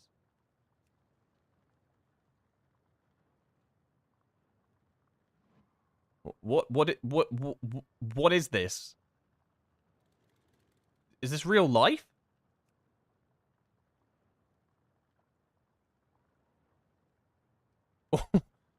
What is this? This can't be real. I'm gonna tweak.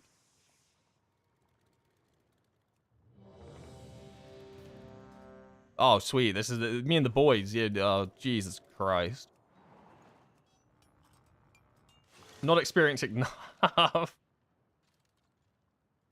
I've never struggled to get into a pug raid on this character. Holy, this dude up front is lagging out of his mind. Oh, he's fine now. What is this? Are we not getting more people? What? What have I stumbled into? Hotels are always hiring temp workers to pick up odd jobs. See if you can lend a hand.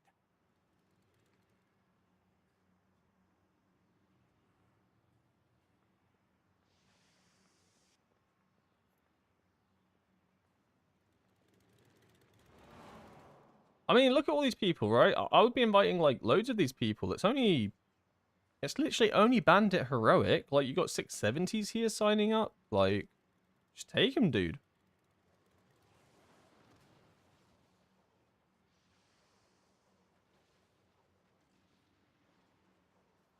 All you gotta do is just deposit some coins, no? I'll do it for you. I promise. I'll do it all for you. I'll be such a good coin bitch. Yeah, like, I'll do it all.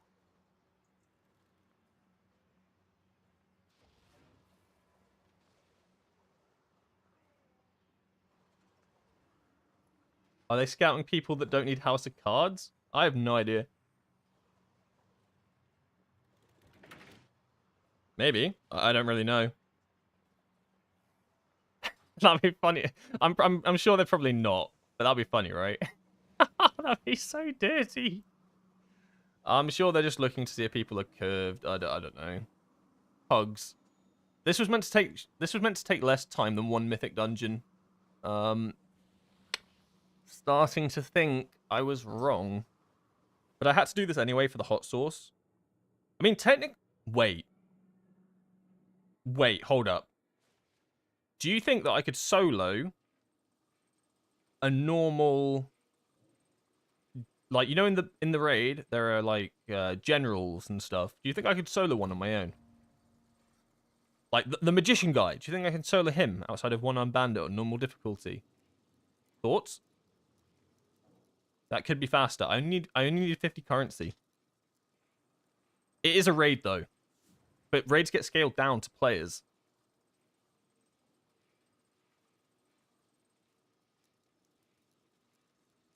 Get the quest.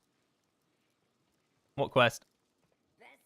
Oh, this is not the right one. This is just some shit I don't care about. But I'll get it just for you. Right, I've had a change of plan. I think I can solo this. Wait, no, I need someone to join. Right, I need to convert this to a raid. Oh, shit, alright. I think I've overplayed my hand here. No, this is fine. Alright, we set the raid to normal. Because I've already... Wait, have I done normal this week? Wait, did I do normal or heroic? I did heroic! I can't solo heroic. I'm going to try. I need a guildie to sucker in and join my group real quickly. Mikey... Oh, he's in a group. Everybody's in groups. Why is everybody in a group? I'll invite Zeno. Zeno got me. Alright. Wait, can I even... Yeah, no, because I'm locked. It's fine.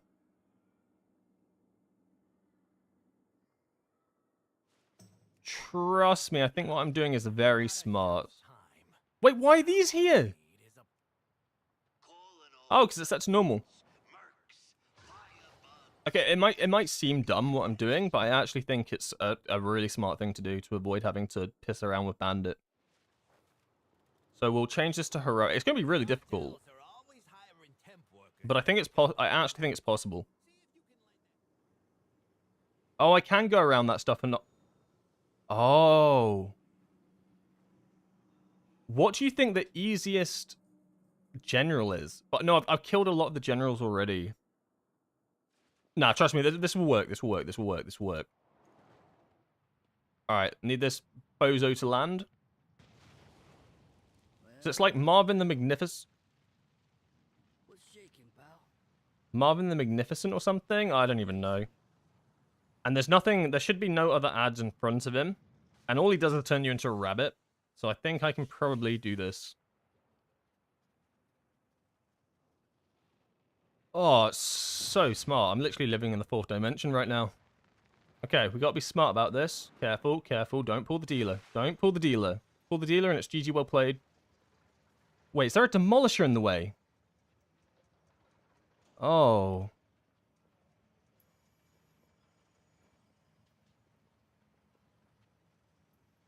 There he is. There's Melbo. He's only got 109 million health. Bro, I can wreck this dude if I don't have to deal with the demolisher. Alright, hold... Fuck. Go. Go. Funnel him. Funnel him.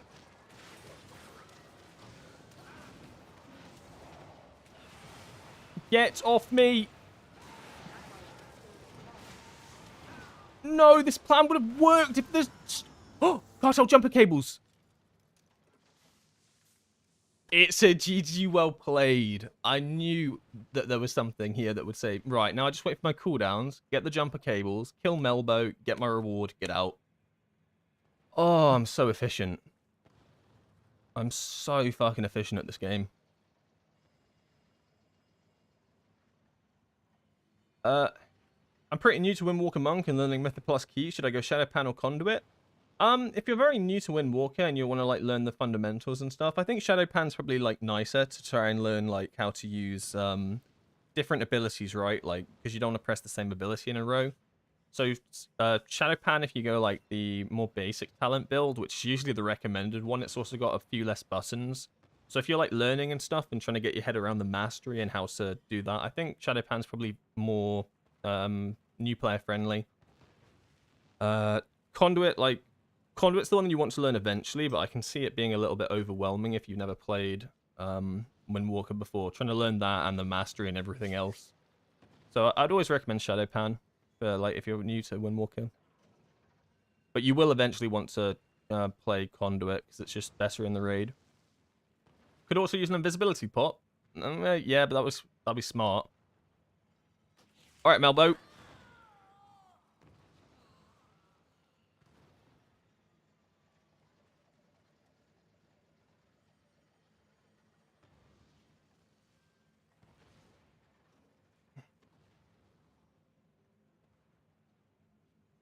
Why?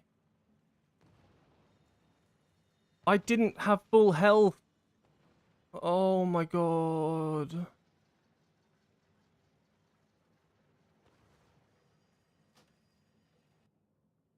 Bruh, no. How? I don't think it works now. Like your invis pot idea is like good, but I guarantee that Demolisher will see invisible targets because they fixed this entire area for invisible targets. I got Melbo down to about half health on the first pull. If there's no Demolisher, I can do it. But the Demolisher absolutely... Well, who are you? Piss off. Wait, you can go around this way. Oh. Oh, you can go around this way, guys. It's easy. You just go around the right way. Huh. Why did...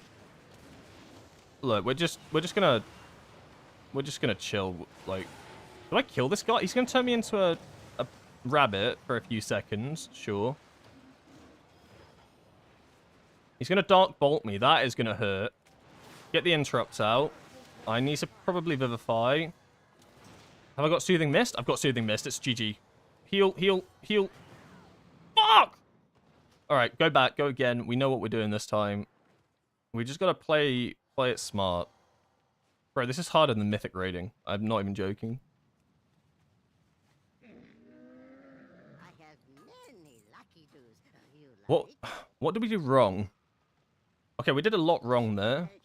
Many deals for I think my biggest mistake was not setting myself up for... I've also teleported to the wrong place. I'm sure it'll be fine. I don't even think you can go to the Tower of Spades yet. They'll be skipping the boss. Transcendence Tech, take the double teleport. I don't think I'm that desperate. I think I can just take him out. I'm just not doing great. Why am I here? I thought you... What, so you can just skip? Oh, just kill me. Just kill me. It's fine. I need to just wait for my cooldowns anyway. It's all part of the plan. I still think this is faster than trying to do Bandit. That group would still be forming right now. I promise you. Alright, we have every single cooldown. The biggest issue is going to be waiting for him to use the rabbit on me. I will 100% get rabbited. Non-negotiable, I get rabbit. I need to hold defensives, I think, for before the rabbit. So don't fortify and brew till the rabbit comes out. Alright, security's over here. Alright, paralysis this bozo. Haha, idiot. And then we send on Melbo. I don't even think we pop defensives yet. Alright, send... Wait, I let the Dark Bolt hit me. I Karma it. Maximum efficiency. I then Conduit. Trimogrify's coming out. So now I pop Diffuse Magic as well. So I'm fully protected during this. You cannot hurt me, you stupid magician. Interrupts. Health pot to regain health. It's GG. This is too easy.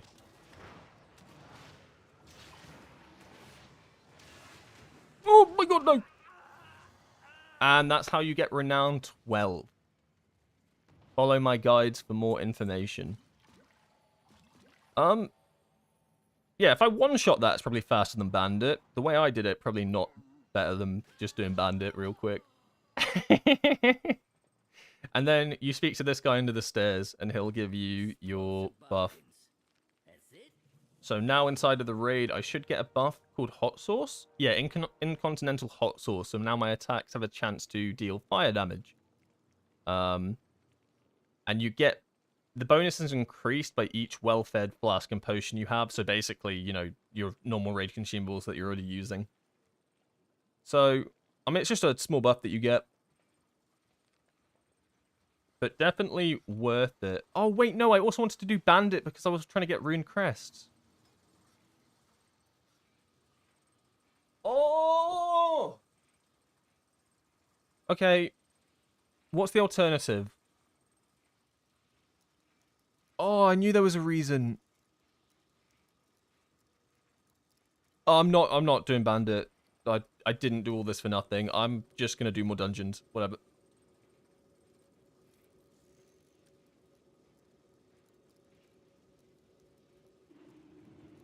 What we're on? 3:30.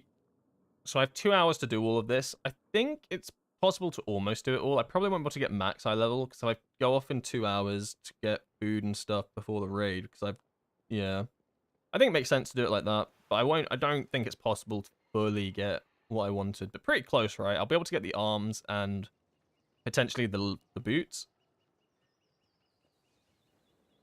Pretty good pickings. So we'll do another 12. I am gonna grab a drink now too. What is this? Fast skip, run, blast a tank. Right, okay, we're in the wrong thing. We're searching for the wrong thing. Oh, what's this? Plus 12 for sexy knacks. Six knacks. Sex knacks. I don't know how you say it. Yeah, I'll do a 12 in a sec. I'm just gonna go grab a drink. Yeah, BRB.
he returns to do dungeons.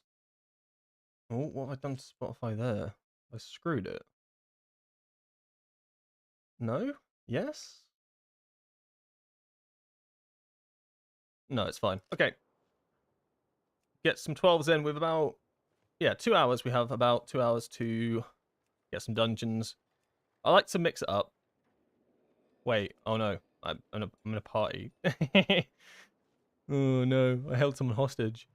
Yeah, I'll do Dark Flame, if they let me in. I've done Floodgate already. I just want to do them all, like, for some variety. Theatre would be cool. I haven't done Cinderbrute either. 12 Theatre.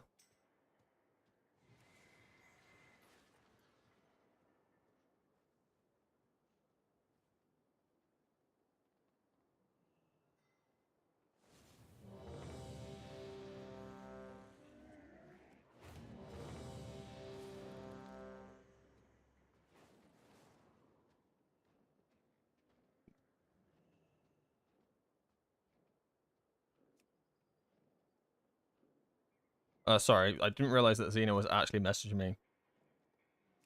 From where do you get the increased eye level on the crafted items?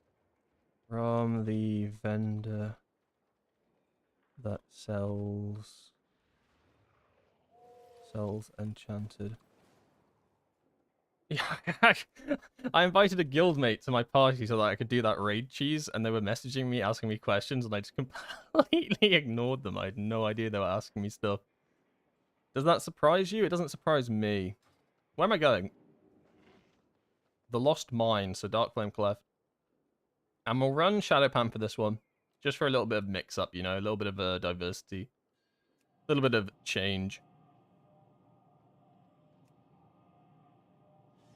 So I think...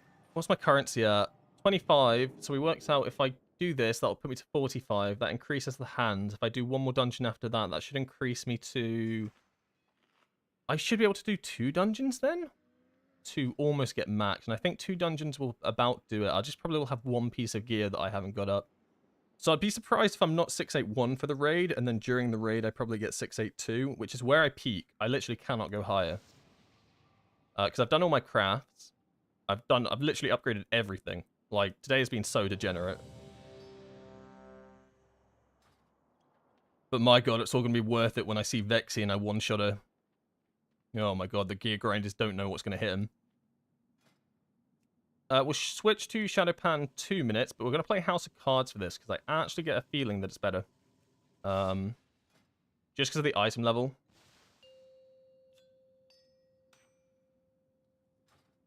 Did I need to do anything else? Food buff, drink, oil. Yeah, I think this is fine. I just hope that my macro is correct and it uses House of Cards. If not, no bother, I'll just press it manually, but it's a little bit tedious.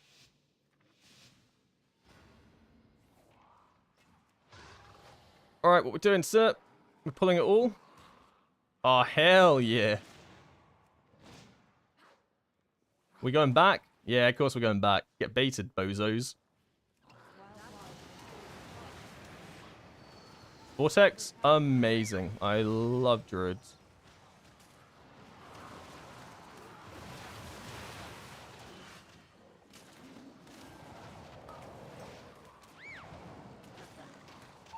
I should probably hit a leg sweep. Probably helped.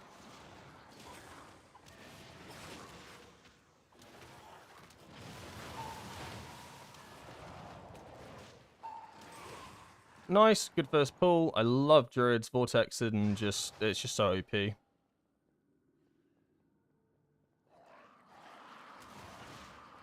Gotta be careful on damage here. I think I can send now.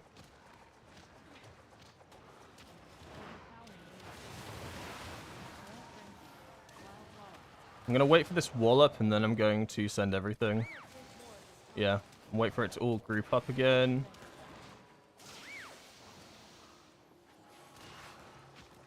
Yeah, that works out. Okay, so this feels like actual Shadowpan damage. I don't know what went on in that, oh, what was that dungeon that I did at the start? Priory, where it felt like the damage was, like, just non-existent. This feels like real damage again.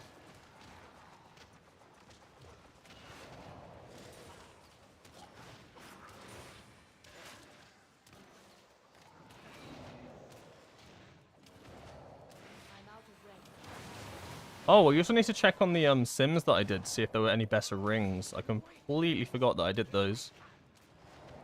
There's just so much going on. There's too much. Information overload. I'm going to send cooldowns here, but I'm going to delay them. I'm going to delay everything for my cooldowns. Just wait for everything to group up again nicely. Cooldowns up. Send. We can get one more flurry strikes out as well. That'd be pretty nice. I think we do. Yeah.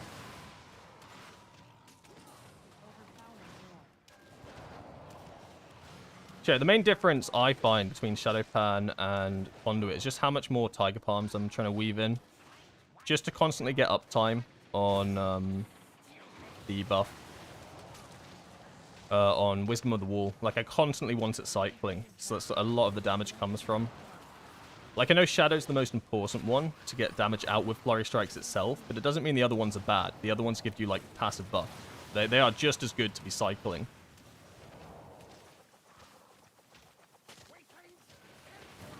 Alright, now wait for some ads, and now we send lightning, because ads have spawned, because I'm a dirty little padder.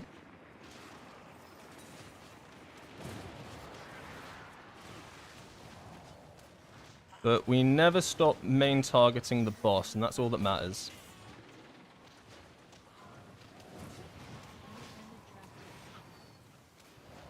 Except for the cart, I suppose, yeah. Except for the cart, you do want to hit that.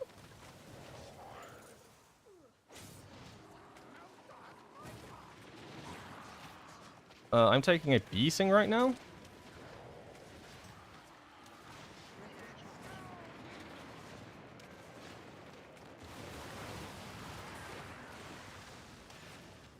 Once again, I'm going to wait for the ads for my lightning, just to get value from it.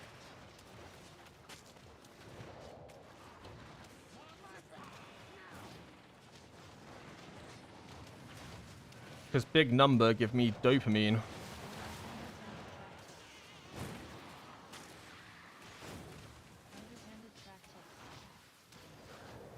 I'm going to send cooldowns here.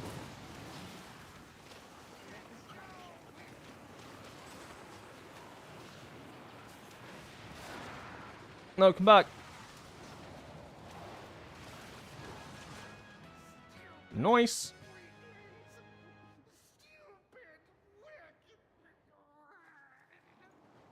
And the idea is, because I'm playing 2 minutes, this should take about 2 minutes to do, and then my cooldown should all be back up for the pack I actually care about, which is inside. That's the reason, like, I don't mind sending cooldowns early there. Ideally, we don't get bonked. Ideally, we don't get hit by that either. That would suck.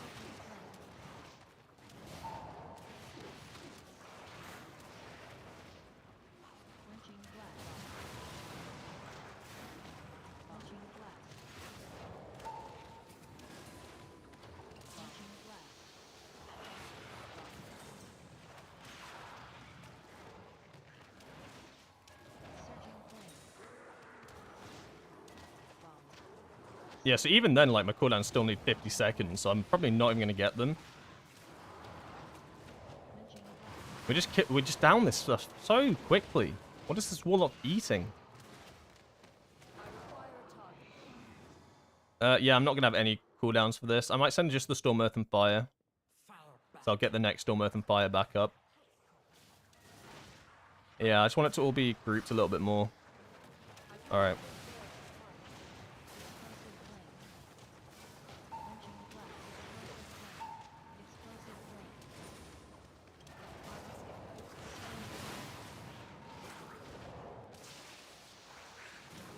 That was a little bit terrifying. I don't know if you saw my health, but I think if I wasn't 682, I would have just died. Or 680. Extra stamina went in a little bit clutch there.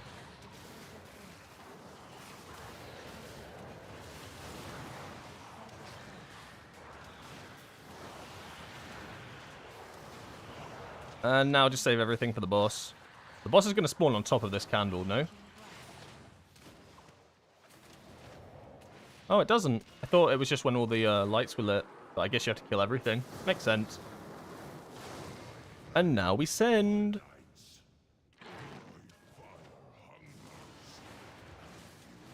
We have 3 ranged, right? So I shouldn't have to do any of the mechanics here.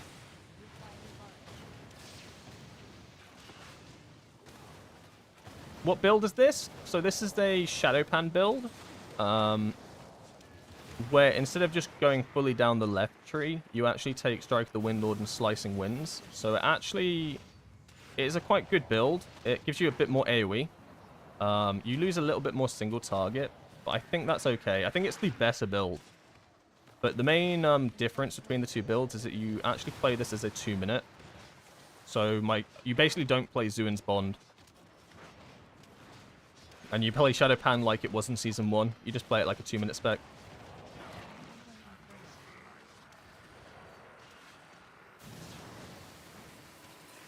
It's definitely a lot more engaging than the other Shadowpan build, because it's just got more abilities.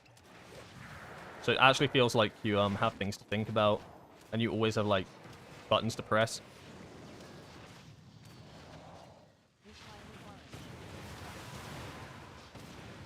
And look, it still does good boss damage, right? Like, the boss damage is not, like, bad or anything. You're not giving up too much.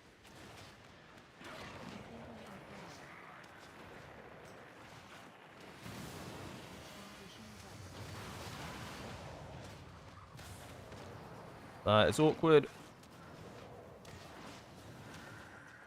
I won't get cooldowns up in time for this, and I'm not sending on the next pack. I'll probably send 1 Storm, Earth, and Fire, actually, on the next pack. Just so I'm not sat there overcapping for, like, years and years. But I'm not sending anything else. Maybe a Chain Lightning as well, if I can build up enough stacks. But I built up about 11. I can probably get a few more out pretty quickly. It just depends how fast these things die.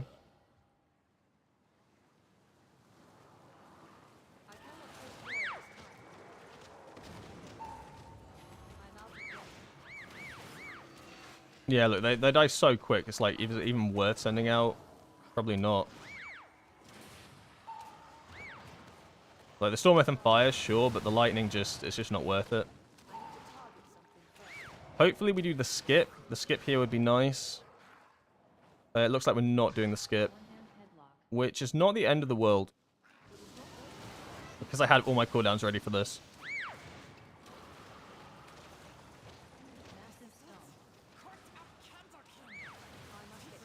Oh my god.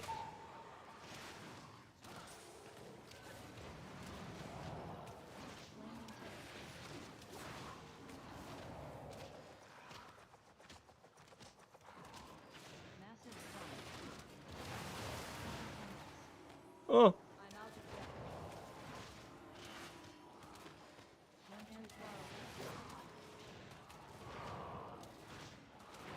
Do I not hit Blackout Kick when I have a proc in mass AoE? Not really. I don't view it in that sense. I think it's better if you Blackout Kick almost in a way now where you're using Blackout Kick when it procs as a way to get chi instead of a way to do AoE damage. In Season 1, it was a little bit different, where you never wanted to really overstack Teaching of the Monastery and stuff. But now it's actually, you don't lose that much by overcapping. It's not the end of the world. So the way I literally play Blackout Kick now is when it procs, I will literally use it as a way to get chi. So I think to myself, okay, do I need to use this to get chi? No? Okay, don't use it. I use it a lot more as conduit because I don't Tiger Palm as much, but because I'm focusing so much on Tiger Palm, playing Shadowpan right now, yeah, basically don't view it as a damaging ability. I genuinely just view it as a chi building ability. And I think it's a better way to look at it in the current season. Like, don't get me wrong, it still does damage, but you don't need to be sending it as often as you might have done in Season 1.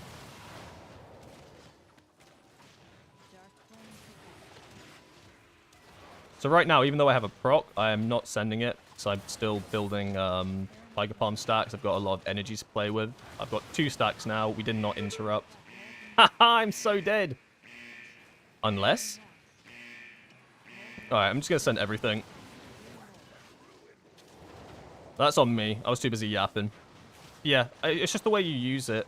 I think you'll end up finding that you actually get a lot more value from it when you stop using it as like a AoE DPS button and more as just a chi spending button.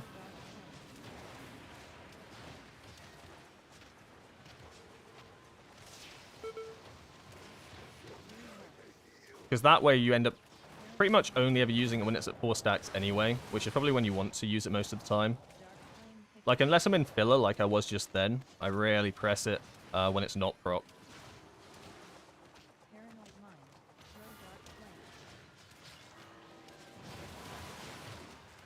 We don't need to do anything here.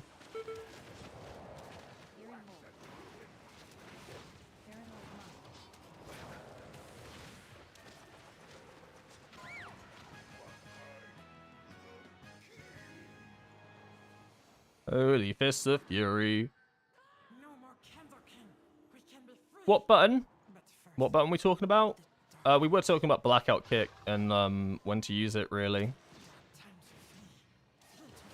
Sir, I'm gonna need you to come back with that trash. Okay, good luck to you. Bye-bye.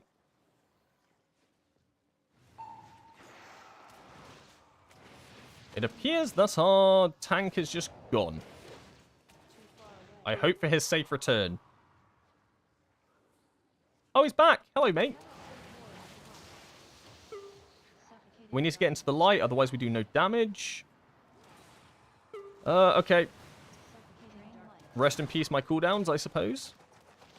Like, it's, all the trash is just back there. The cart decided not to stop.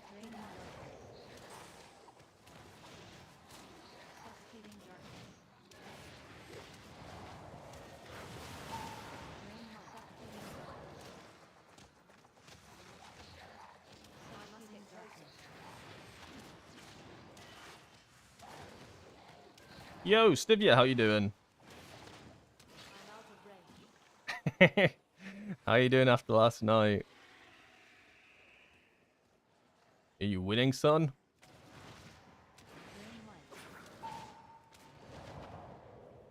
I'm not mixing up people, right? I have to think about that, am I? Oh no, you're alright. Congrats on the Gallywix kill though. That's pretty neat. I like this, but the issue is the cart is just gone. Like, like, buddy, you have to all come to this cart and we have to fight it here because, like, we're too far gone. I ain't leaving this cart. I ain't moving.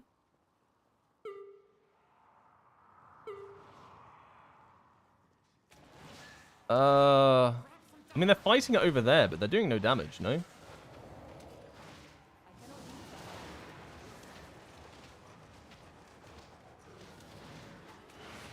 How long were you on Gallywix for? Was it like relatively quick prog, or was it not? Was it like relatively like long? Were you on it longer than Muggsy? I guess is the question. Or was it pretty trivial? So I found when we did it, I think we were on it longer than we would have liked to be. I think we just had a lot of P1 issues. But like once we started getting into P2, like they were just gone. And now on like reclears and stuff, we just don't, we like can just one bang him. And it's easy not to one bang him, right? Like there's a lot of things that can go wrong in that fight. But I think once you get P1 nailed and you've done it enough times, P2 just becomes just play the game, dude. Just play the game. 3 to 4 raid nights, that's not too bad. I think we were about that. I think we were 3. I want to say 3. We were longer than I think we wanted to be by sure. Alright, I've been told that you can get out of this stun by using slicing winds. Let's test it. Let's see if you can. I don't think it's valuable to do this because you lose slicing winds, but let's see. I'll spam it. Yeah, cool. So you can slicing winds mid-jump and you are out. Pretty neat, right? Only downside is you're down a slicing winds cooldown. That's it. That's a cool trick. I didn't know.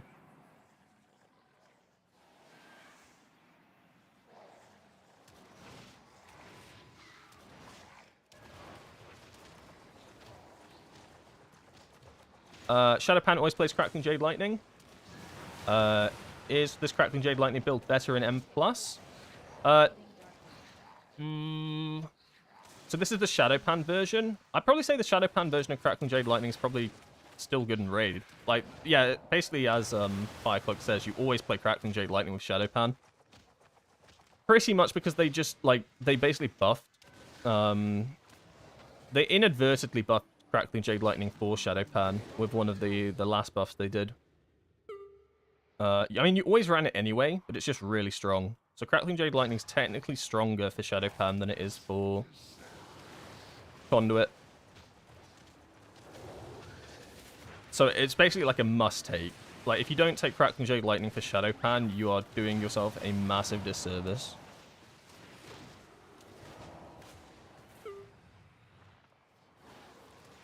I'm just going to chill on the outside here. Okay. And then bring it into me, sure. Think we're probably going to need another one then.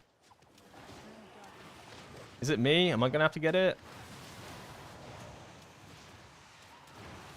No one else looks like they've got it. I guess everybody's like, fuck it.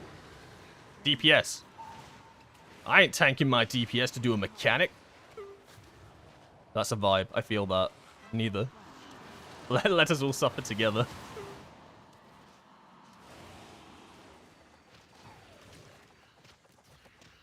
Muggsy, I'll admit we were on for too long, but that's because I really wanted to stick to 5 heal when 4 heal was getting better.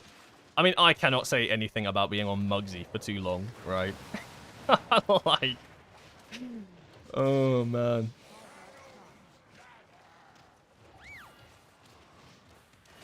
We actually struggled with the healing strat initially. I think because we'd,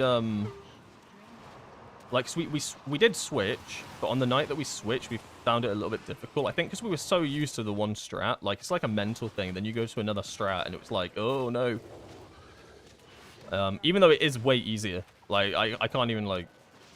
The cooldowns are just so much nicer, the fight's shorter, you have to deal with less mindsets. Like, it is a much more trivialized fight. None of us going out again? Shit, okay, then I'll do it.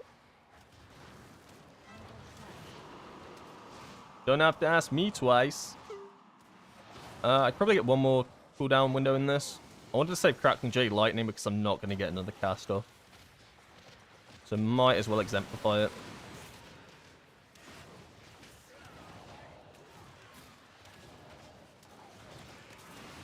Almost a +3, actually. Like, that was not far off a +3, like a minute. Pretty good. Alright. And I got the bonus. I got bonus Valor Stones, which is really good. Oh, they want to do workshop now. I will probably stick with this group just to do a workshop if they're already a full group.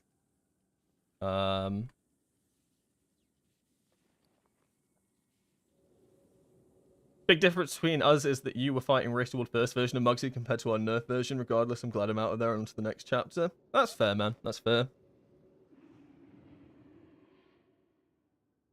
You still playing? You taking a break? Or are you just going to find a new guild?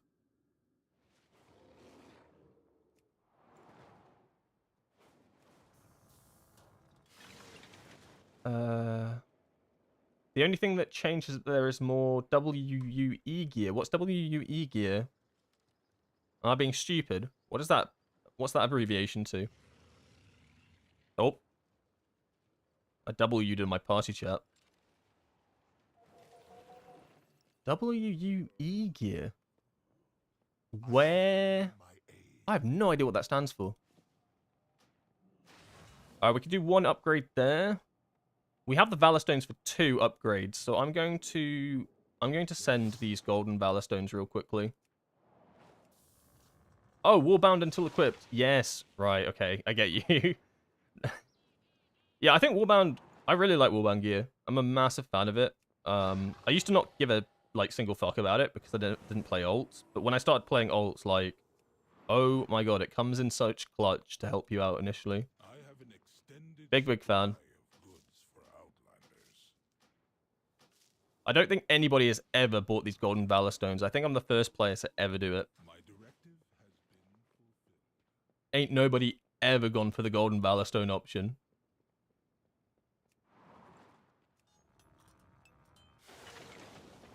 Currently on application to another guild. Oh, good luck. Hope you get in. Good luck. Let me do this quick and then teleport to the dungeon because I know these guys are waiting. Workshop, workshop, workshop. Battle for Azeroth. Workshop. That wasn't too bad damage-wise as well, right? Almost 4 million on Shadowpan. Spinning Crane Kick did more than Fists. Kind of surprising. But yeah, not too bad, to be honest. Like, this is... It's good damage. But I probably could have got more out of Conduit.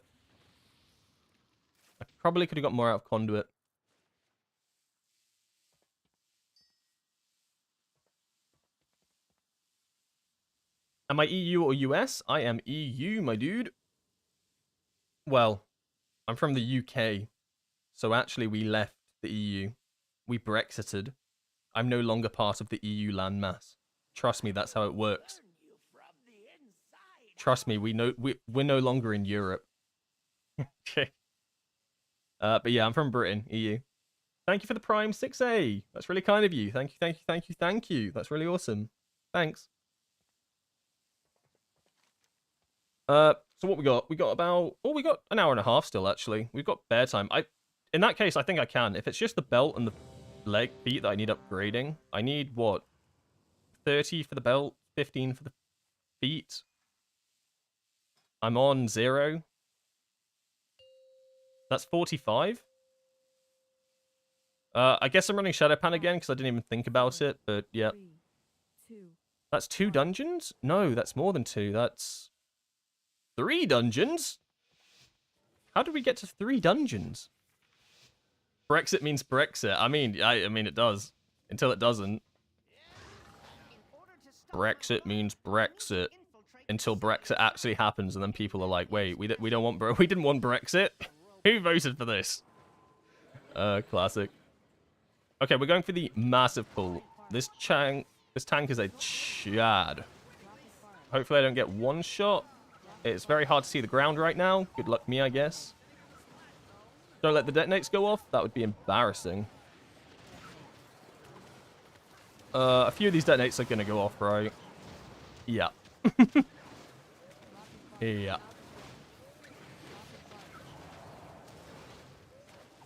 I probably should have sent my other Storm, Earth, and Fire out, but I think we're fine at this point. But I definitely should have sent it out. I'll just send double out on the boss.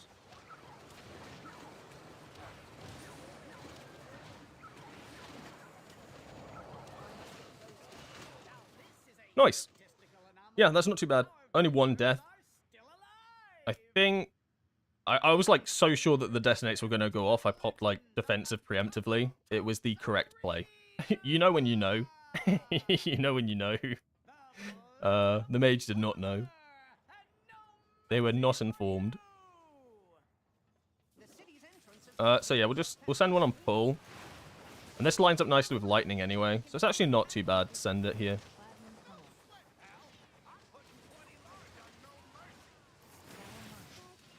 Oh, no, chainsaws.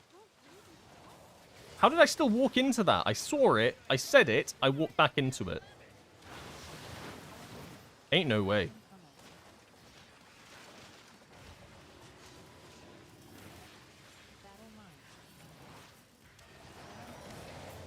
Oh, if I got the Whirling Dragon Punch off there. Rising Sun Kick came off of cooldown a second too early. And that unfortunately put me on a little bit of an awkward haste deficit. Or energy, I should say.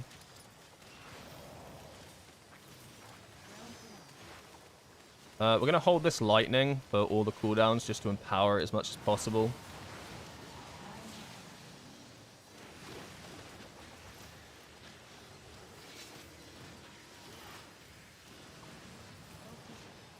Mage got deaded again. Unlucky, I guess.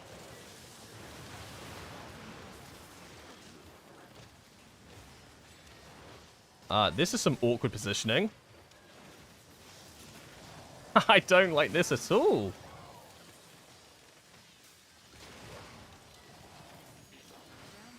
Oh my god, and there's smoke in my face.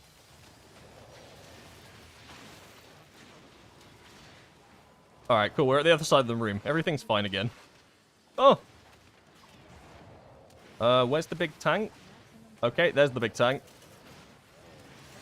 I'm going to send out another Storm, Earth, and Fire, just because I'll end up reducing the cooldown enough that it won't matter.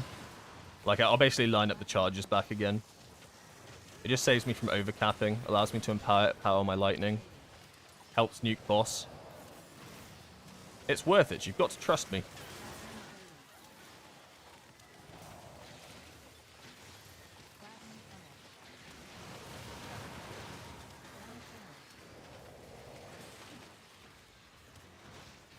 On the plus side, we are going into the next trash pack with a full lightning charge, pretty much. Probably not Zuin. I don't think it's a bit too long. I'll probably end up sending everything halfway through the trash pack. You make Windwalker look fun, very fun to play. Windwalker is really fun to play. If you play it, you'll have fun playing it. It is good fun, like being able to dash around, roll around. Yeah, dash around and roll around. Have I sold it? No, it is really, really fun to play. If you've never played Windwalker, I'd always recommend at least giving it a go. I think it's like Marmite. You'll either love it or hate it, but if you love it, you'll love it. Oh my god, where did that slicing winds take me?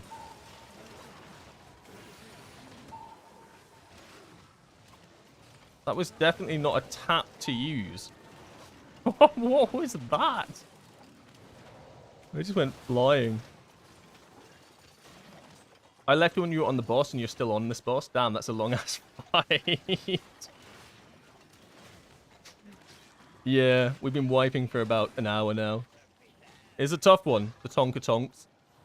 Tinker Tonks? I have no idea what they're called.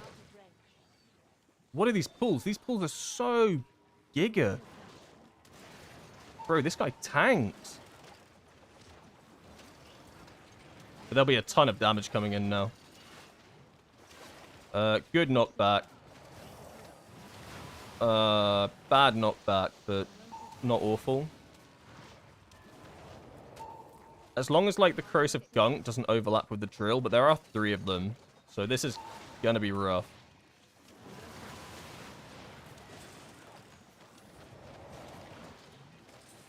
Holy warlock damage.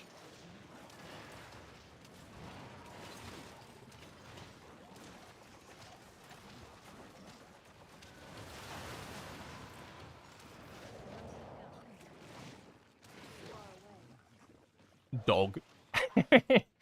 I wonder what this is actually meant to stand for, because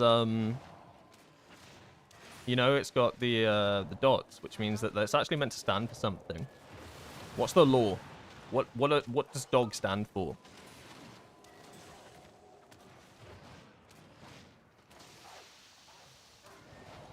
What does Cujo stand for? I know it's from Stephen King.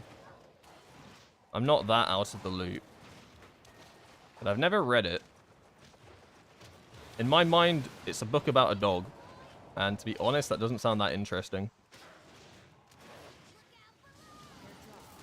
Uh-oh.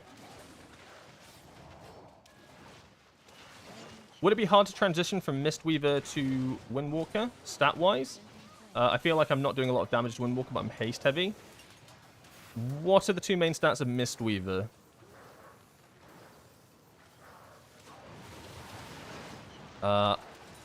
I know I've been playing a lot of Mistweaver recently. I don't actually know what their main stats are. Or secondary stats, I guess. But if you're haste heavy, that will have a little bit of a negative effect. Just because you don't want too much haste as conduit. Ideally for conduit, you want mastery as your main secondary. And then haste as your second main secondary, right? So I think, like, speaking from, like, experience of where my stats are and how the sims work for me, the sweet spot for haste seems to be around the 20-21% mark. Like, that seems to where the sims really love it. And to be honest, from playing it, it feels really good as well. Like, you never really feel like you run out of energy. It's all nice and cheery. You never really feel like you're in, like, hits or, like parts of the fight where you're just kind of sat there suffering. Tank just soaked that. What a madman. Mastery is going to be your big one. Mastery is so big right now for this season, for Conduit of the Celestials, that you are looking to be over 90% a lot of the time. Like, there's no, like, fixed number, really, for Mastery. But I play anywhere between 90 and 100% unbuffed. Right, so that's how big Mastery is at the moment. I think it's the same for Mistweaver, right, if I'm correct. Like, Mistweavers have a lot of Mastery. Haste Verse! Oh my god, I've been playing my Mistweaver awfully then. But yeah, so you want a ton of Mastery, and then you want a, like, good amount of haste, like 20%. But if you've got too much haste, you're going to be giving up something for it, right? And the less Mastery you have, the more noticeable damage losses. Like, Mastery is like king right now, and it's not even really close. Yeah, so 45% Mastery, 32% haste. Yeah, so like, if you can try convert some of that haste into Mastery, you will notice a massive difference in damage. It's kind of crazy how big Mastery is for us this season. If you play Shadowpan, it actually won't be too bad, because Shadowpan do like a little bit more haste. But even then, like, I pretty much play Shadowpan as I'm doing right now with my Conduit stats, and it's not like it's bad, right? But yeah, basically, if you can convert a little bit of that haste to Mastery, you'll be having a great time. If you're using Circe's Circlet, which I imagine you probably are, there's a good chance that your Circlet is actually giving you haste, just because your haste is so high. What you can try and do is manipulate your Circlet by taking off your gear until you're at a point where your Mastery is higher than your haste, or like your highest stat is Mastery, after you've taken off enough pieces of gear. Then equip your Circlet, and your Circlet should then give you Mastery instead of haste, and that could be a good way to help push yourself initially. That might not be the case, like it might not be giving you haste, but it's always good to check. Especially with that high of haste, there's a good chance if you are using Circlet, it's giving you more haste.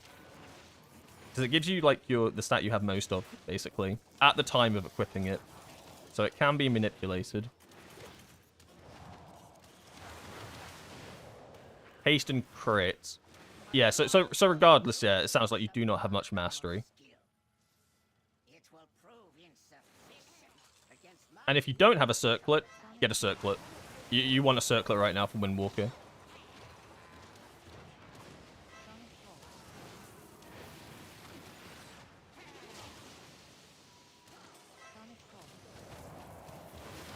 For the Siren Isles with you.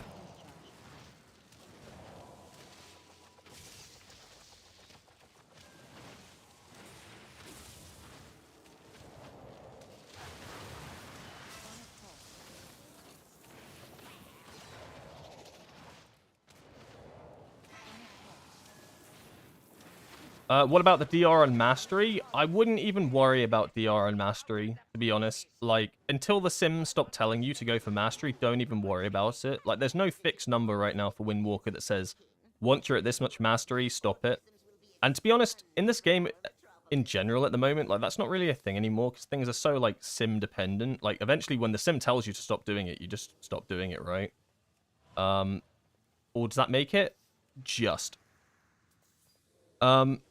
So, like, until the Sims, like, start putting things in, like, crit or verse and stuff, that's probably, you're fine with the DR. Like, basically, Mastery is so good for Windwalker right now that, like, the DR is almost, it doesn't matter. Like, it's just that worth. Saying increase, I want to say they increased the efficiency of Mastery in Season 2 by, like, 35%. Like, it's not a small figure. Like, they super buffed Mastery for us. Basically, they wanted you running Mastery. Are we pulling this into the boss? Holy moly, I'm in the MDI. Ain't no way. Bro thinks he's... My tank thinks he's him.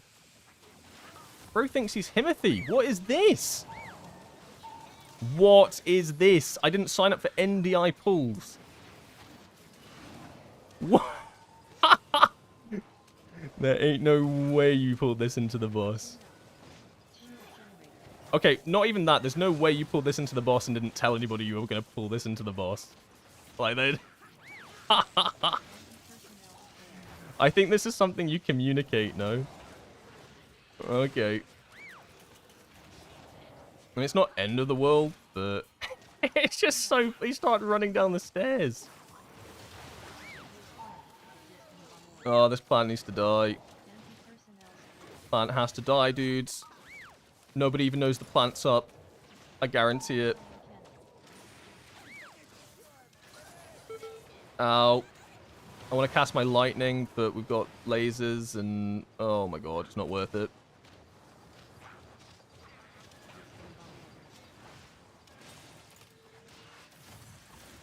Well, I can now say that I've successfully done the Mechagon MDI Spark Flux pull. Well, maybe successfully is the wrong word. I've done it. The main reason you do that for like MDI and High Mythic Plus is because you actually abuse the shields for like your casters and stuff. So you actually keep the ad alive that gives you like the shield you can stand in. And then like your casters can basically safely stand in that. They can technically get hit by mechanics and stuff. It means that they can just keep uptime, right? You do not need to... You don't need to do it for a 12.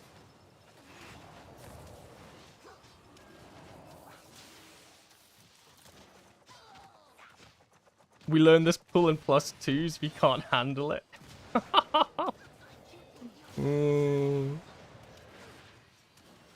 Bro says he's doing push week and he can't even do the sparks block pull.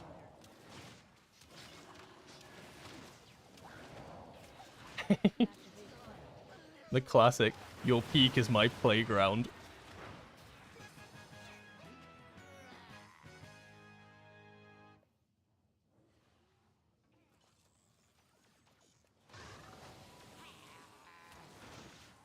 I'm playing with the Ascendance on my weapon and the double effect thingy on wrist. So you want...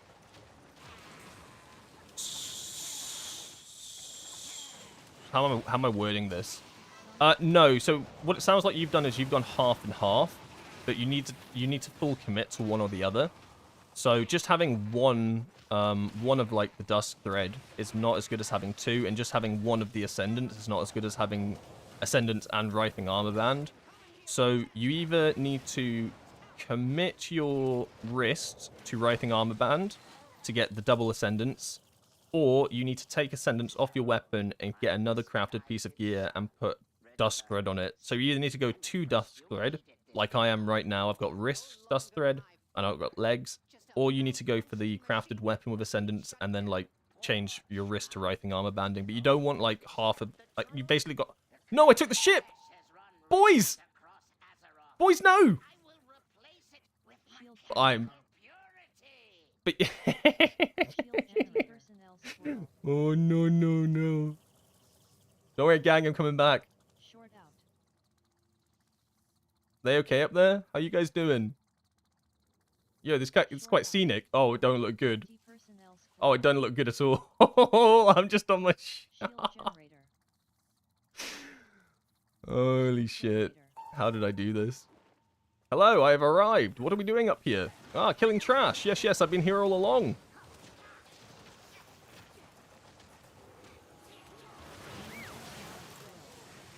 Gigawallop.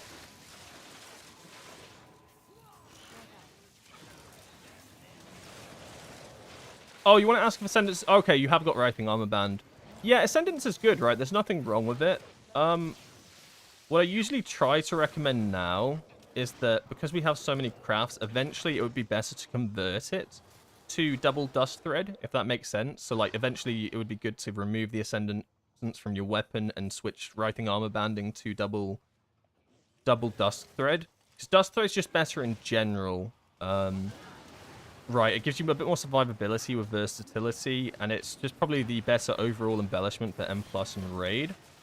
The reason that it was like so highly advised to go Ascendance first for a lot of players is because we had like one craft or two crafts, right? So it was really hard to spend. But now you've got so many, it's actually you have a bit more leeway on actually going double Dust Thread if you want to. But like the difference between them is like so minimal that if you don't want to, you really don't have to. Like we're not talking like massive like difference, right? Like we're talking like pretty min-max. But I like the extra versatility just because it's like more survivability. Like every time I literally almost die, I thank myself that I have like extra verse.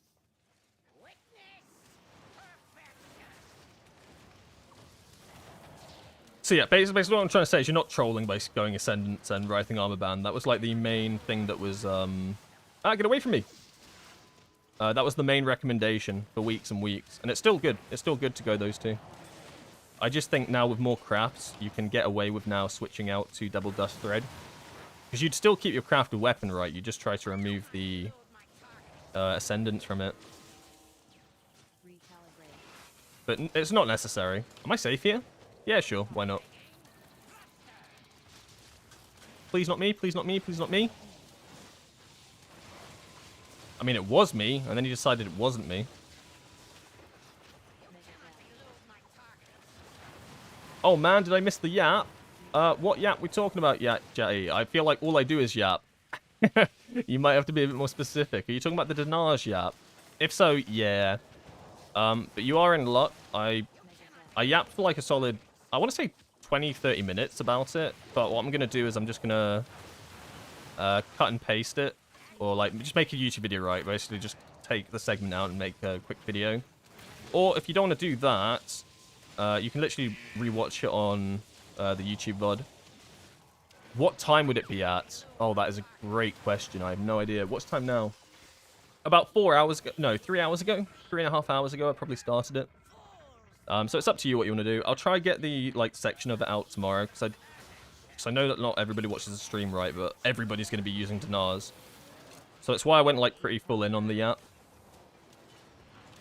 So then I could basically just put it into a video for people to watch whenever. So I think it's worth knowing or worth thinking about a lot of things with Dinars. It's just the last thing I want people to do is spend their Dinars and then regret what they've purchased, right? Or spend the Dinars and then do a raid like later that evening and the drop comes and then they basically lost out on an extra item. Or you think you're getting a good piece of loot, yeah, from the Dinars, but really you could have got a better option, but you just didn't realize, and like... Basically, I just don't want you guys to troll your own items, you know? That sucks.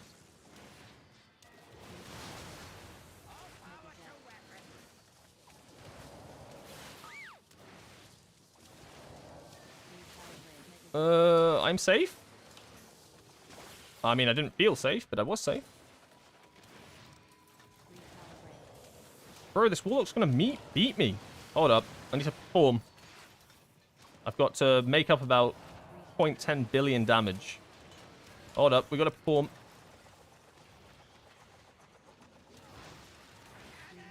I don't think I'm gonna outperform him. This is what I get for missing an entire trash pack, actually. Deserved. I'm dead. I need to move. Yeah. If it's not the two orbs in front of me. If it's not the two orbs in front of me, I wonder what it is.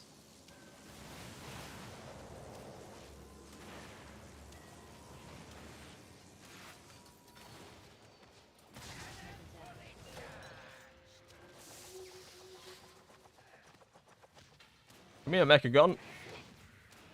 Or should I call him Mechagon? Oh, I'm so sleep deprived. Yeah, the Dinar yap. Yeah. I'll try to get just a quick video on it out tomorrow morning. I don't think I'll have time this afternoon to do it. Because I really need to sort my life out before raid. I actually need to go touch some grass or something. The tank wants to go again. I will go again with the tank. I like his pulls. His pulls are crazy. His pulls are insane. Reminds me how profitable working with you Alliance mooks can be. Thanks to Chiefmaster Overspark's leadership, the threat of annihilation. Thanks so much. You're the only Windwalker I look up to, and it works like a charm so far. I'm doing really well on my level of content. Hey, grats, dude. I mean, it's all like slow improvements and stuff, and I'll be the first one to say that I'm always learning, right? Like, if you ever watch, like, if you just watch the YouTube videos, it looks like I'm a god gamer. But you tune into one of the streams, and it's like, holy shit, what is this guy doing half the time? Like, I learn things all the time from you guys. Like, you guys will point things out that I don't know. Like, I don't pretend to be, like, all-knowing. So, we're all learning and improving. We just do it together. Oh, no. Oh, it's so cheesy. Thank you for following Sprinkle82. I completely missed that. I think. Yeah, I think so. Oh, we're doing a break? Oh, no, I have no time for breaks, boys. There are no breaks on this train. Choo-choo, next 12. I think I've done everything. Oh, I haven't done Cinderbrew. Let's do a Cinderbrew. Cinderbrew probably the best dungeon for damage. To truly test out the peaks of what I can do. In fact, I will probably just look for a Cinderbrew. We want 12. We want 12. Plus 6. No. 12. No! So close. But it doesn't look like there's any full groups for it. So maybe not 12. Oh, there is one, but there will be 2 Windwalkers. Kind of cringe. They won't. I mean, they've already got 2 Paladins in. They might take another Windwalker. They don't have Lust, though. They're not going to take me. I mean, they also don't have Lust, but, you know, they might. I mean, I ran a group earlier with 3 Windwalkers. It worked a charm. Like, you don't need other specs in this game. Windwalkers just do it best. I'm going to dip out of some of these groups because they're not responding to me. They're leaving me on red. Oh, I got invited. Hey, double Windwalker. We got in.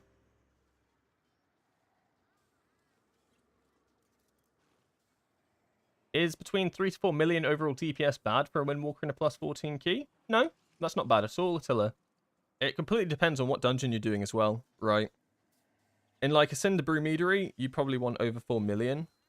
But in something like a Operation Mechagon, there's a lot less ads, and where there are ads, they're small and few, and there's a lot of single target boss fights, so 3 million is like not even... 3 million is not even low. Like a lot of the time you can be under 2 million, under 3 million for a Mechagon, for instance. Yeah, so yeah, for a workshop, 3 to 4 million is good.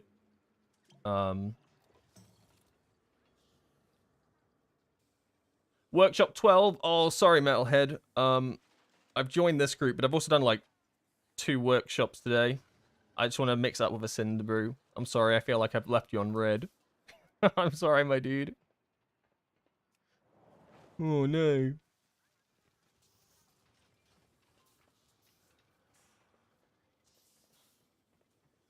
We'll switch to Conduit for this one, because I really want to see what I can push the damage with in this dungeon. So for this one, I think it's entirely feasible to get over 5 million at this point. I will be disappointed in myself if I don't. So I should probably play good. In terms of currency, is there a fast way to get like 5 gilded crests? Like, just 5. Just like quick and easy, 5 gilded crests in and out. Oh, question. If you do heroic Gallywicks or heroic Mugsy, do you get gilded and runed crests? Or just gilded? That is actually... Oh, no, it doesn't matter, actually. I don't... Well, it kind of matters a little bit. Delve? No. No, you can't make me do a delve. But yeah, that probably is the fastest way. You're probably correct.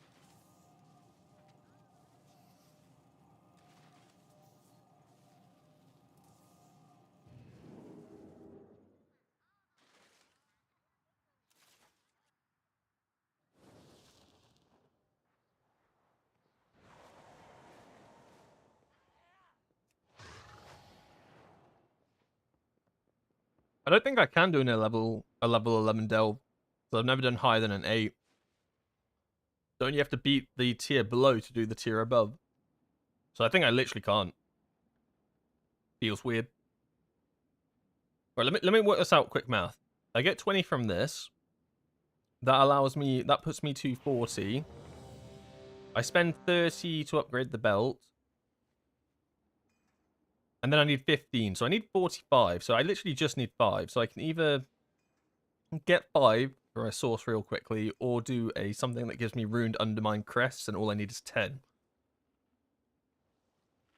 So I need to do a piece of content that probably can either get me 5 gilded instantly or 10 rune crests instantly. So that takes me less than 2 minutes would be ideal. Thank you. 4, 3, 2, 1. No longer than 2 minutes. Do I need more Valor? No, I think I'm fine for Valor Stones. All right, lock in. Big pull, big pull, big pull.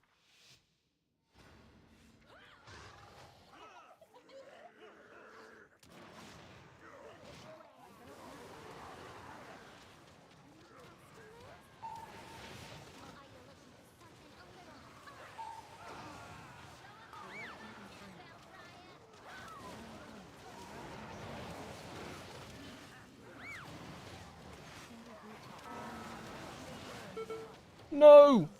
I didn't dodge the disorientate. Well, I deserve this.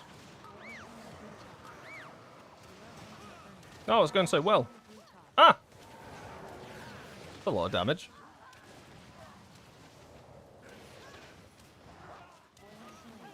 Please, sir, may I get a heal?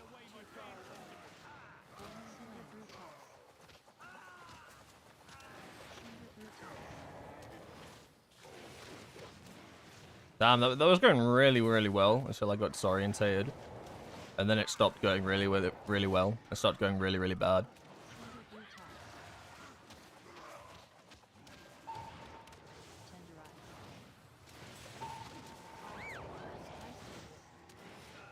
Okay, we got dispelled.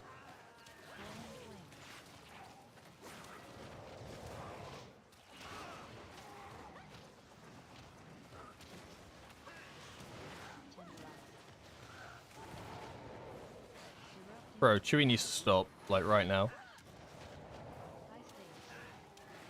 I don't want to send cooldowns on just Chewie. If we pull something else with this, fine. But I'm not just sending cooldowns on this one dude. Yeah, okay, we are pulling. Cool.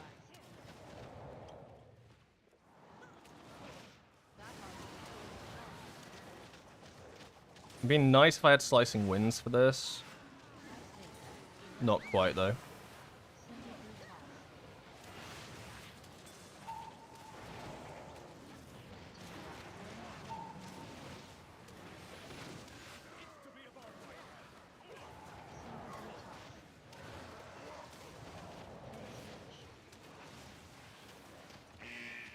I mean, this has been pretty good for my Eye Kazan. Ain't no downtime here.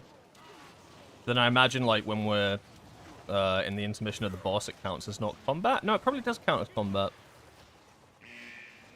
I don't know. Poor warrior, dude. He's competing with the tank. That's just warriors for, like, full stop this season.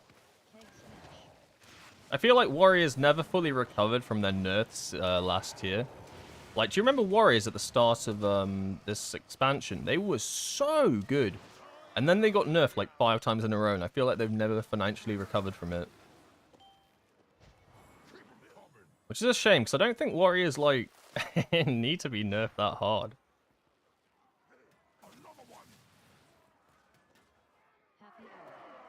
Where are we tanking him? Over here. Perfect. And we'll have cooldowns for this. This guy's going to get absolutely blasted into his, like, intermission again.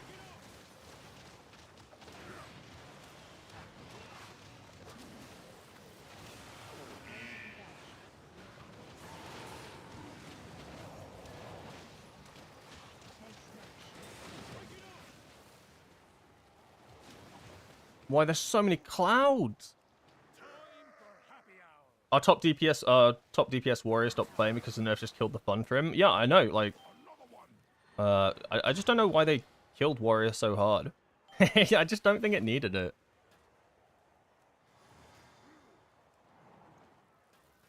Because, you have to take them to raid, right?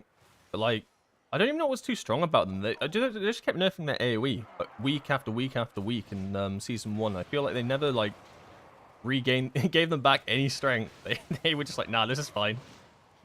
Like, last week, I think they buffed Bladestorm, right? But I swear, like, I've been told that they don't even really run Bladestorm. Oh, it's just one of those buffs. The fake buff, when they buff an ability you don't even really use.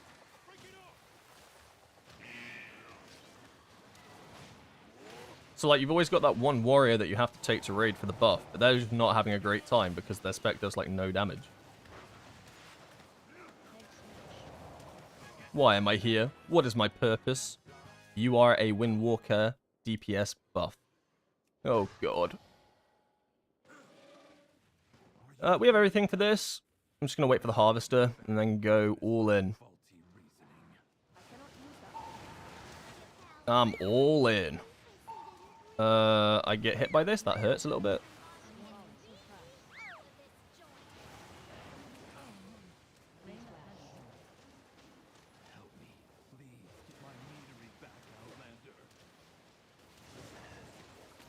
Oh, my tank.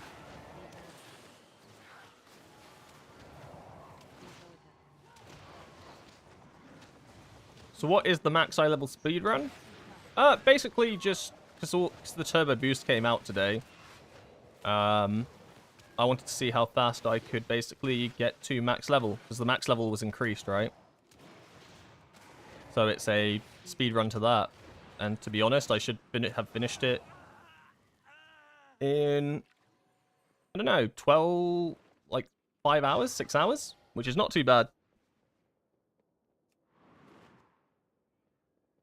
Max eye level for Windwalker anyway. Like, Windwalker can't realistically get to max because we still use Circe's Circlet, so it'd be a bit troll to actually get to max eye level. That item is still recharging. I mean, you could, but it'd be a bit of a downgrade. Those batches are going to go off? No, we're fine. Oh my god, that's like 5,000 casts at once. I'm going to pop a defensive here because I just do not trust.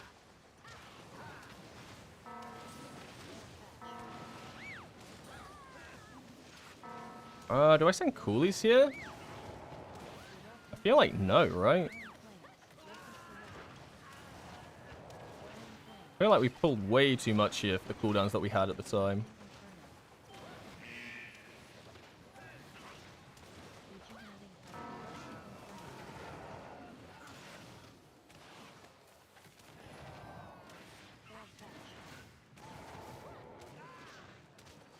I mean, I basically lost an entire cast of cooldowns here, but I think it's fine. Because the other Windwalker used cooldowns, I can tell. That was a bad... Oh no, that is not what you want to do.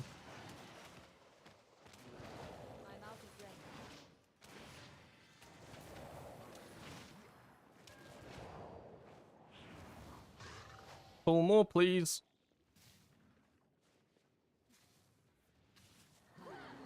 Oh, that's big pull. It's beautiful. That's actually such a good pull. I honestly thought he was just going to pull the hobgoblins, which would be pretty, like, standard. Like, safety pull.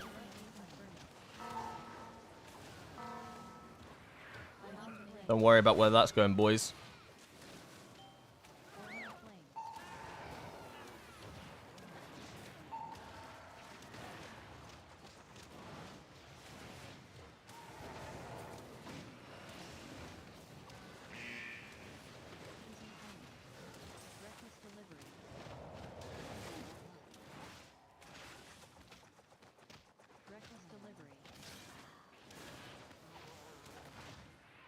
On the plus side, this is the last dungeon I have to do today. I didn't have to do as many as I thought I was going to have to do. Like, in my mind, I thought I was going to have to do, like, 20 or something. Because I heard people in my guild saying they were going to have to do, like, 20 dungeons today. I have no idea why they have to do so many. I definitely do not. I had to do, like, 7. Which is still, like, quite a lot. 7 dungeons is actually a fair bit.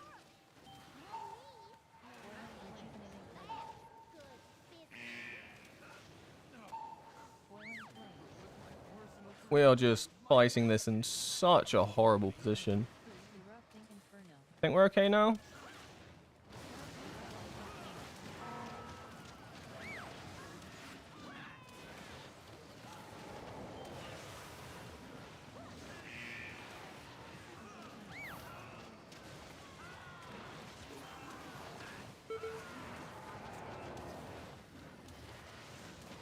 I guess he got hit by the reckless charge, but I didn't move it.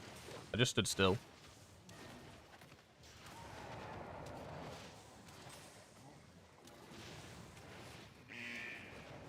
Oh god.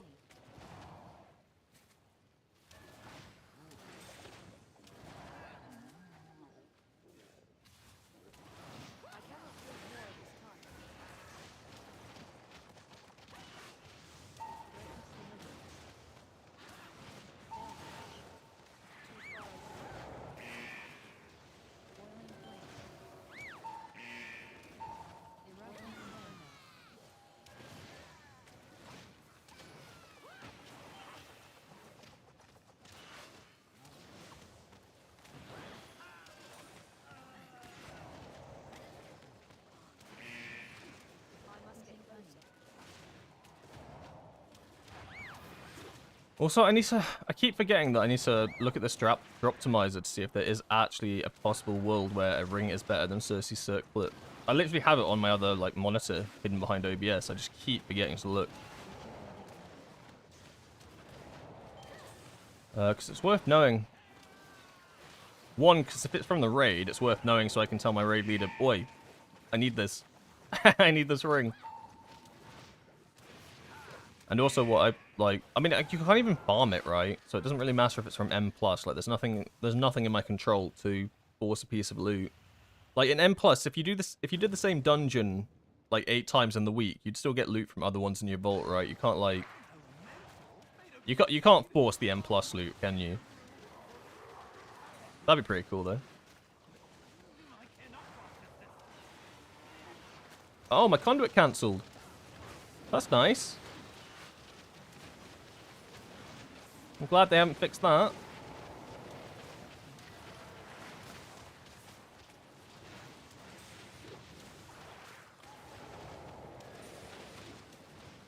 I'm just going to focus on boss, to be honest. This guy's already at half health.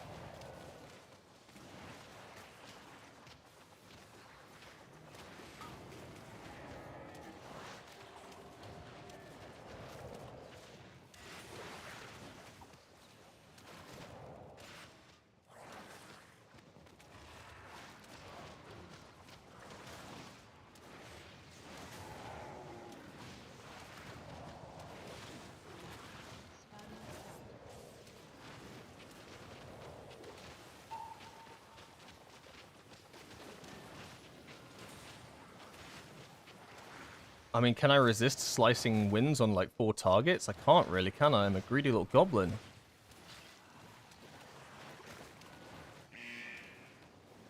This kind of hurts. And I'm kind of feeling it. I'm kind of vibing with it.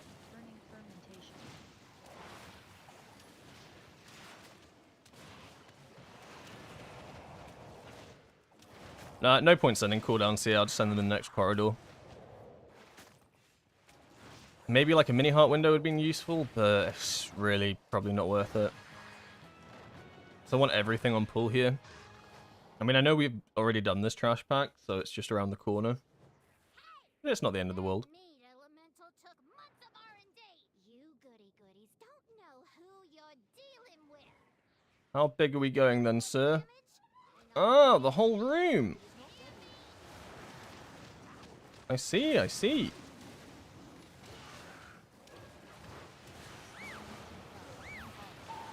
Ah, my conduit cancelled itself again. Twice in one dungeon? Oh, so kind. What a good ability. If only it didn't do a ton of fucking damage. Ah, well. Maybe if we go like 5-head brain time, it's actually your conduit cancelling itself early is good, because it means that you get your Heart of the Jade Serpent window faster than usual, so you can get your big cooldowns out on all the ads fat. Oh my god, I've cracked it. So maybe you don't actually want Celestial Conduit to channel. You just want the heart window. Oh my god, Blizzard knew all along. But we just couldn't see it.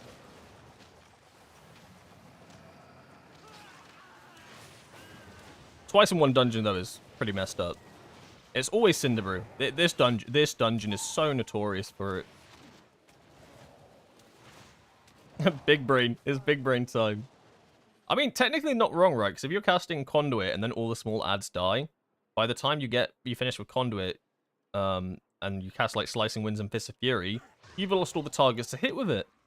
And Conduit's already capped on damage, right? Like you can only like do so much. It's split damage.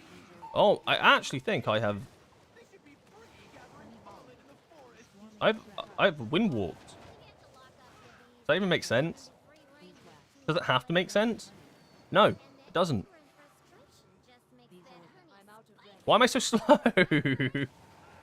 I ain't sending cooldowns here. Oh, I'm not even sending Fist of Fury. I refuse.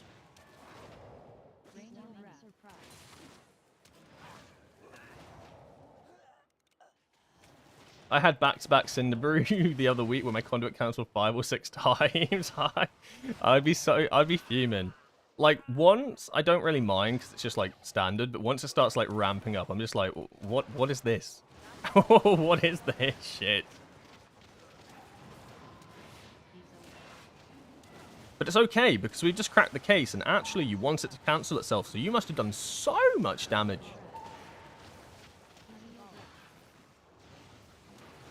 Trust me, bro. I'm a theory crafter. How did I double Tiger Palm there? Disgusting. I mean, I definitely think I can get over 5 million damage this dungeon. Like, what's left? Like I think it'd be... Actually, I'd have to be trying not to. Like, genuinely, I think I'd have to be trying not to get over 5 million. Which is pretty cool. It just shows you, like, how much these buffs actually... How big these buffs actually are. Like, the item level changes. Like, this is not just a small, like, oh, you get a little bit of damage increase here.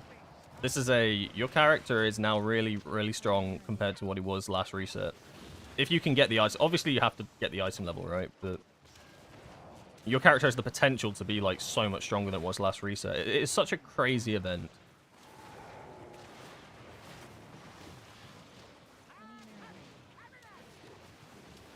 I think it's, like... Blizzard's alternative to, like, constantly nerfing the raid. Like, because obviously... They could, like, in the past, they would just nerf raid, right? Like, keep nerfing raid.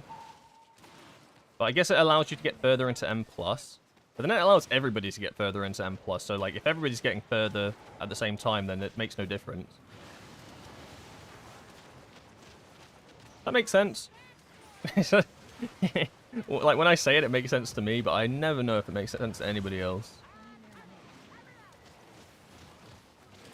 I don't really want to stand on this guy's hot honey.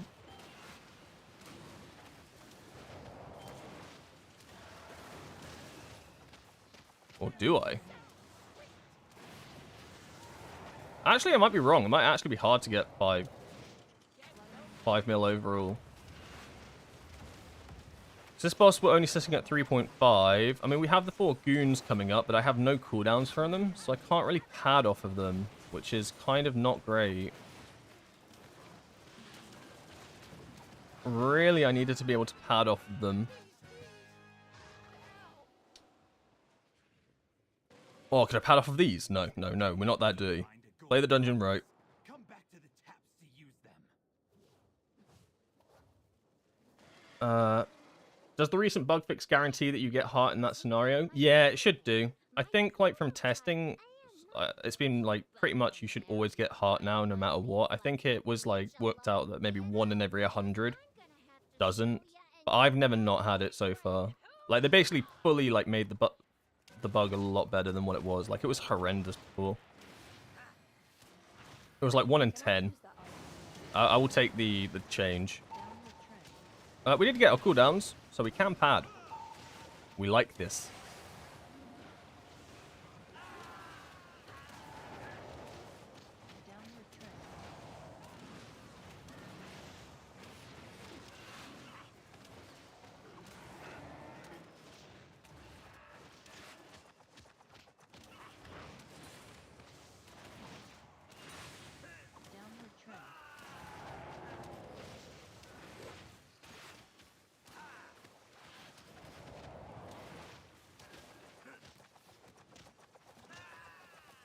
If I have the Mythic Priory weapon, should I try to get Mythic Vexy weapon? No.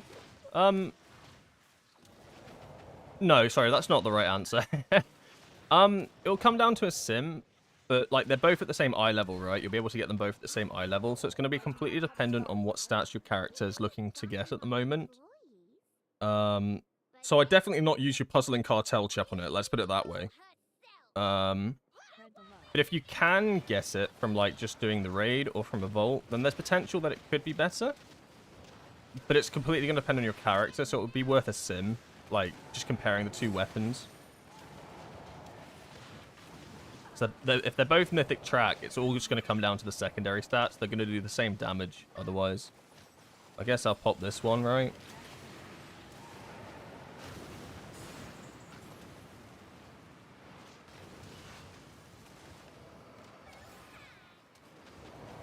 I ain't moving. Why's the tank not popped all of these? You trolling? Oh, that's gonna hurt so bad. That's not my job. This is gonna hurt. When that blows up, that hits hard. This means big defensive. Yeah, darkness works, I guess.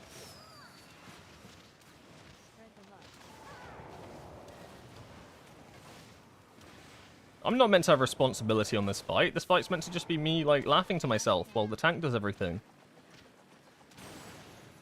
I'm being scammed. Why did we bloodlust now? Huh? I ain't got anything for this bloodlust. They're trying to tank my damage. But I won't let them. I don't think I have 30 seconds left on this fight, so I'm just going to send Storm Earth and Fire now.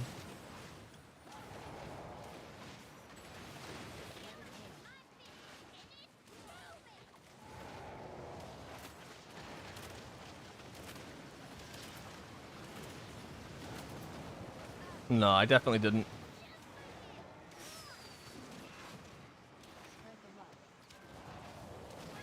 That's not bad, right? 5.18 million? Pretty bussin' now. It's kind of disgusting.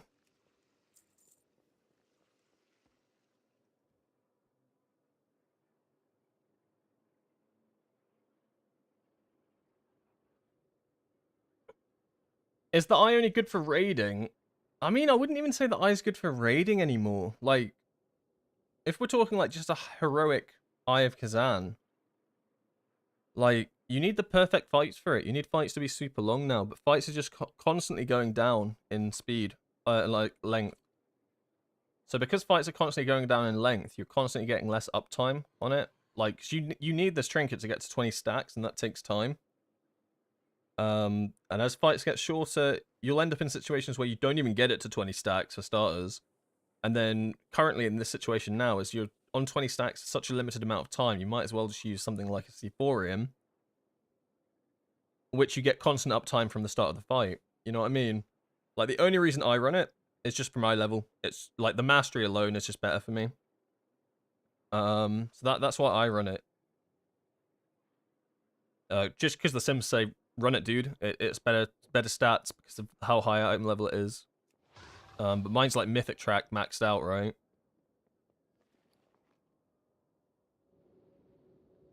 Yeah, Sims are the answers always. Yeah, they tend to always be the answer. I do like hate having to say Sim because it sounds like a cop-out, but it really is at the end of the day.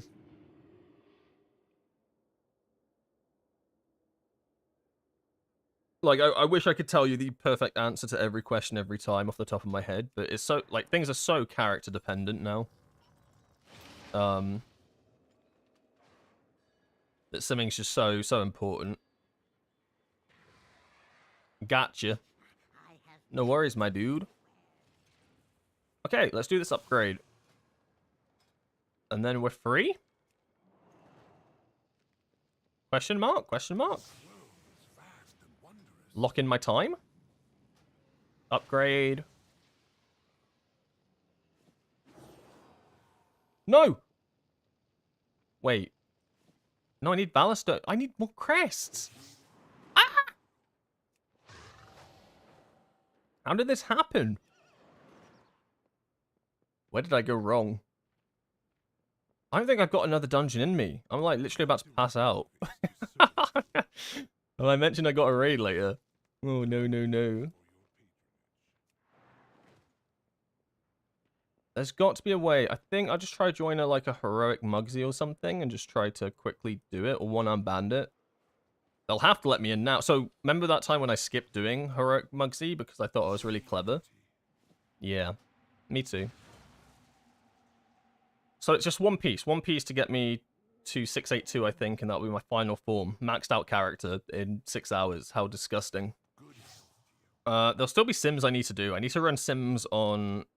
I now need to run sims on things like gems. Also, I remembered I need to look at this Cersei circlet thing, but I'm just going to try to find group first quickly. We want just Mugsy. I think Mugsy Heroic will be much faster than Gallywix. I'm not here to prog. Fragnance, number 1, 8 out of 8 Heroic. Read note. Yo, I'll get into Fragnance's group. Come on, get me in. I don't need any loot.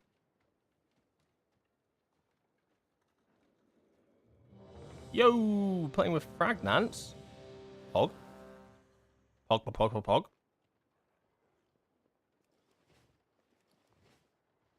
Isn't that the method? Am I correct? I have no idea. Who knows? Didn't tell me. Yeah, method. Cool. I don't think I've ever played with anyone from method.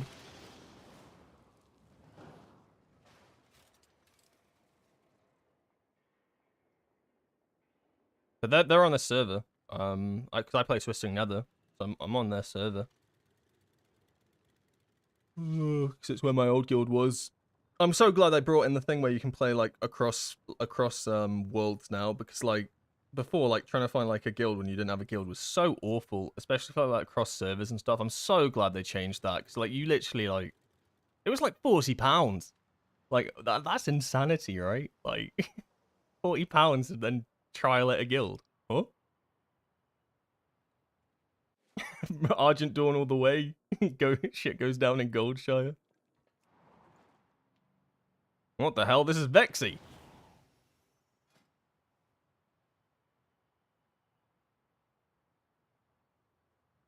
Oh, it's a full run. I just typed in Mugsy. I'm gonna do it.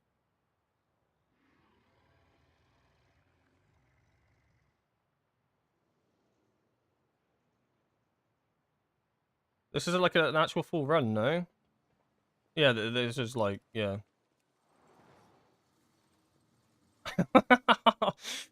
I thought it was just Mugsy or like Skip, but there was no, I think it's a full run, but it said Mugsy's was reserved. Oh, I'm so stupid.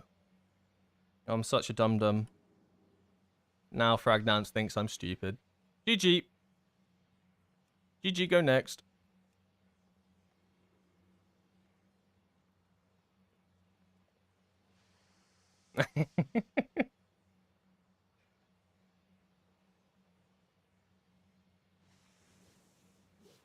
You can hear my Dinar beef. Uh-oh. Uh-oh. Jatty's got something to say.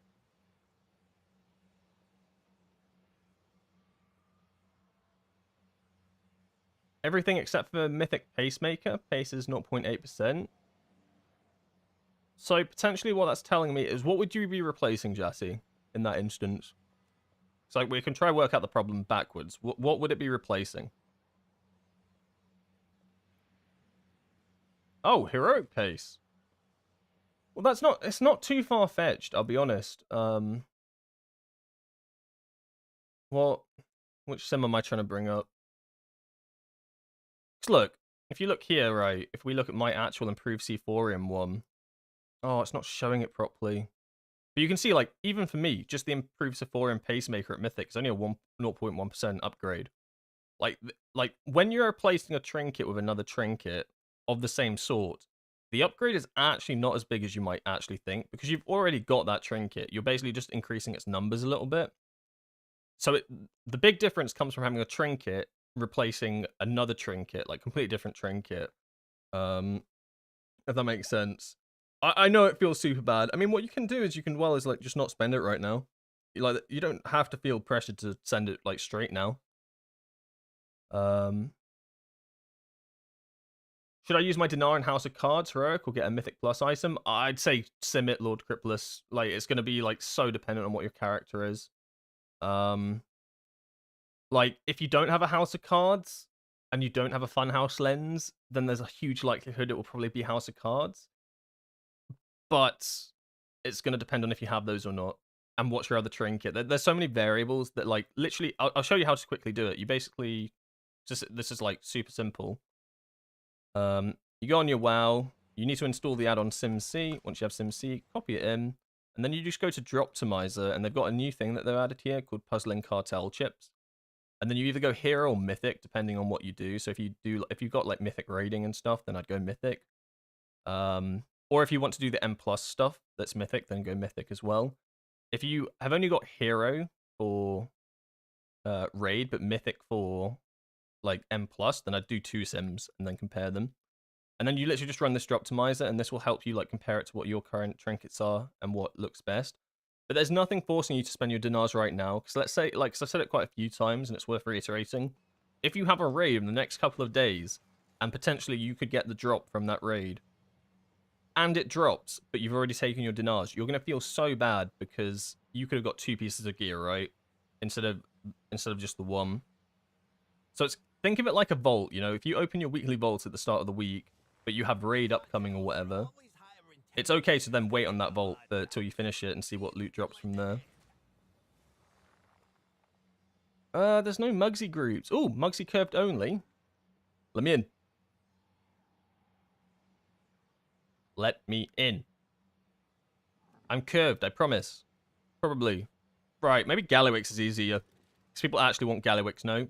Absolutely not easier. But I'll apply anyway. Oh my god, I just need runed crests or... I just need runed crests. Wait, Gallywix normal and Mugsy normal drop 10 runed crests? No? Yes, yes, yes. Wait, no, these are the only Mugsy groups going. Unless people can't spell Mugsy correctly. No, they can. Yo, invite me. Please! Is there any other way to quickly get 5 gilded or 10 rune crests that isn't a tier 11 delve? Because I can't do those. Today's an awful day to sim, constant 400 queues. I wouldn't know what you're talking about, buddy. I got premium. What queues are you talking? Why is everybody dead? Nah, it's fine. Get him. Just got my Justice Diamond on my Monk. Grats! I also got a Justice Diamond today. It's a good day to be feeling lucky. Yastra's Diamond. Oh.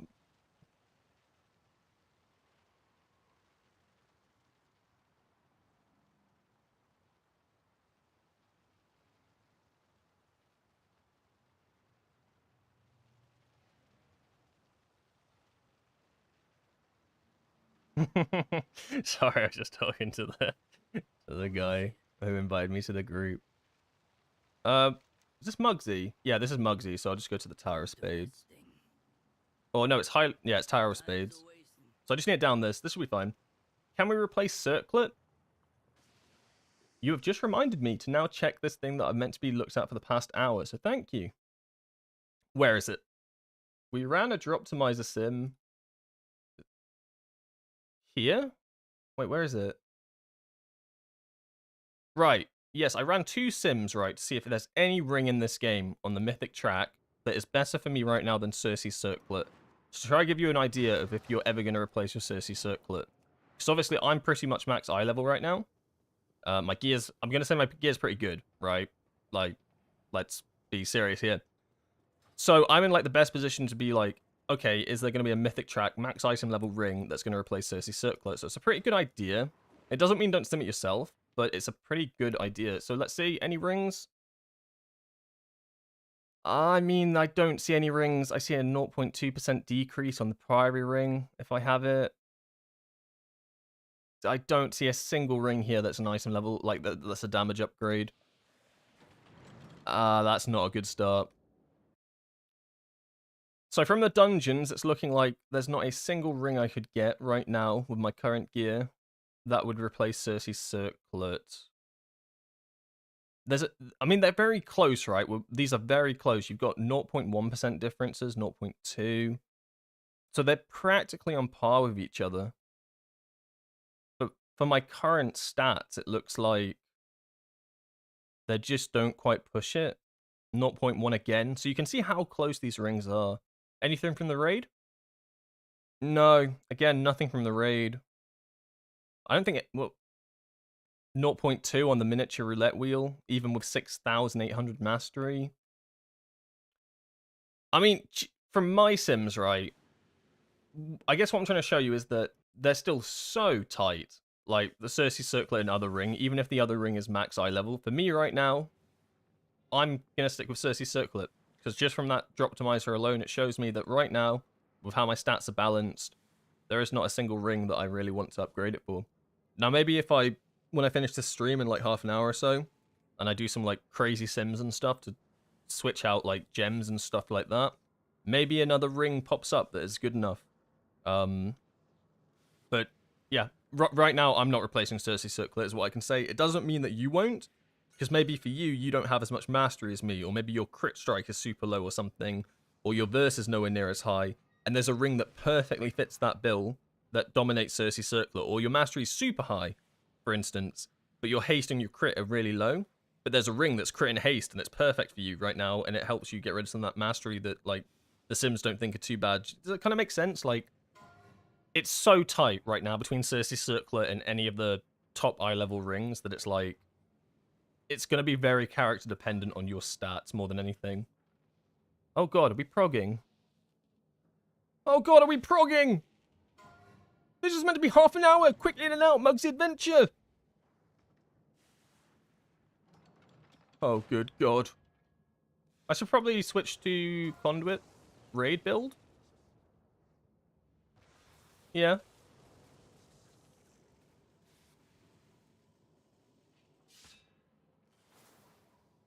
I can't check your gear out right now, but I'd honestly just tell you to do a drop optimizer sim, like I just showed. It is the best way to do it.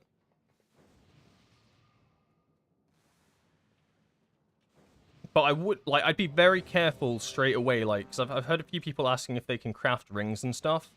I'd be super careful on crafting a ring. Like, I really think you're probably going to screw yourself over by crafting a ring.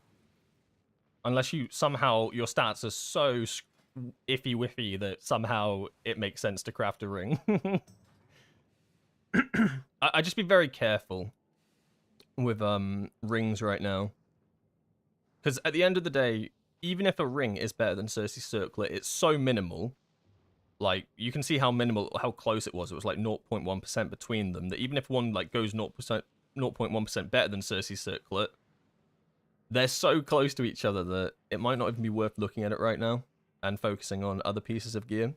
Because that's how good this ring still is. Until they nerf this again, I'm probably not going to mess around with it, personally.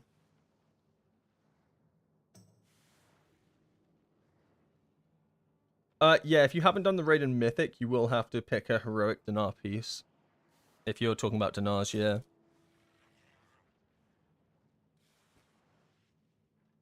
You have to have downed the boss on that difficulty.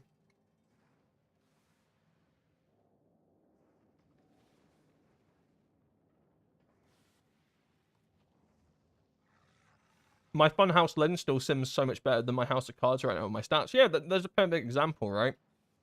Like, on paper, House of Cards is better. But if your stats aren't quite perfect for House of Cards, Funhouse Lens is still, like, such a close second that it might actually sim better. Like it does for Glidesy. And that's why at the end of the day, simming's always just better than, like, a list of, like, best in slot gear, right? Because it's easy to get baited by best in slot gear. Your 14 million iteration simulation is probably not going to bait you. Probably. Asterisks next to probably. Probably won't bait you. Oh my god. Right, it's not going to be prog, so I'm going to nuke this boss. I'm going to solo bolo this boss. Hold up. I'm going to pop everything on this guy. If I solo bolo him and I phase him, then we don't have to do any work on this boss. 7 billion health? I can at least do 3 billion of that. Yeah, true. You also get access to a bunch of trinkets for clearing the M+12 dungeons. Yeah, good point, good point. So, out of those M+ trinkets, the ones you're really going to be looking for, if you wanted an M+ trinket, is probably Sephorium Pacemaker. I think that is the only thing from M+ you really want. Unless you are playing Shadowpan quite a bit. And if you like Shadowpan and M+ and stuff, and you enjoy playing at 2 minutes, then Signet of the Priory is also a good take. But it's, like, it's pretty much only if you want to play Shadowpan.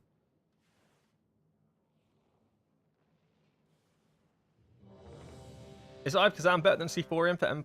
They're pretty close to each other, even on the, They're very close to each other at the same item level.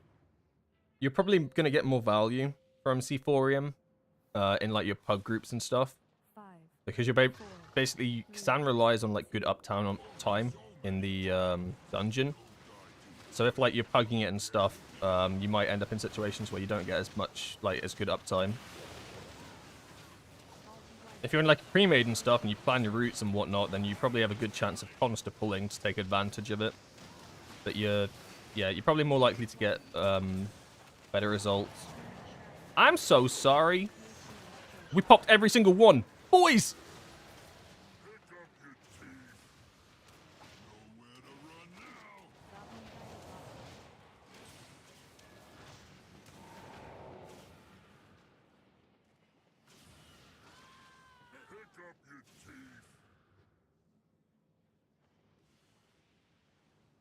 We popped every single bomb at once. That is crazy.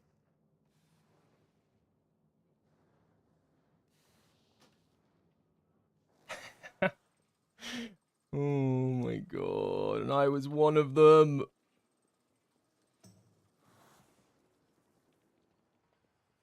I think I might log off. Oh man, I can tell that I'm stuffed. Oh, we're so close though. It's just the one piece.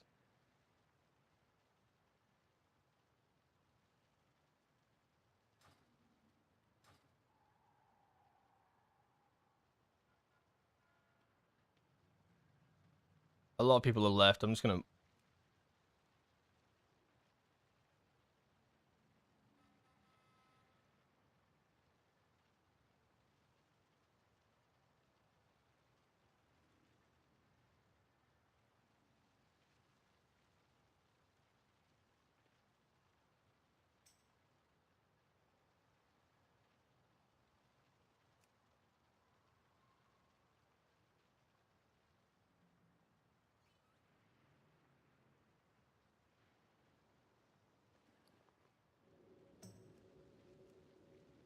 I just bailed. I feel bad though, because the person in the group said that they knew me.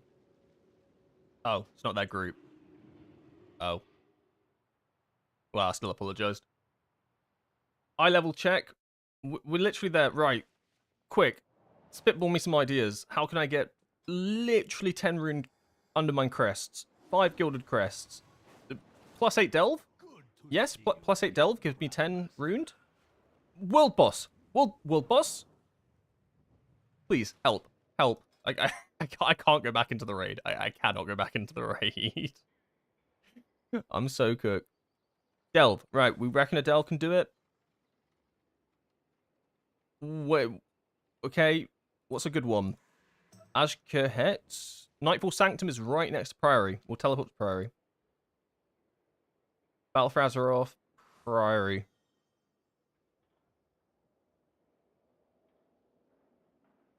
The War Within? Where am I going?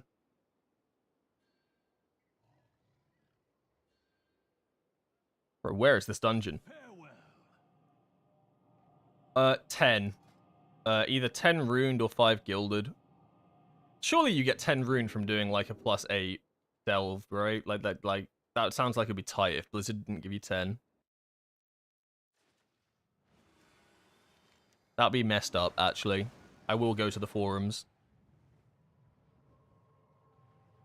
The forums will be having a word. Okay, where is this delve? Oh, it's the one hidden inside the wall. I can't do an 11, I don't think. So I haven't done... Yeah, I don't delve, right? I haven't done these. Otherwise I would have just done an 11 earlier. Odds on tier 8 delve being good? Delves are stinky? I completely agree. That, yes. Right. 8 easy peasy, speedrun, any percent. Who are you? About time you showed up. Shut up, Bran. What's my objective here? Get some stockpiles? Right. And I have to kill stuff. Okay. This is me delve speedrun, any percent. Shut up. Shadow barrier. Get off me. Oh my god, that hurts. Bran, help! Bro, I just paralysis that and it didn't do anything. What are you doing down here? Okay, I guess we fight. I wanted maybe to group up a bit more. It's like, look, I'll just nuke everything down. It'll be fine.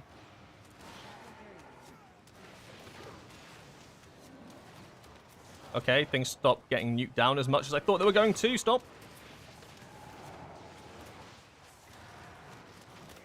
Oh, no.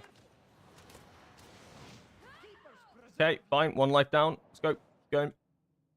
What do these cannons do? Oh, they shoot you, don't they?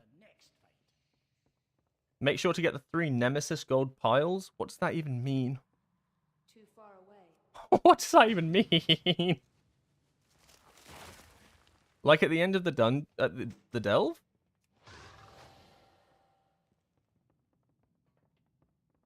I can get across this.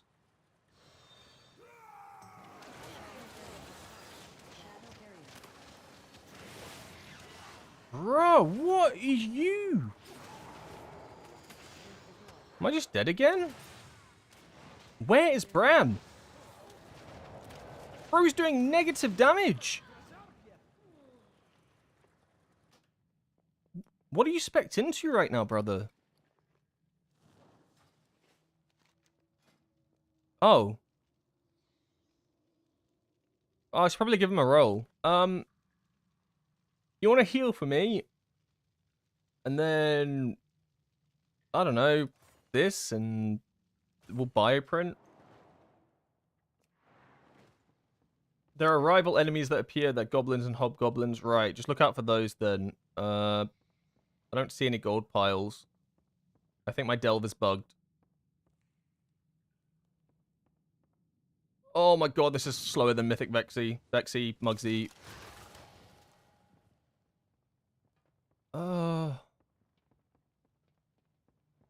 Can I post a clip?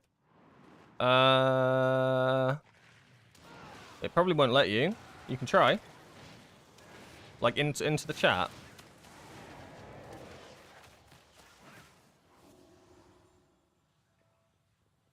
Of what just happened. What happened to my clones? What did my clones do?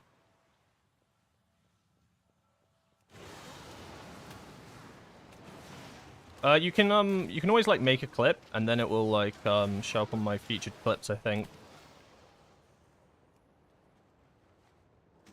You're better off doing a 10 key. I'm so keyed out. I can't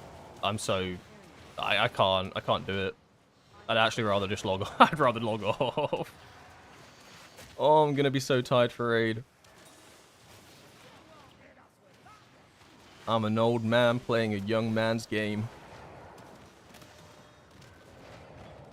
I need to go fast, proceed to do 2 mythics worth of time consumption. Don't bring your logic into this. Yes, would it have been faster for me to probably have done a +10 in this time? Sure.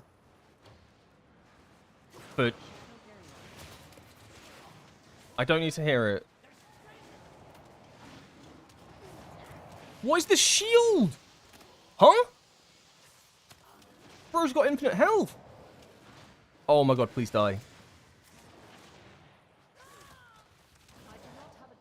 Bro, my Bran is broken.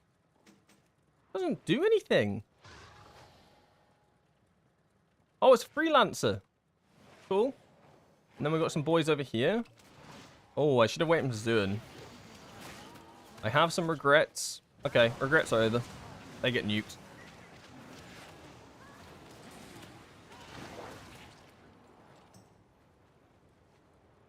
Okay, I think we win. See? Look, this was really quick. In and out. Quick. 10 tokens. Will this VOD be on YouTube? Yeah, all my VODs are on YouTube. That's why I stream to both at the same time, and then YouTube gets the VODs on them. Because it's actually where I collect my, like, if I'm making videos and stuff, I use the YouTube footage. 'Cause my computer cannot handle recording anymore with Twitch streaming. It makes no sense. I don't even want to think about it. It pisses me off. Wait. I thought this was the boss. You're not the boss? What's he... Oh my god, no. It's not wait, did I... I'm gonna freak. And I died. Please spawn me at the start. Where am I? Right. How did I... Oh, forget it. Just go. Come here, you. Bro, this boss is so easy. They call this a boss.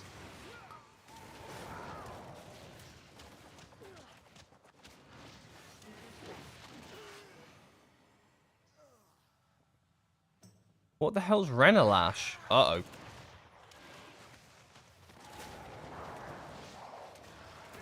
Just upgrade after Mythic Vexy? Yeah. I mean that was always an option, right? that was never not an option. That's probably the smarter option. But how am I meant to get a rank 1 log on Vexy? Like, right. If I do Vexy later, and I got a rank 2 log, I would never forgive myself. I mean, I'd probably forgive myself pretty quickly, but I would never forgive myself for not getting this extra piece of gear.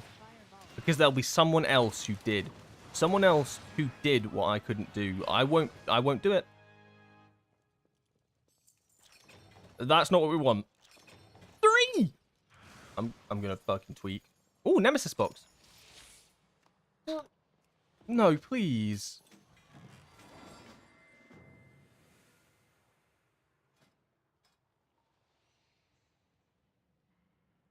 Bro, this game is fucking actually so shit. This game is so bad.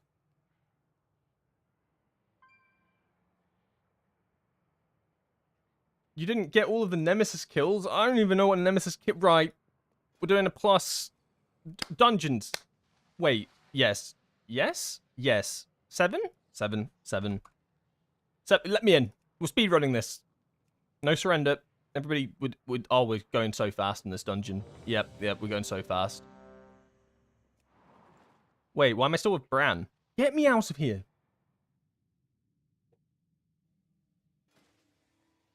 Pretty sure you can't get the Gilded Crest with X amounts of deaths.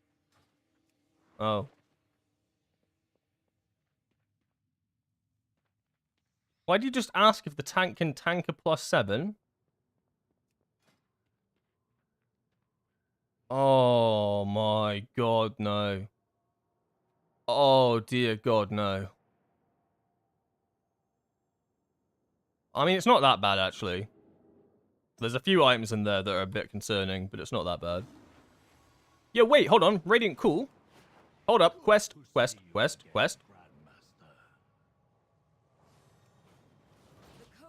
dare to attack our veneration grounds. Make them regret it. Gear is not all, mates. That's so base. Hello, sir. Have you got any... Hold up. Carved undermine crests? No, I need too many of those. That's not possible. Oh my god, this game's so hard when you want it to be easy. I'll just push to 11 delve so you can get the quick 7. I can't. That was a horrible experience. I'm sure the 7 will go nice. Why did no one summon me? Am I not summonable? I would have summoned me. I think I'm losing my voice as well. I can feel it. That's not great. I feel like I'm definitely losing my voice. Oh my god. Right, go. Quick, go. Yes. Speed check. Maybe I just need to clear my throat. I don't know.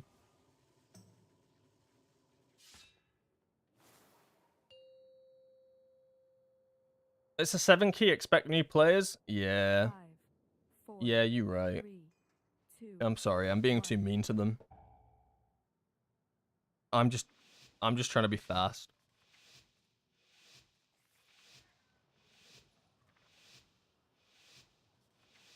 Am I in the right? The Yeah. expedition built the Sure. priory as a place to contemplate the mysteries of Beledar. But of late, the devotees have become secretive, hostile.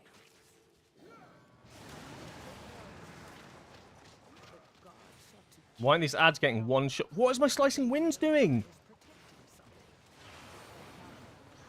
Take that off my bars. Oh my god.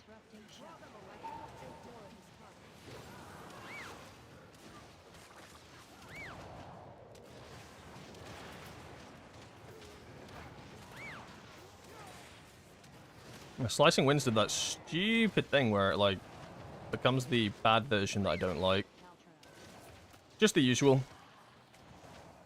Which is weird, because I literally just ran it in a delve, and I definitely pressed it, so I have no idea. Oh no, I did switch talent builds, actually. Ignore me. Oh, Suleiman, come over here. Ah, no, stop. Okay, Suleiman. I see you. Tank's dead. I'm the tank now. I'm gonna lose my fucking mind.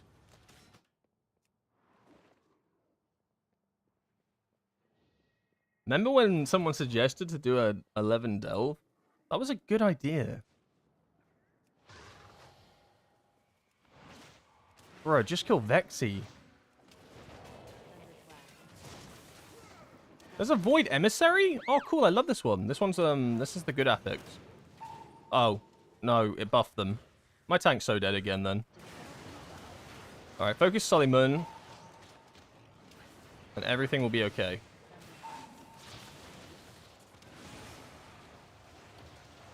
Do I need a hug? I need, like, 9 hours of sleep. I need sleep and a hot meal. But I'll opt for no sleep and a cold meal. Hell, not even a meal. Just like crisps. That I'm sure that will do. So what's the plan for the rest of the day? So I am going to stream again, probably. There's like a 90% chance I'll stream again today. Like, probably. However, I'll be directly up front. I'm probably not going to yap as much during the raid, I think. So I definitely feel my voice going. But the idea for the raid is just to... I mean, I'll yap, obviously. Like, when I say I won't yap, it's like... Come on. But... There's another one. I thought we killed Shane Mail. Oh my god. It'll be like raid yap, right? Where I'm mostly listening to comms and just chilling. It'll be more chill. And that will be at like 6... Well, that'll be like in an hour. So it's like it's really awkward, right? Or like it won't be in an hour. It'll be like an hour 15. It's like really awkward because I need to like sort myself out, yeah. IRL, like in person, like the real person behind the screen, that sort of vibe. But I'm not just gonna leave my stream on for an. I'm not just gonna leave my stream on for an hour. Because that's just fucked up. Or could I? What movie do you guys want to watch? I can put on a movie for you. We can't all sneak past that. Guys, don't try it. They tried it. Understandable? I can put, yeah, I can put on a movie for everyone. What do you want to watch? Well, what are we watching? Like Moana or something? A bowl of cereal? I don't even have a bowl of cereal. That'd be nice, though. I haven't eaten cereal in ages. Yo, some, like, Weetabix would go so hard. I've never finished Moana before. I've never started Moana before, so, I mean... I guess we both could watch it. Let's watch Speed. Oh, I don't think I've watched that. Guys, the Emissary. No, please. Holy! One touch of death!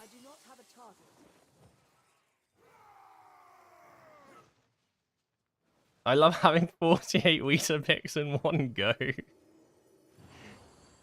Oh, that's a lot of Weetabix. I think the correct amount of Weetabix to have is... Right. So, normally I'd say 3, but actually the correct amount of Weetabix at any one sitting is 4. But you need a big enough bowl to complement the milk so that it soaks it in. So like you do need to do like a little bit of min-maxing on your bowl. If your bowl's too small, then you're just not feeding yourself properly. So it is 4. 4 is the ideal amount. Like 3 is okay, but the issue with 3 is that you'll still come out feeling hungry and unsatisfied. And like at that point, you're not going to make yourself another bowl of just Weetabix. Like you can't just have one. So 4 is ideal. Also, little trade secret, yeah, is that if you want Weetabix, you can actually have Weetabix and mix it with another cereal. Okay, this sounds crazy, yeah. But have you ever had Weetabix and cornflakes? Like, oh my god, you haven't lived. You put the Weetabix at the bottom, yeah. Cornflakes on the top, milk on the whole shebang, and then so the cornflakes get like a little bit of milk. You don't want your cornflakes soggy, yeah? Soggy cornflakes, no. But that's what the Weetabix are for. They soak up the sog. And because they've soaked up the sog, then your wheat... Because you know what you want your Weetabix to be? You want your Weetabix soggy. So they literally complement each other. And it's like the perfect breakfast. Yeah, it's pretty good. But in that case, you probably only want 2 Weetabix. Because like the ratios would be a little bit off if you go for something like 4.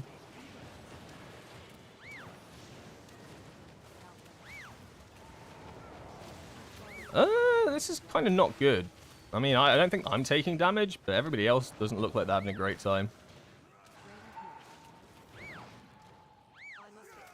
So I don't even feel like I'm in this dungeon. I'm just a passenger in this dungeon.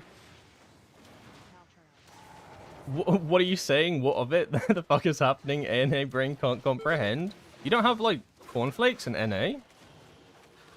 You don't have Weetabix? Oh, right. Americans you guys just eat Pop-Tarts at breakfast, don't you? That's fucking weird, guys. Like, can you imagine, like, waking up and the first thing you think of in the morning is, oh, yeah, I'm going to whack me a Pop-Tart. I want sweet right now. Like, nah, come on, guys. Like, just... I've watched the movies. I know what you guys eat for breakfast. And it's just not good for you.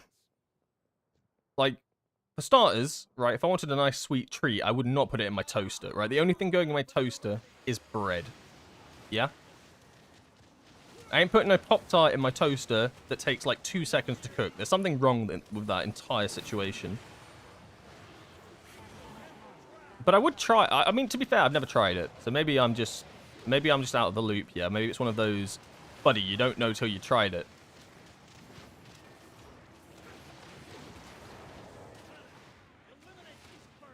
We have that in Canada. What's Weetabix? Weetabix? You don't know Weetabix? It's like Oh, I'm sure these guys can survive this dungeon on my own. Hold on, I'll get Weetabix up for you. Weetabix. Am I in the frontal? No, I'm good. This is Weetabix. Like, oh, it's so good, dude. Like, it's just wheat. And they're in these big slabs. So they start off, like, really, like, tough. Then you put milk on them, and they get soggy, and, and soggy sounds gross when you, like, say soggy on its own. But, like, they're so good.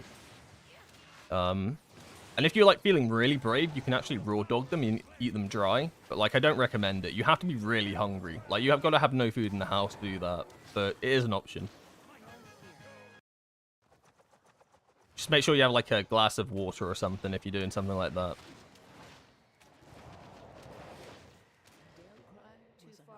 Not all Americans do. No, I know. But stereotypes are funny.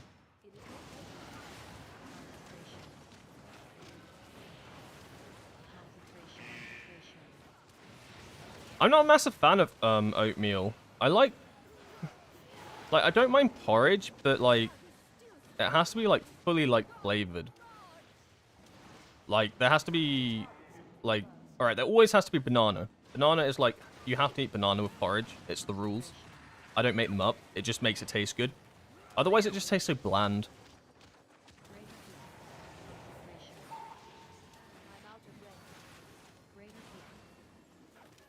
And cinnamon. Cinnamon's also good with porridge. Oh, boy.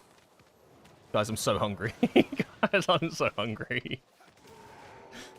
Oh, no. Oh, mini wheat, shredded wheat. Yeah, we have shreddies as well. Shreddies are really good. Like shreddies are pretty much on par with Weetabix. They're kind of like the same thing. They're kind of like, I know what shredded wheat are. They're the thick like ones, aren't they? The thick like little wheaty pillow pocket things. Yeah, I think that's shredded wheat. Shreddies are like that, but if they were 2D, they're like literally flat versions of that. And they are good.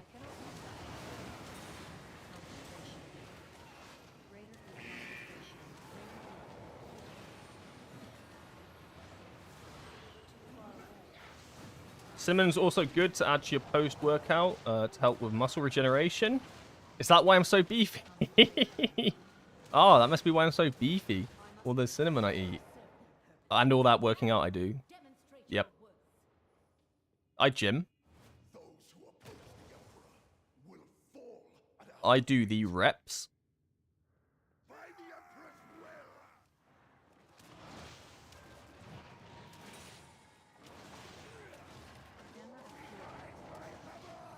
Gym on WoW. Yeah, I do need to start going to the gym again, like I used to, like a while ago. I think the hardest thing about getting into the gym is getting into the gym. Does that make sense? Like, so I felt like once I was into it, like, it just became natural and routine. But I think the hardest thing is literally just doing it. I don't know what stops me. Like, but like, once you're doing it and you've done it, like, for a few weeks, then it's just so normal and it feels weird not to go.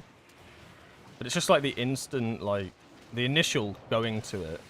Oh, I just can't do it.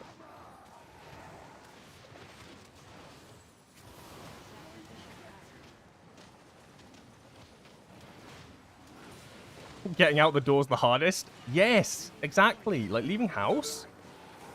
I can't do that. I can't leave house.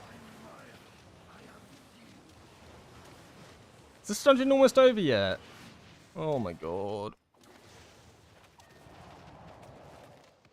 I've eaten Weetabix with water during my college days. That is desperation. I think I'd rather eat Weetabix dry than with water. Oh no, I don't think I could bring myself to do it.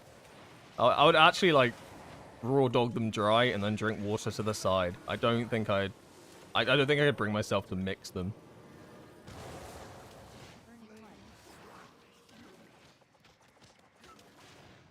I love going to the gym, but physically going there sucks. So, like, yeah, once you're there, it's like, okay, I'm there. Let's work out. This is fun. But the getting there is like, oh. Raw dog what? Would raw dog and Weetabix?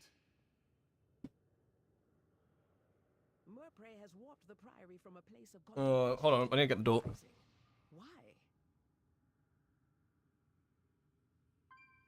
She has always preached of the strength of the Emperor's will, but to turn against us is madness.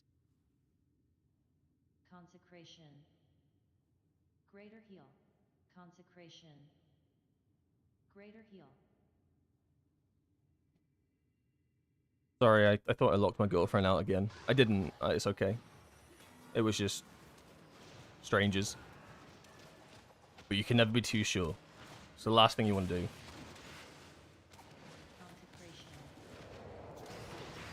Yeah, raw dogging Weetabix. It's not too bad. It's pretty like it's desperate times, but like they're not it's not so bad as you might think.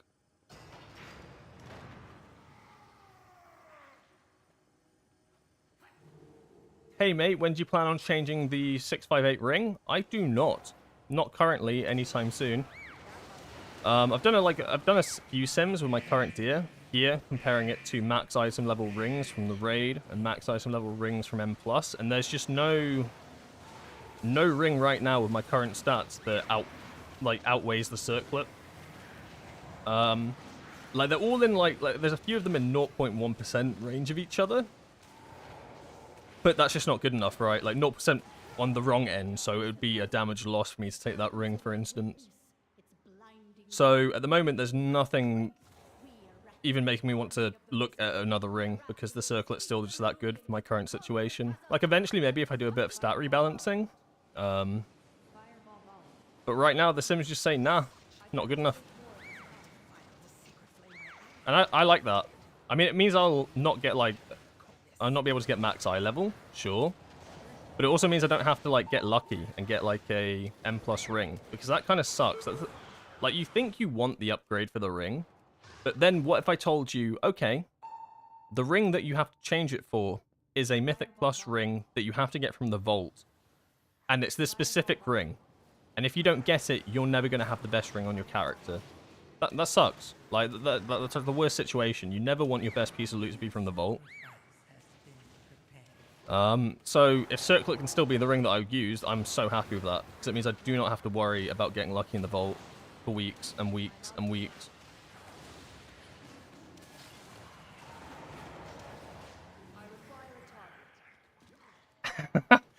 I didn't order dinner. I wish I ordered dinner. I'd be chowing it down right now. I don't really get takeout that often, to be honest.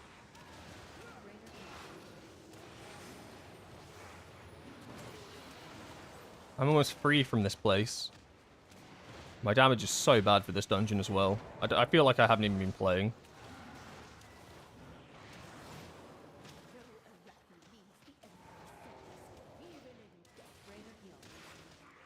I've even just soaked ramen in room temp water once since I could not get hot water. Was it like still crunchy then? I think some people like ramen still crunchy though, like with a bit of crunch to it. Gives it that extra texture. Or no, I think what I've heard is like people like will take some out and then pour it on top and like break it up and use it as like a garnish. So they garnish their ramen with ramen. I mean, it sounds alright. I could get behind it. I'm dead? Nope, I'm alive. It weirdly got puffed up. Oh. Oh no then. That is not what you want. Noted. Use hot water for ramen. That's going in the life lesson notes. Some people just raw dog ramen. I mean, shit. Ramen's the no, it's not pasta, is it? Oh god. It's the lunch snack of like it's a Weetabix alternative to lunch snacks. Just raw dog it.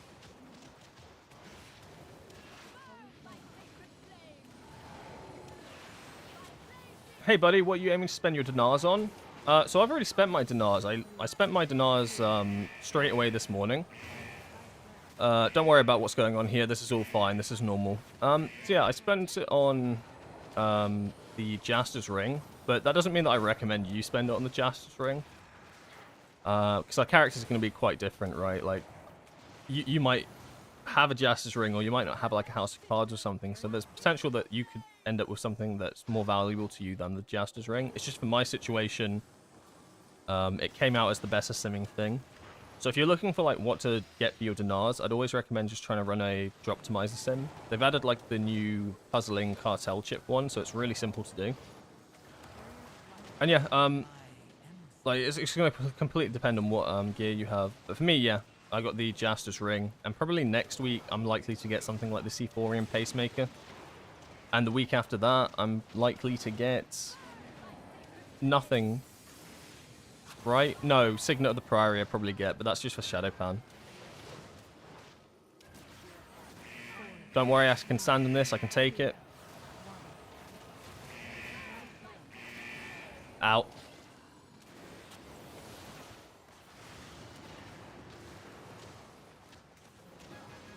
This gives me Rune Crest, yeah?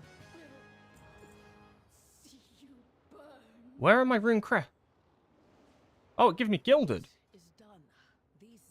Wait, I should have done like a 2. Why did I run a 7? I didn't need... Oh, forget it. It's done. All who take comfort in the light of the sacred flame, thank you. Did I get loot? No, I didn't get loot. TY. 6 is Rune, 7 is the beginning of Gilded. Yeah, no, I know you're right. When like you say it, like I know that. My brain whiffed. I'd like to get Jasters also. I do need more mastery, but I can only get it on Heroic since I haven't done Mythic. I mean, even the Heroic version of Jasters Ring is still good.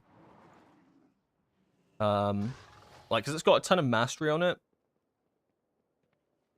So like, Jasters Ring is not something that's, like, going to be a bad choice regardless if you don't have one already. It's just the question of, is something like a House of Cards going to be better? Like, do you have a House of Cards? Do you have a 1 minute 30 trinket? Like, there's a lot of, like, other factors that go into it. Like, there's a lot of really good options, basically. So it's not like you can make a wrong option, but you do want to make, like, the best option. Okay, I've won the game. Why am I... Okay. We're still 6-8-1, which is kind of disappointing. But we have maxed out everything we can. Okay. We won. GG. That's crazy that I'm still, like, max eye level for me is still 6-8-1, though. And that will not improve unless I get something like a Mythic Track neck, a Mythic Track legs, or wrists, I guess. In fact, I can't even do that with legs and wrists because I have to have two of them for the double dust thread. So the only things I could upgrade would be the neck on Mythic Track from somewhere with the perfect stats. So maybe like Godfathers. Or a better ring, which we've already looked at, and that don't exist. So, I don't know. Max level? Did I win? I'm going to say I won. GG.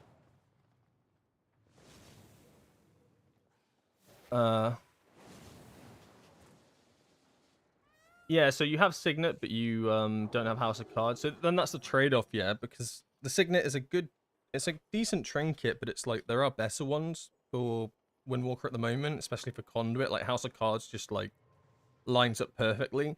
So it becomes the question of, are you going to get more value from the House of Cards for every single time you use Conduit, or are you going to get more value from the passive mastery of Jaster's Diamond? And that's really hard to tell without doing the sim for it. Like that's not something I can answer for you, if that makes sense. Like, because I just don't know.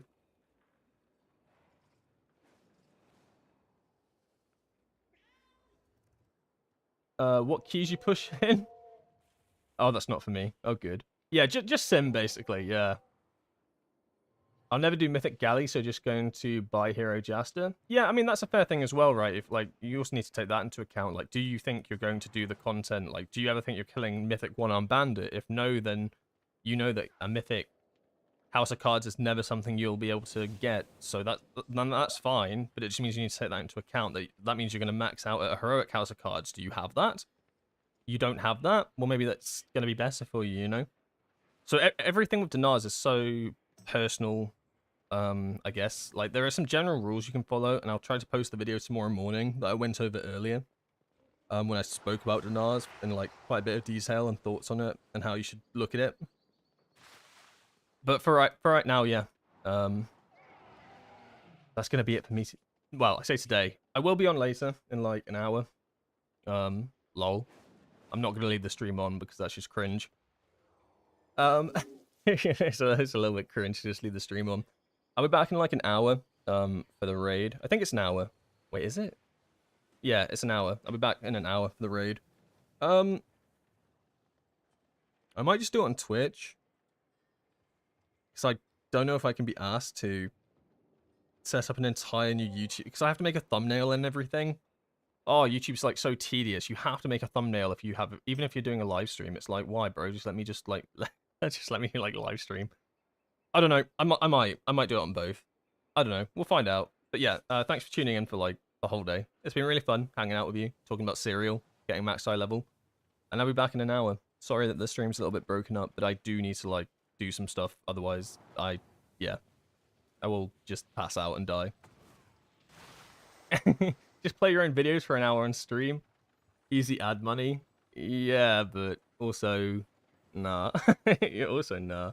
But yeah, hopefully catch you in an hour or so. Sorry for the break in between. I don't know. Maybe go try out some of the things we talked about, you know? Go buy some Weetabix. Raw dog them. Ramen. Raw dog it. You know? With, like... Holy shit, my brain's so fried. Alright, catch you in a little bit. Let me put